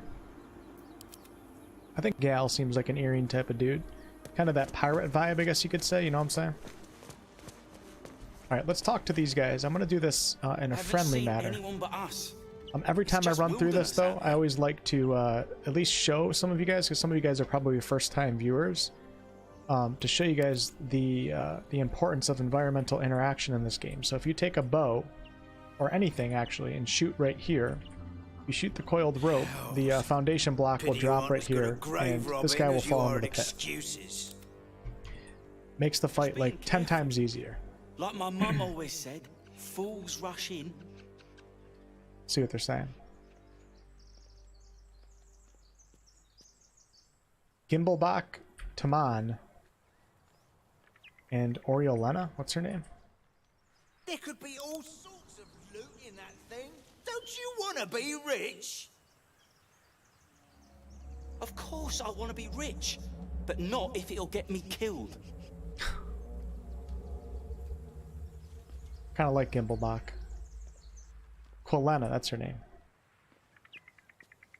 Okay, we're gonna talk to these guys and hopefully get through this with dialogue, although I don't really have any charismatic characters. Should be an interesting playthrough. Charisma 8, Charisma 10, Charisma 8, and Charisma 13. Okay, so Gal is the one we want to use here. Evocation Wizard. Evocation spells focus on elemental energy into powerful attacks and enchantments. Those who specialize in this school are known as evokers. Abjuration spells summon wards, banish enemies, and nullify magic, suitable for those who wish to defend themselves and others. So I'm going to go Evocation, because Gal is going to be my big damage dealer here, so we're going to try to help out our Evocation spells. Probably the build that most people go with. And I'm going to take, we'll take... Featherfall, Magic Missile. Do I need Featherfall right now, though? Oh god, I hate running with Magic Missile. I don't hate it, but I use it all the time because it's so damn good. I feel like I can't play without it. If I'm a sorcerer, I like Chromatic Orb. Alright, we're gonna run with Featherfall and Magic Missile.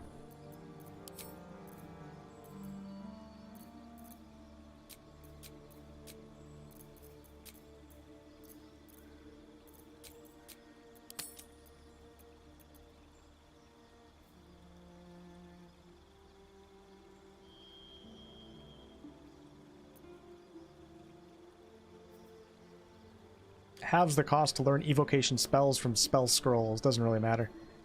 Create pockets of safety within your evocation spells. Allies automatically succeed their saving throws and take no damage from these spells. This is actually this is a really good wizard subclass for that reason alone. You can shoot like a fireball into your group of friendlies and make it less likely that they're actually going to be hit.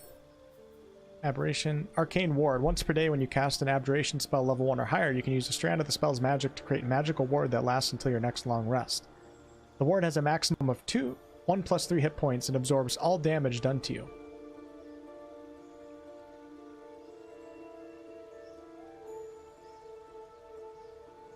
When it's reduced to 0 hit points, you take the remaining damage, but the magic remains. Whenever you cast an Abjuration spell level 1 or higher, the ward regains a number of hit points equal to twice the level for that spell.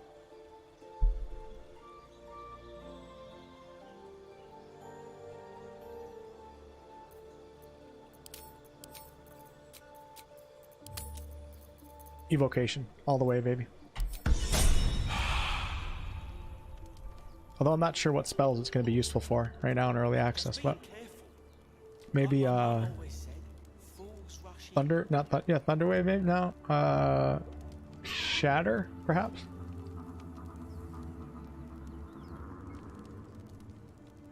Used Abjuration for the first time. Kill the halfling. I'm going to talk to the halfling. Is that rapier usable by your main character? No, I'm not proficient with rapiers. I'm long swords and short swords. Short swords are going to be the one that I go with because they're finesse weapons. So yeah, my main character can't use a rapier. Not proficient. Is that blood? No, never mind. Okay, we're going to have Gal go up first. Have a little chat with these guys. You'll die a bloody pauper unless you take a few risks. Why don't we just wait a while? You're both twice as tall as me, but have half the bloody backbone. But we don't know what that thing even is. And what about the crypt? I'm telling you, it's a ship. And the crypt can wait. Mari and Barton have been trying to break in for days. Now we... They want to loot the ship. Look at Gal's face. Ourselves competition already. That's our ship. You know, it'd be funny if I shot that block down right now. Gal would go down with it. See, look what I could do. I could literally shoot this. Oh no, I thought Gal was... It shows him standing on it. And what? In the actual dialogue, doesn't it show him standing right here? I think it does. Yeah, it does. Huh, interesting. Alright, let's go with a... Oh, damn, man. I don't have anybody that's really good in conversation. I didn't really think about that. That's okay. It's kind of funny when you fail, right? Oh, with gold number 1, I mean no harm. I'm just looking around. First you look, then you touch, then you take. The only thing we're sharing with you is our pointy ends. Oh shit, this just goes right into combat. Damn it! Okay, that's gonna happen a lot. But that's okay.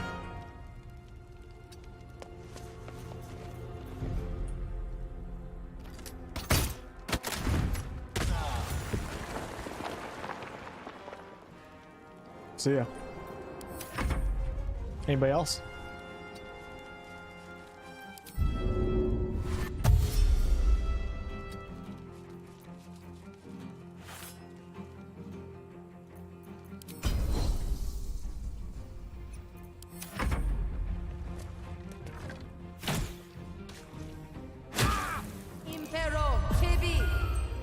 Aha.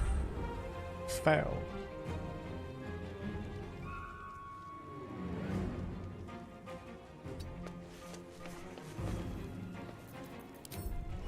Don't need any spell slots for this fight. Too easy of a fight.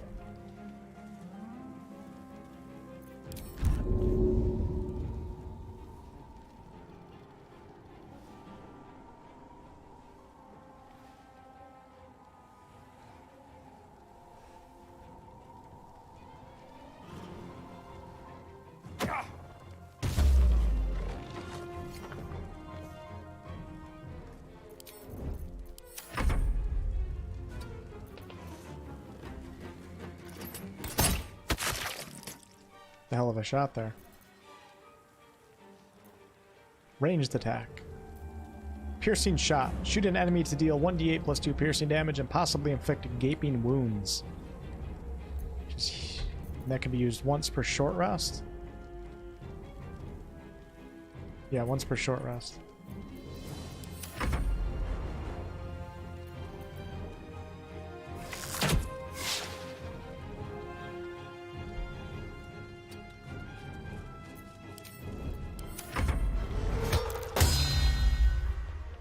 Oh, Gal went to sleep. Oh, I forgot about mage armor too. I gotta get into the habit of casting that.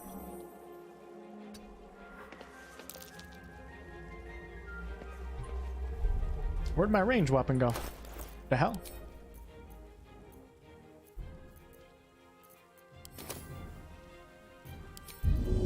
Let's throw a hand axe. It'd be kind of funny. Never mind, it wasn't funny.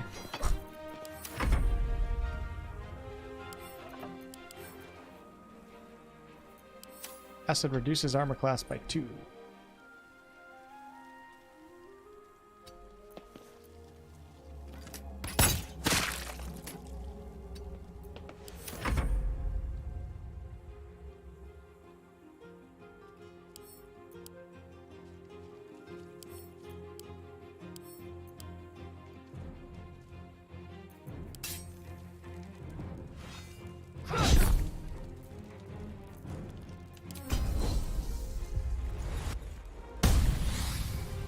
There's Al standing in the railing. See ya. Oh damn, he threw the axe back. Respect to that gnome. Holy crap. I might, you know what? I might knock him out. I kind of like this guy. I respect that, man. Really do. Leave him alive. Should do a playthrough where every enemy that you kill you only knock out and see if it changes anything.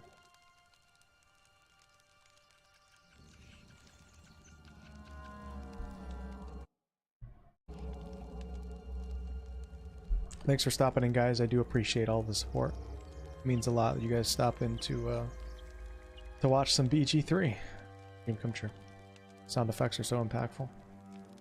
He's a gnome. If you try to open the door as a gnome, you'll also receive an easier roll at the deception check. What's up, Jaboon? How you doing? I refuse to play a barbarian. You guys that play barbarian and fighter, who is best to you? Currently I would say barbarian. But once we hit level 5, perhaps that will change a little bit. Barbarian's one of the most powerful characters that you can play currently, I think. Barbarians, fighters get action surge. They can do two attacks in one turn. Barbarians can always do 2 attacks in one turn. In early access, it's really damn powerful. So I have to go barbarian for now. It's also really fun.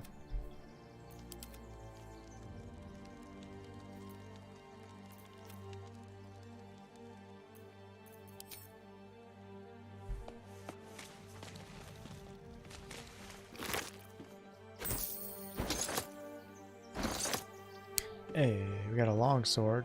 Doesn't really help me though. I need a short sword. Keep an eye out for a short sword for me. You guys got me? Really gotta find one ASAP.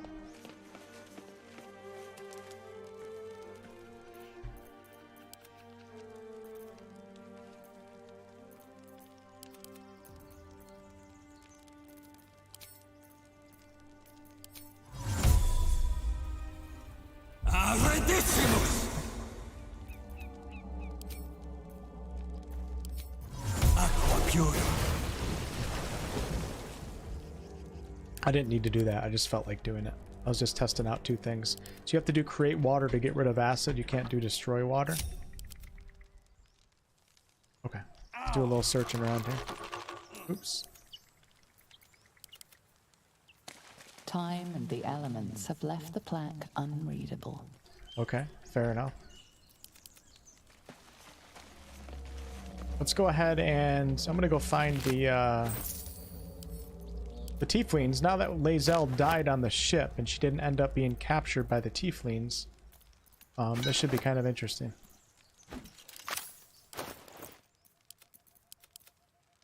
No one's stopped me yet. Githyanki half plate. We'll go with that. I'm really not a fan of how the Githyanki armor looks, even though it's the best medium armor that you can get in the game if you don't care about the disadvantage on stealth. I like the scale mal though. I think it looks really good. Githyanki armor is so ugly. Action, not reaction. So ugly.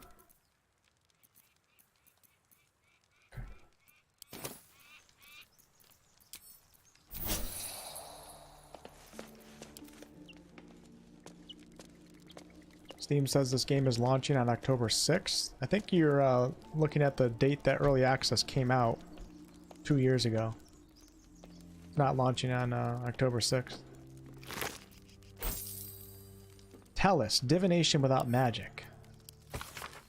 Each page in this illustrated book describes meaning of a different Talus card. A message has been penned down on the title page. My dearest Quolena, that's the wizard that we just killed. While you were sleeping, I did another Talus reading. Half expected to draw the Fool, because that is what I feel like. And what is your venture if not reckless? Instead I draw these. The Ten of Waves, meaning divine love, bliss, or illusions. The Comet, meaning riches found or fulfilled wishes. Death, meaning new beginnings. The Suit of Waves resembles love. And I know what we have is still frail. Can you blame my heart for beating faster when I saw these cards? I've been staring at them for an hour. I need to go. Cups aren't going to clean themselves, but I know that when I come back home tonight, you will be gone. When you return, will you tell me if you feel the same, or if this was all just a blissful illusion? I love you. Alice.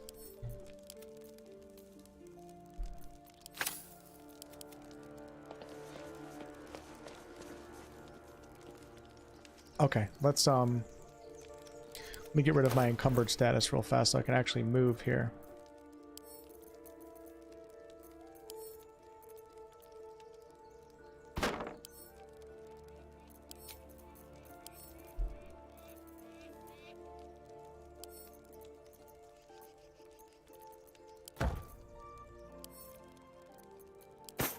Send a bunch of stuff to Lae'zel.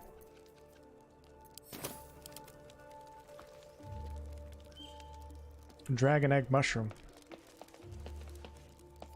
I'll take that. Okay, let's go investigate the tieflings. And then I think I'm going to come back here and we're going to break through into the temple. Swift as my feet can carry me. I think that's what I want to do. Or we could go through the front door. Try to deceive this guy. Gotta find myself a short sword.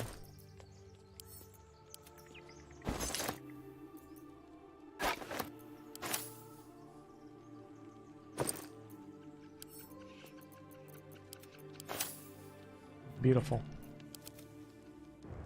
Beautiful, beautiful. Let's see how many of these guys get entangled when I click right here.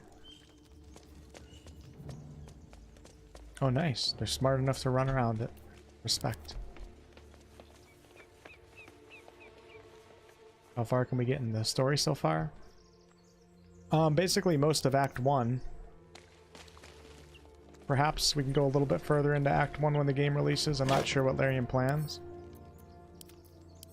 I mean, you're looking for specifics, like where does the story end in Act 1? 2024 is reasonable. I think 2023 will happen. They announced 2023 earlier this year, and they've held off on announcing a release time for a very long time, so I think they're feeling pretty comfortable with a 2023 release. Is 2024 possible? Of course. But I think we're going to get it in 2023. Seems like they're definitely in the final stages.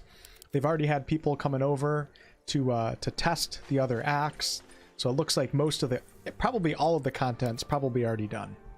They're just polishing things, making things make sense, testing things.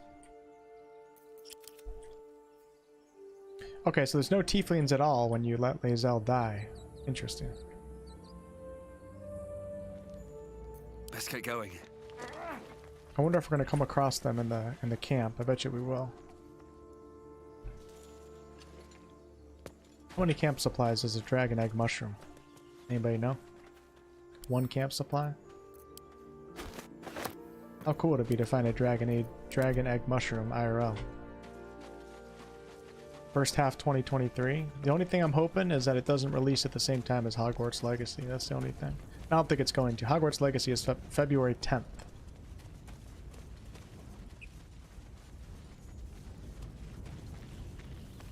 I don't want it releasing at the same time as Hogwarts Legacy, and I don't want it releasing at the same time as Ashes of Creation Alpha 2. If Larian, if you could just work with me with that, I would appreciate it. Actually, my sister's getting married next year too. Don't release this game when my sister gets married, okay? I hear shouting up ahead. Because I'm gonna have some real choice words check it out. with Sven But if that be happens. careful. All right, now time for the most boring fight in all of early access. Here we go. Let me save it. We'll say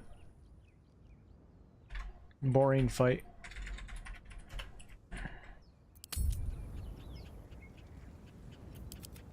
Or I could go back in the ruins, get myself the Speak with Dead amulet. Okay, I'll do that. Let's finish the ruins first. Maybe that'll be it for the stream too. It's starting to get kind of late.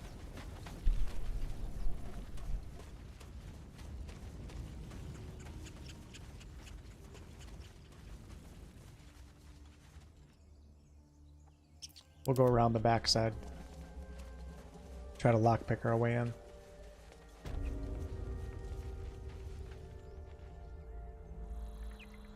Chapel entrance. 2023 is going to be one hell of a year. I know, Starfield, Hogwarts Legacy, Baldur's Gate 3, and then there's like a ton of games that we're finally going to see gameplay on for next year. What's that? I'd imagine we'll see more Avowed gameplay. Well, we haven't seen any Avowed gameplay yet. Avowed gameplay, a ton of Dragon Age 4 gameplay.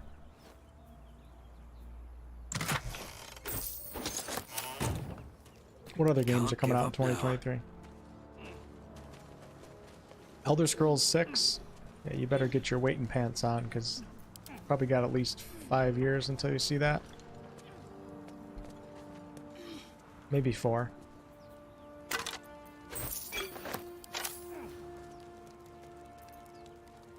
Still alive, so that's progress. Is my sister hot? How am I supposed to answer that?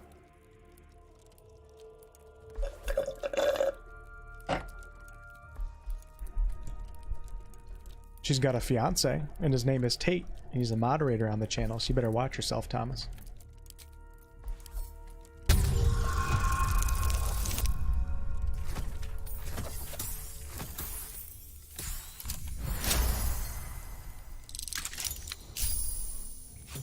BioShock 4. Never played the BioShock game. Her fiance thinks so? I would imagine. I would imagine he does, right?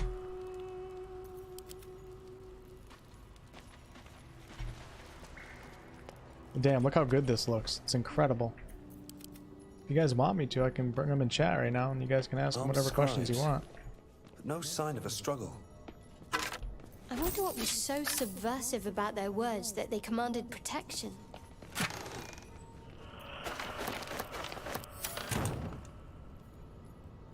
Damn, this looks so much better. Look at the lighting. So good, so well done.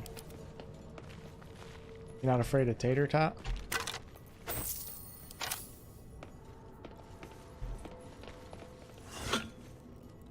Honor Amongst Thieves. Gonna have to look that one up. I remember hearing about it, but I don't quite remember it. What level am I right now? 2? Yeah, still level 2. I should be level 3 after this, I would imagine. Yeah, definitely.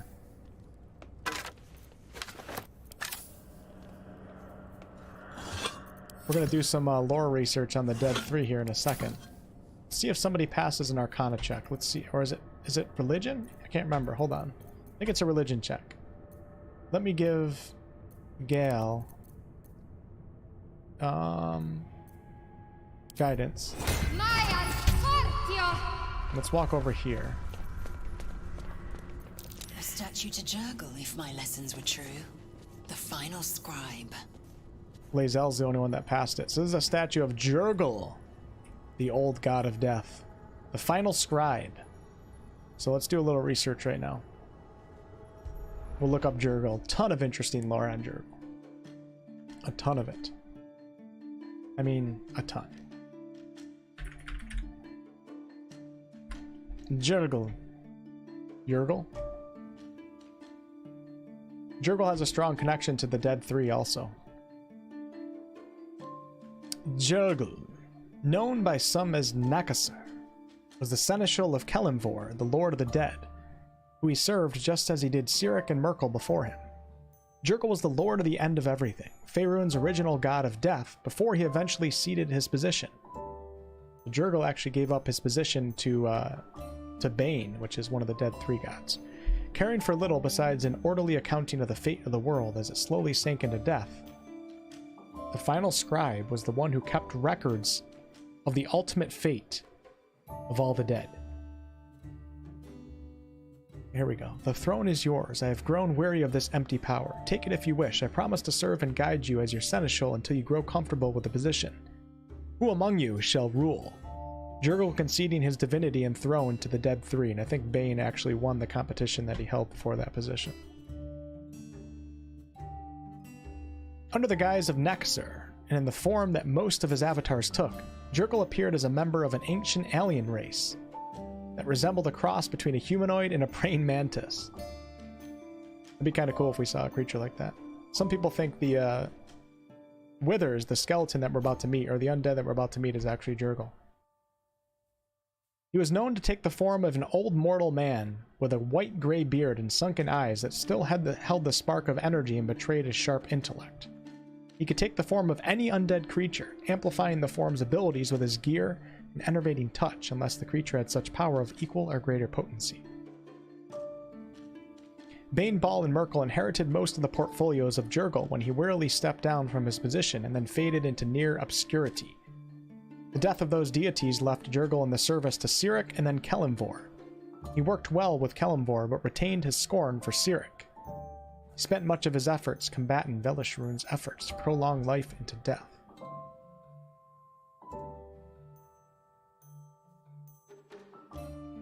Jurgle is an ancient deity, older than many of the greater gods of Faerun. Yeah, Bane assumed the portfolio of strife, Merkel the rulership of the dead, and Ball the portfolio of murder. Jurgle himself faded from his great stature and became a seneschal to Merkel, a position he has kept even after his master perished. Okay. Got no modern day lore? Alright, let's look up Kelimvor real fast, because Kelimvor is a really important figure too. Kelimvor, also known as the Lord of the Dead and Judge of the Damned, was the god of death and the dead, and the master of the Crystal Spire and the Fugue Plane. So the Fugue Plane, for those of you guys that aren't familiar, is the plane that all of your souls go to when you die. And then in the Fugue Plane, it's basically decided, Kelimvor decides where you're going to go after death. And if you worshipped a god, and you were a good worshipper, so let's say that you worshipped, Selûne. When you die, your soul's going to go to the Fugue Plane, And then Kelemvor is going to send your soul to wherever Saluna's plane of existence is in the upper planes. And if you don't have a plane, or if you don't have a god, you get stuck within a wall on the fugue plane.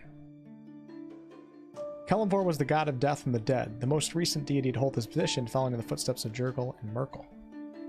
Let's see if we can get some modern day history.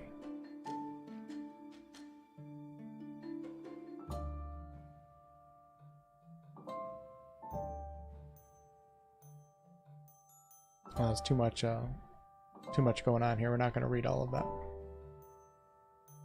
But yeah, Jurgle is the scribe for Kelemvor, who resides over the fugue plane and decides where your soul is going to go after you die. And Jurgle keeps records of all that. Keep it simple.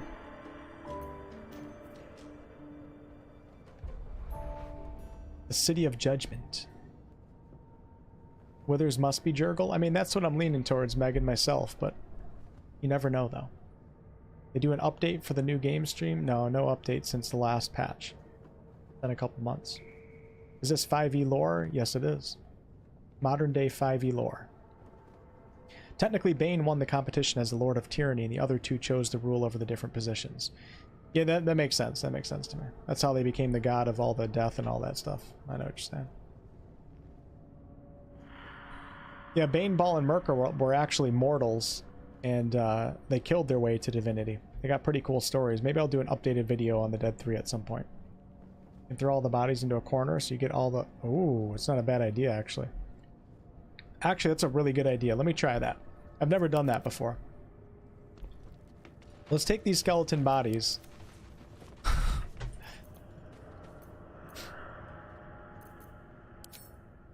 Oops. Jeez. Do I have enough, Oh god, that's so loud. Lae'zel's the only one that'll be able to throw them. This is actually a really cool idea, to take them all and pile them into one corner. And then I'll drop my channel divinity, turn undead. That'd be kind of funny. I'm gonna put them all right near this brazier. This is one way. Ooh, scimitar. Can I use that?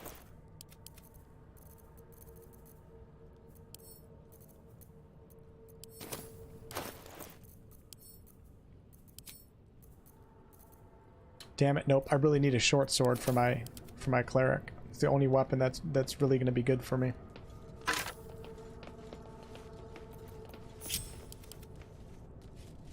Another thing you like to do in here, if this fight is challenging for you, is turn on all the candles. Because then it lightens up the place a little bit, so the skeletons aren't standing in dim darkness or in dim light. Heavy key.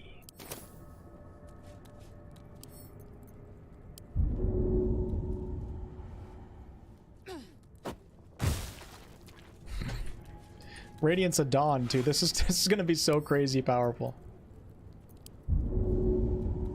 It's really not a hard fight, though. But it's still fun to try stuff like this. This fight was actually really hard my first time playing. I don't know if I was level 2 or level 1.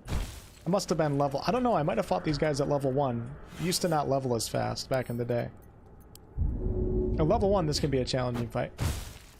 At level 3, it's a walk in the park. Level 2 is not that bad. Okay, there's one more guy around here somewhere. Where is he? Over here? There he is. Shy, hello. How's your time off treating you? My legs hurt from the trip back, though. Cramped car ride and such. Did you tell us where you went, Shy? I like to hide with Gal and hit them with Shatter as well. Shatter's one of the best spells in the game. I feel you on that one.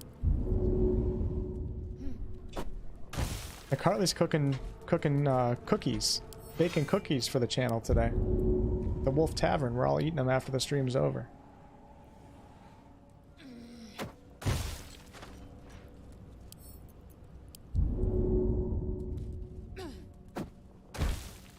You know what I'm gonna do?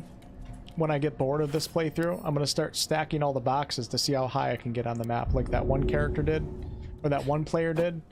See if we can beat his world record, the highest spot on Faerun. I'm gonna try it. Okay, so let's take Shadowheart has turn undead, so put her right here. Each undead that you see or hear is forced to use its actions to flee from you until it takes damage. At higher levels, this will actually destroy undead too. And then we also have Larry, the cable guy. He has Radiance of the Dawn. Harness the sun's divine power to dispel any magic darkness and deal 2d10 plus 2 radiant damage to all creatures. Holy shit. You guys know how powerful that's about to be? And then we'll take Lae'zel. She can stand right here. Gotta make sure I pass the perception check, though. Excellent choice. Am I missing a skeleton? Oh, there's one right here. Shit. I think I'm gonna one-shot everybody in one go. To be quite honest with you. Grease? I don't want to grease. I mean, I could, but I don't want to do that right now. I want to try Radiance of Dawn. See how deadly it is. Just piling the bodies, man. Okay, here we go. Let me cast Guidance. Wait, do I already have... No, Guidance only lasts for 10 turns. Guidance. Here we go.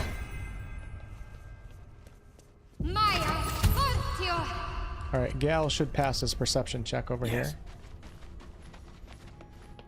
Come on, baby. You can do it. You can do it.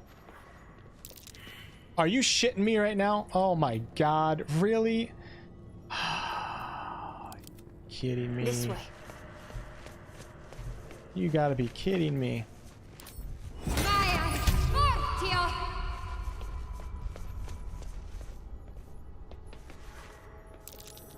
That there might we be go. worth a look.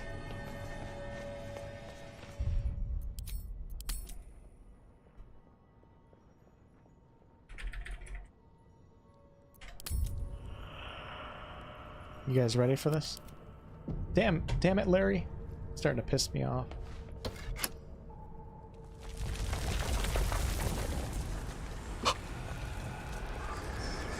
Uh-oh. Wait, they're not... Oh my god. No! No, Lae'zel! Ah, why did you do that? You're not supposed to kill one, Lae'zel. For cripe's sake. I think Larian has to has to touch up their cinematics a little bit and actually represent where they are on the map, because it just showed 2 of those skeletons rising from this entrance right here. And they're not right there. They're right here. Okay, so we're gonna skip Gal's turn. I can't believe... Lae'zel, you're ruining everything. Damn it. Alright, I'm gonna take Lae'zel, and we're going to... I gotta get her out of there, because she's gonna be attack of opportunity. You guys like that word? To my displeasure. So let's go ahead and disengage. I don't even have to, but I'm going to. Let's get her all the way over here. And then I'm also going to hide her. There we go. I gotta hope that these skeletons don't go anywhere. I'm so mad that my character got almost last in the order of turns. That's a bunch of bullshit.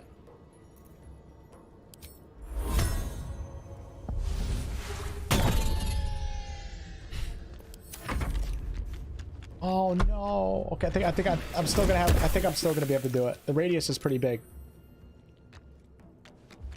No, stop running away. Damn it, skeletons. There we go. Ladies and gentlemen, you guys ready for this? Oh my god, I can do it. I'm gonna have to take an attack of opportunity. It's okay. It's okay. It's okay. You know why? You guys know why? Because I got warding flare. Alright. Let's Leroy Jenkins this bastard. 3. Oh my god. 2.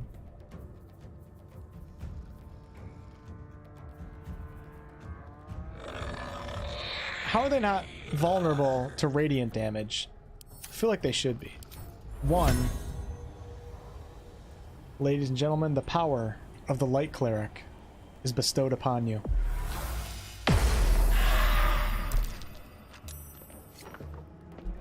Are you serious? They should be vulnerable to radiant damage.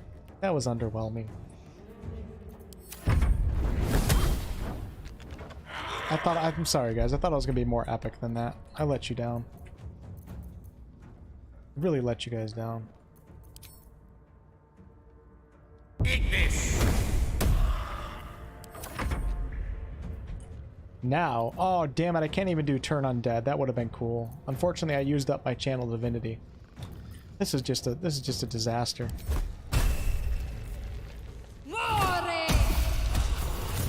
See ya. You should take 1 damage for that. I'm calling bullshit.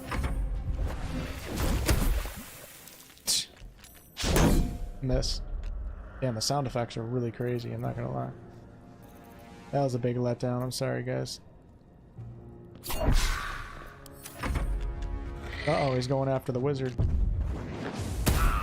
Nobody firebolts a wizard. See ya. Oh my god. Oh my god. This is supposed to be a 1 spell, everybody dies type of thing.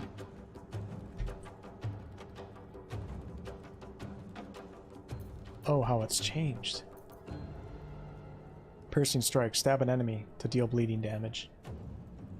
Sure, why not? Bludgeoning damage is really good, so if you just pull out a mace against these guys, you deal double damage. But I don't really need it. Oh, jeez! Gal's almost dead. In that case, you guys ever seen a skeleton get Thunderwave before?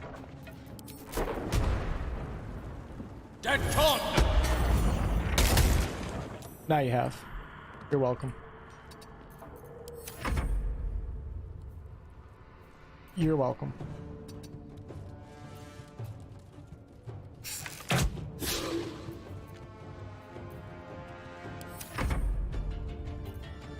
Really wish I had turn undead right now.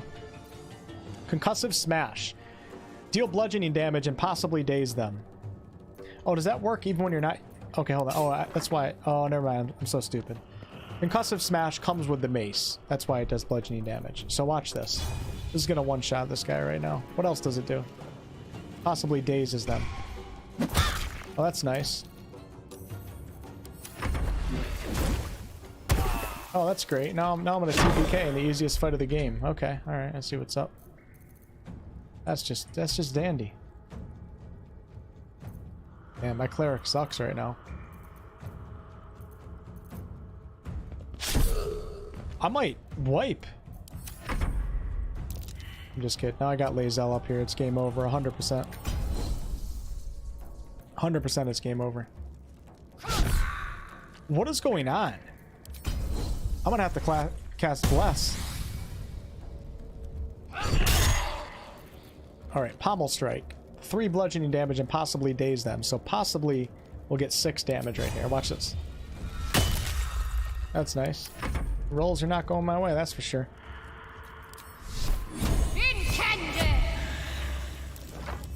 The rolls are not on my side today.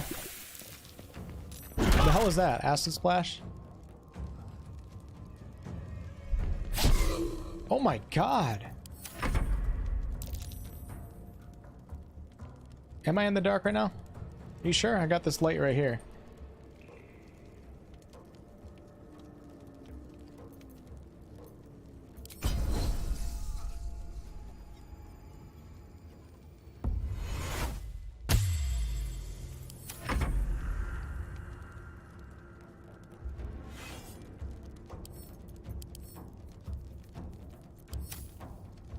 Alright, let's do a Sacred Flame again.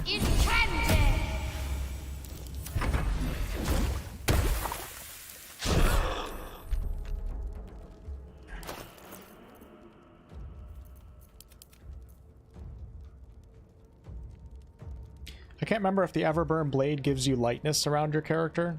I feel like it doesn't, when it should. It's not in its description.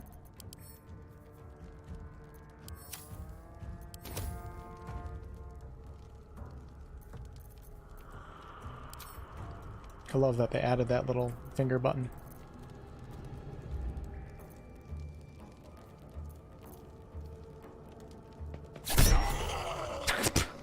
What the hell was that? That's pretty funny though. You know what I need right now is a hammer. That would be incredible. See ya. Sacred Flame is not... No, it's not reliable. I agree. Hold on, let me save this. This is Shadowheart. Shadow wants to chat. Shadow chat. Gal is dead, but that's fine. Let's see what she has to say. Rising from the dead just to protect some dusty baubles. Fools. They only attacked after we desecrated a tomb. We should have left this place untouched. Please, save your regret. Shit. This place isn't worthy of them. Let's move. Not doing too good with the ladies this playthrough, that's for sure. Alright. Okay. Alright, let's go get Gal back up. I'm not gonna do a stupid little game. I'm just gonna resurrect him from back here. Larry! What you doing, my friend?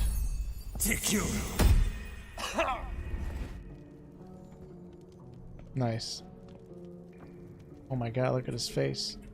Alright, we're gonna go take a little rest. Yeah, we're gonna take a rest. That became way more complicated than it should have been. What's up, ice cream?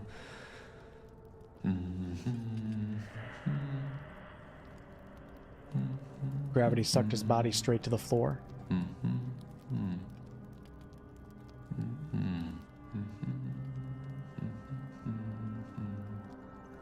Be with you in a moment. Go for a Stadia. What are you doing, Gal? Indulging in a spot of vanity. Handsome devil, aren't I? Be that as it may. This is actually really funny. That's actually really funny. Ceramorphosis. What does it make you think He says handsome devil. Look at his face right now. That's actually comical. Until quite recently, nothing at all. Ah, yes. The good old days. Day 1, fever and memory loss. Day 2, hallucinations and graying skin. Day 3, hair loss and blood leaking from all orifices. Need to go on? Dude, Gal, you gotta clean up your face. Majorly.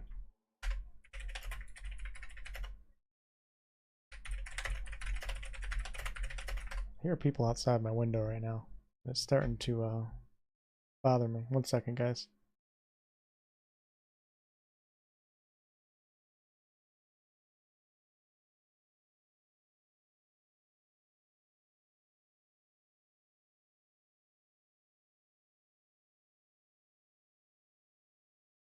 Okay, sorry.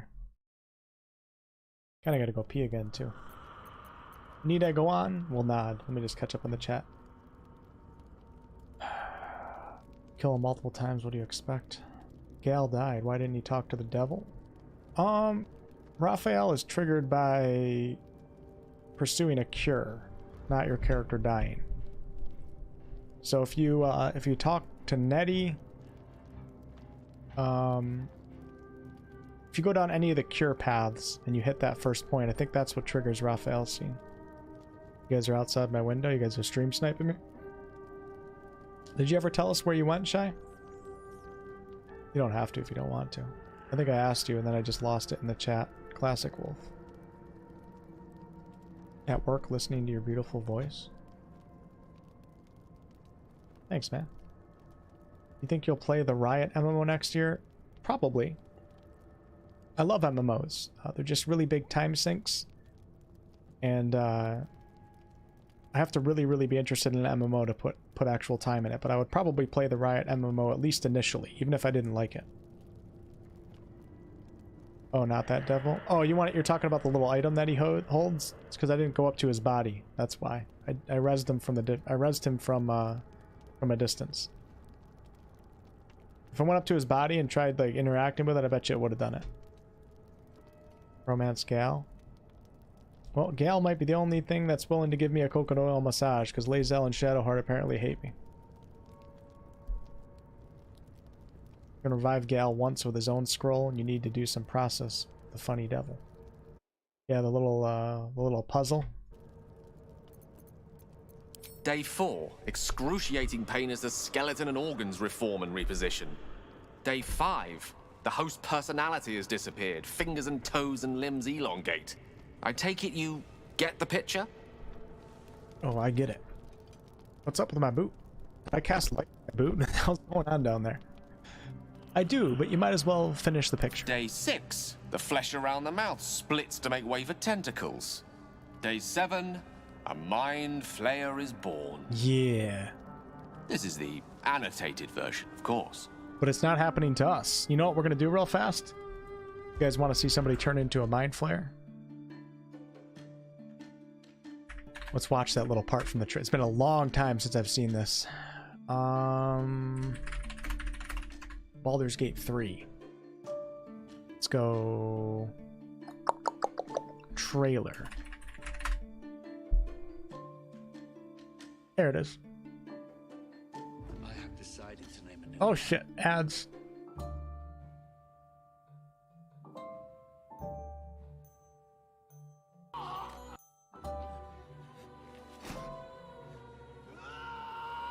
You guys remember this? This is the most badass trailer for a game announcement in the history of RPGs.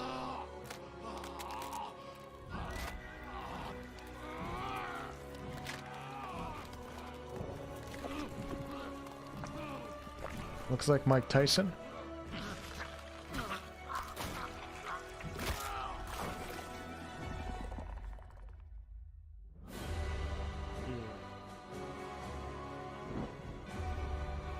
Is that the right music? Sound like the right music. You know, it's so fun. Oh my god. Mass ceramorphosis. Mass ceramorphosis. The mind flayers are trying to turn everybody in the world into mind flayers. How crazy would that be? I remember when everybody was speculating what that was right here. You guys see in the sky? There was so many different theories. Like, some people thought it was Ilsenstein, the god of the mind flayers. A couple of people mentioned nautiloid ship. It really is just a nautiloid ship. I mean, that's not just a nautiloid ship. That's a pretty big deal, but... Okay.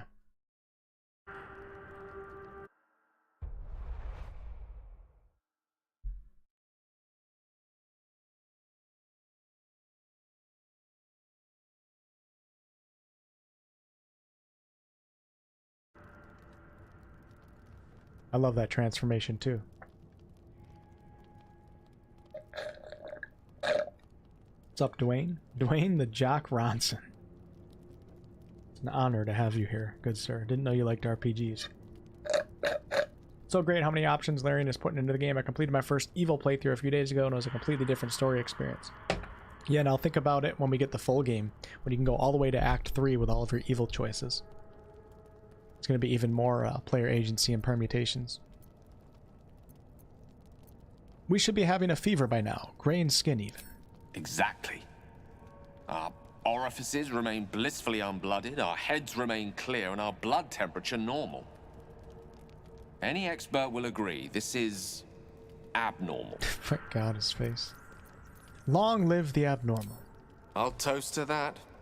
The pragmatic in me, however, sees only the silence before the storm. Something to sleep on. We should get some rest. Yes, sir. Alright, let's chat with everybody else. Make sure there's no dialogue that we have to exhaust here. Speak. What do you suggest we do next? We must locate a Githyanki Kresh. The cure we seek. Okay, nothing out of her. Something the matter? Nothing out of her. Go ahead. I'm listening. Tell me a bit more about yourself. Let's see. I hail from Waterdeep, City of Splendors. I am a wizard of considerable acclaim and scholar of exceptional accomplishment. I have a cat, a library, and a weakness for a good glass of wine. And if the mood takes me, I'm known to try my hand at poetry. There. Love him. Gal is a great character. Let's take a look. I know a lot of you guys already know where this is, but... So Gal comes from Waterdeep, so if we take a look at the map right here. We got Baldur's Gate right here, above Atkatla. And then if you follow the Sword Coast, up to the north, we have the City of Splendors, Waterdeep. One of Baldur's Gate's rivalries in terms of trade. then Neverwinter to the north of that, and then you get to Luskan when you get into Icewind Dale. Let's look up. Let's have a little look at Waterdeep. See if we find anything interesting about it. In Waterdeep, like I mentioned earlier, is where the Undermountain is, and the portal to get up to the Githyanki Creche on the asteroid is located underneath Waterdeep. Waterdeep, also known as the City of Splendors, or the Crown of the North, was the most important and influential city in the north and perhaps all Faerun. What do you think Baldur's Gate has to say about that? It was a truly marvelous cosmopolitan city of great culture that attracted the most talented artisans, artists, and scholars from across the realms. Makes sense why Gal is there. As well as commercial hub for the financial interests along the coast and beyond. It was one of the geez, it's getting late. It was one of, if not the most powerful and influential member states of the Lord's Alliance, the coalition of nations and city-states that sought to maintain order along the Sword Coast in the north. There it is, Waterdeep. This is a beautiful picture right here. Jaw-dropping beautiful. Hope we get a CRPG here in the future. And then we have a city map. Okay. Kind of reminds me of like 1800s London right here, doesn't it? You guys too, or is that just me? Probably just me.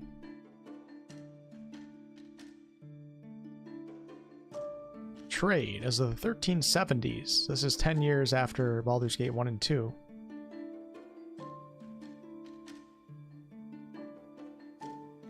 History. Let's check modern day history.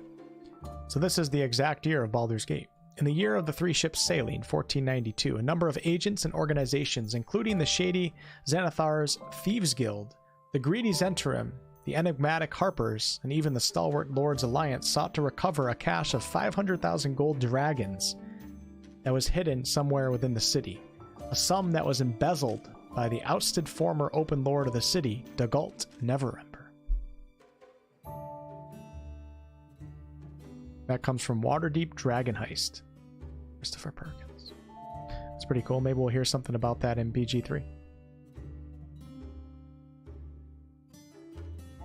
Okay, that's it for Waterdeep.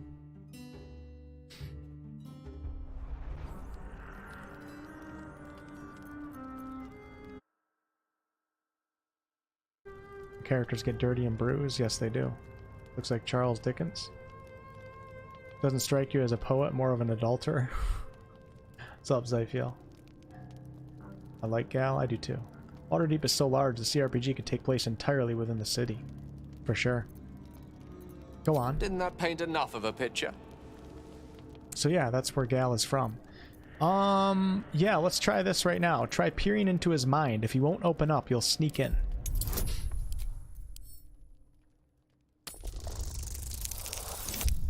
Nice.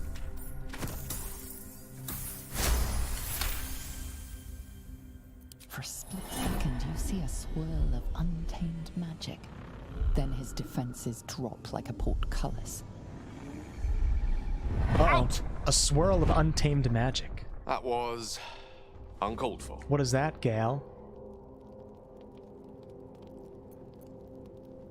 I saw something in your mind, a strange magic. What was it? Nothing. What you saw was merely mental disorientation brought about by your intrusion. Mm-hmm. Please don't try that again unless I invite you to. So callous. Okay, we're not going to push Gal anymore. Hey, who is this guy? It's that new companion introduced with patch 9. Asterion. Asterion? You again. Tell me about yourself. Oh, what's to tell? I'm a magistrate back in the city. It's all rather tedious. What's your top priority right now? Clearly the tadpole. If we can't understand it, we'll never control it. Damn, we don't get much out of any of them right now. Okay.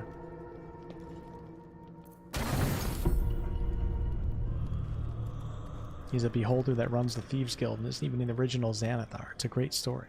Yeah, I remember reading about that. He like went away and lived like up in the air, like on a floating island or something like that. Let's move. Okay, we'll go into this. Should save this right here. We'll call this. Actually, no, I don't have to save it.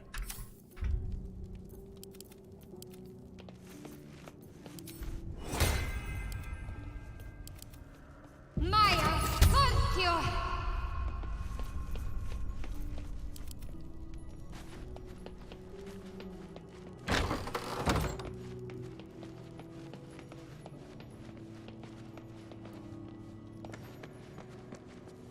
Yes, of course.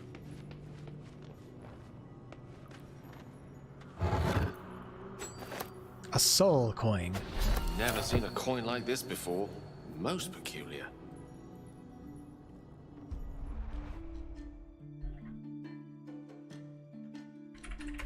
Soul coins are the currency of the 9 hells. Soul coins were magical coins and the currency of the 9 hells. Soul coin was made from a special type of iron called infernal iron.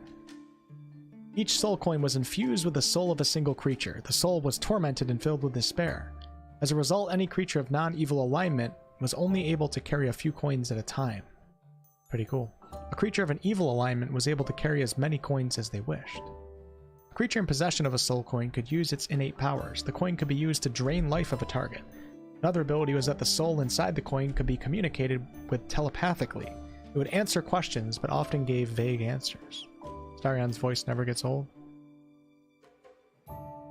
It was possible to release the soul within a coin. This could be achieved by casting an anti-curse spell, such as remove curse on the...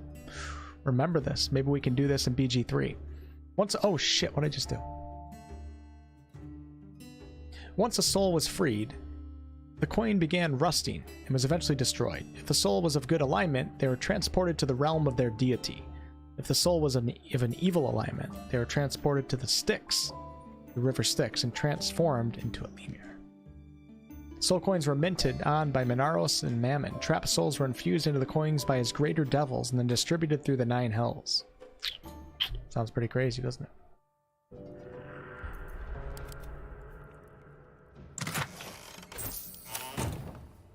Sounds pretty damn crazy if you ask me. Chained up book in a long abandoned temple.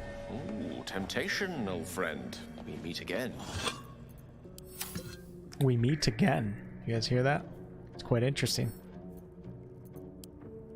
This book is far lighter than it should be with such a massive log.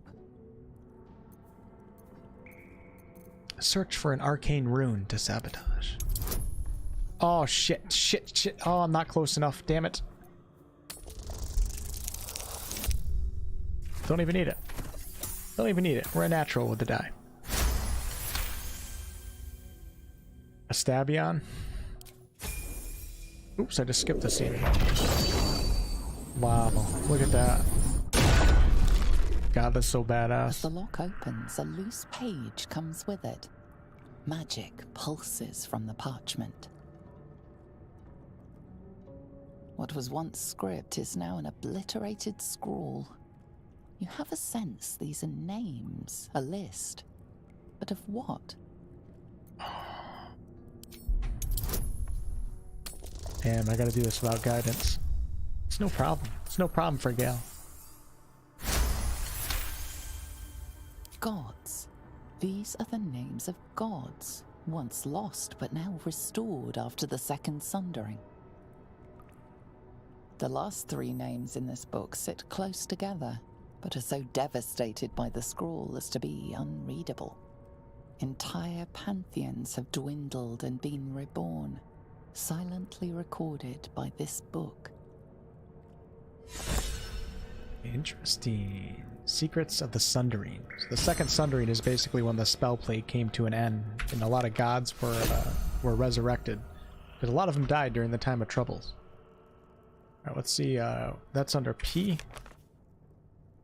Secrets of the Sundering. Unlock and read the Book of the Dead Gods. Okay, cool.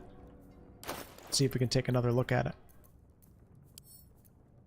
Pick up. Read. The names of the dead gods, most of them unfamiliar and unpronounceable, fill the pages of this ancient tomb. Several entries on the last page have been stricken through. The final 3, thoroughly enough to be completely legible. So obviously that's a reference to the Dead 3. Let's go ahead and send this to camp. I would imagine some of these books will be filled out more when we get access to the full game. A lot of cool stuff.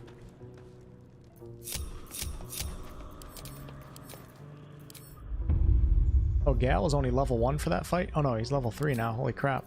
Choices, choices. Scorching Ray. Misty Step for sure.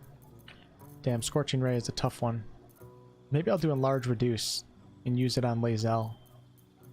Misty Step and Enlarge Reduce. Oh god, Shatter's so freaking good though. Oh, it's so oh my god, I don't know what to do. I'm doing Enlarge Reduce. Shatter's just so good. I'll get Shatter at level 4. Yeah, let's go, baby. Start using that a little bit more. Speaking of spells, I should be using Mage Armor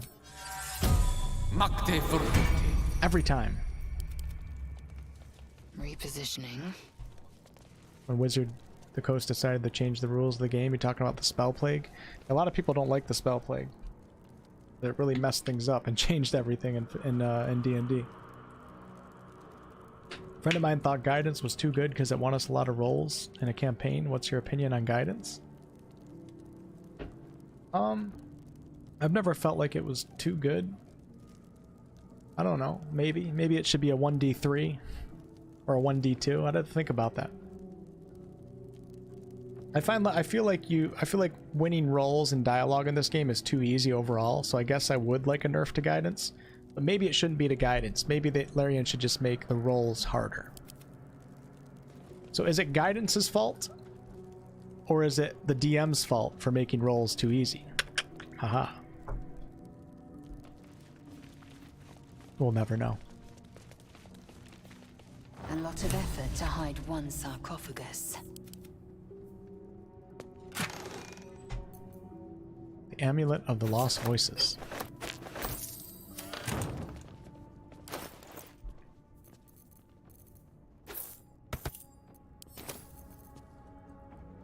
Now we got Speak with the Dead.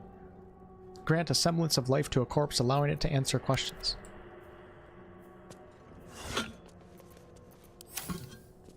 With a narrator reading the dictionary. I like Guidance. I think it discourages save scumming. Yeah, I think I'm fine with Guidance too. Never really thought about it being too OP, so. I do feel like with certain characters, like it's really hard to fail any rolls, so I'm hoping that Larian makes some tougher rolls. At the same time, players are just going to save scum their way to victory anyway, so. Make different difficulty levels. Oh, they're going to, Grim. Just not in early access, or at least not yet. But that's a guarantee, 100%.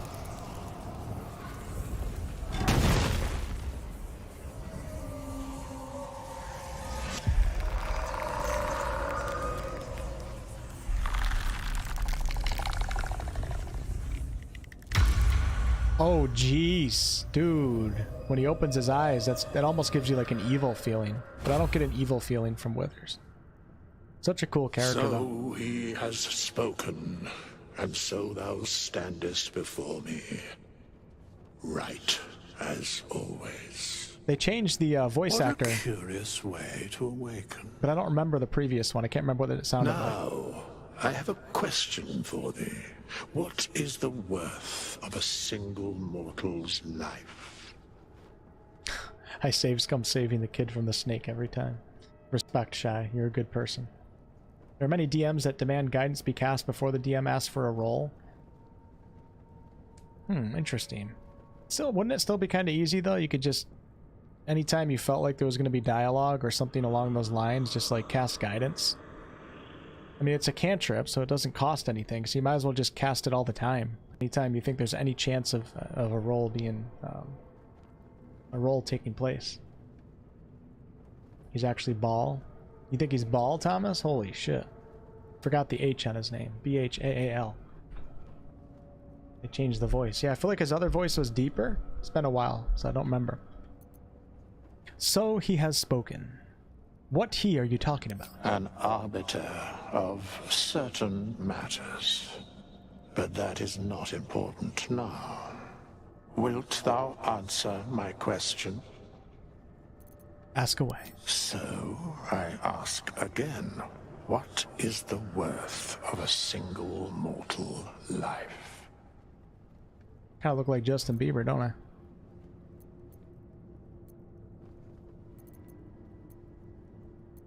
That depends on a person's deeds. I am sure thou believest as such. Very well. I am satisfied. Looks tired. We have met, and I know thy face. Think he's Kalimvor? We will see each other again at the proper time and place. Possible. Farewell.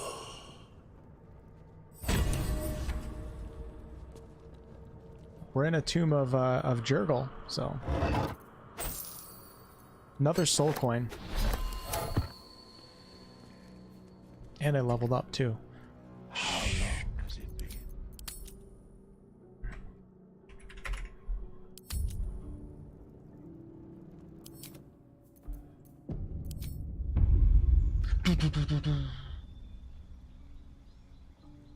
Okay, now I got the decision to make. So I think I'm going to run with this party. I like this party. Definitely going to go Battle Master. You know what, guys? I think this is probably a good place to call it quits for the night. I won't even level up. I'll level up when I get on. I will be live tomorrow at 12 p.m. Eastern for those of you guys that want to watch this playthrough continue. Are much changed. And after that, I'll be live at 7 p.m. on Tuesday. So those of you guys that are new around here, Mondays and Fridays, I stream at 12 p.m. Eastern. And then Tuesday, Thursdays are 7 p.m. Eastern. And then every other day of the week is always random. Sometimes I stream all the days. Sometimes I don't stream at all. Sometimes I stream at 11 o'clock at night. Sometimes I stream at 10 in the morning. I think Vecna made a deal to return. Imagine if Vecna was in this game. Looks like a young version of the Hag to me. He's a servant of Jurgle and Kalimvor, but not a god itself. Possible. I'm praying so hard that necromancy in this game will be done justice. Me too, Tony. I feel you on that. Yeah, thank you guys so much for hanging out today. I really do appreciate it. Links to the Discord server are below in the video description if any of you guys want to come over there and have some chats about the game and all sorts of games and all sorts of nonsense. Gamer stuff, have a wonderful evening. Red Cape, thank you. Zyfiel, get back to War Tales. Zyfiel is a War Tales fanatic. It's unbelievable. Oh wait, guys, don't leave yet. Okay, finally. No, don't leave. Okay. We still have 200 something people in here. I'm gonna put a link to somebody in the chat, okay? This guy, we're raiding somebody, okay? Make sure that link works. This guy is named Bill, okay? Billy, actually. And he used to follow me when I used to be in the music scene, and that's how we connected. And then we both kind of veered into gaming content. He would be so happy if you guys stopped over at his stream and just said hi. If there was a raid, a significant raid of 50 plus people that click on this link, he will absolutely love it. Really good guy too. He's got the best stream setup you guys will ever see in your entire life. The highest quality equipment you guys have ever seen. Moving cameras and all sorts of stuff. Hold on, let me make sure that link works. Oh shit, the link didn't work. Hold on. Please don't leave yet. Let me see if I can get this to work. I don't know what I just gave you guys a link to. Okay, here we go. Okay, I'm putting it in the chat. Let's get at least 50 people over there. 30 minutes or so? Let's get 50 people over there, okay? We'll probably chill and talk after this. Does that one work? Let me see if that one works. Good up Artisan was good. Why does that not work? What the hell? Hold on. Is that working? Can somebody tell me if those links are working? What do you think of the Tommy? It works. Okay. All right. Yeah. Thank you guys so much. Go over there, hit that thumbs up button, say hi to him. Even if you don't like what he's playing, just say hi and make his night. Wolfpack raid? What? All right, let me mute that. What? Okay, guys, enjoy your day. I'm gonna share the link again. Everybody, click it, please. Make somebody's night. Love you all. See you guys tomorrow. Goodbye.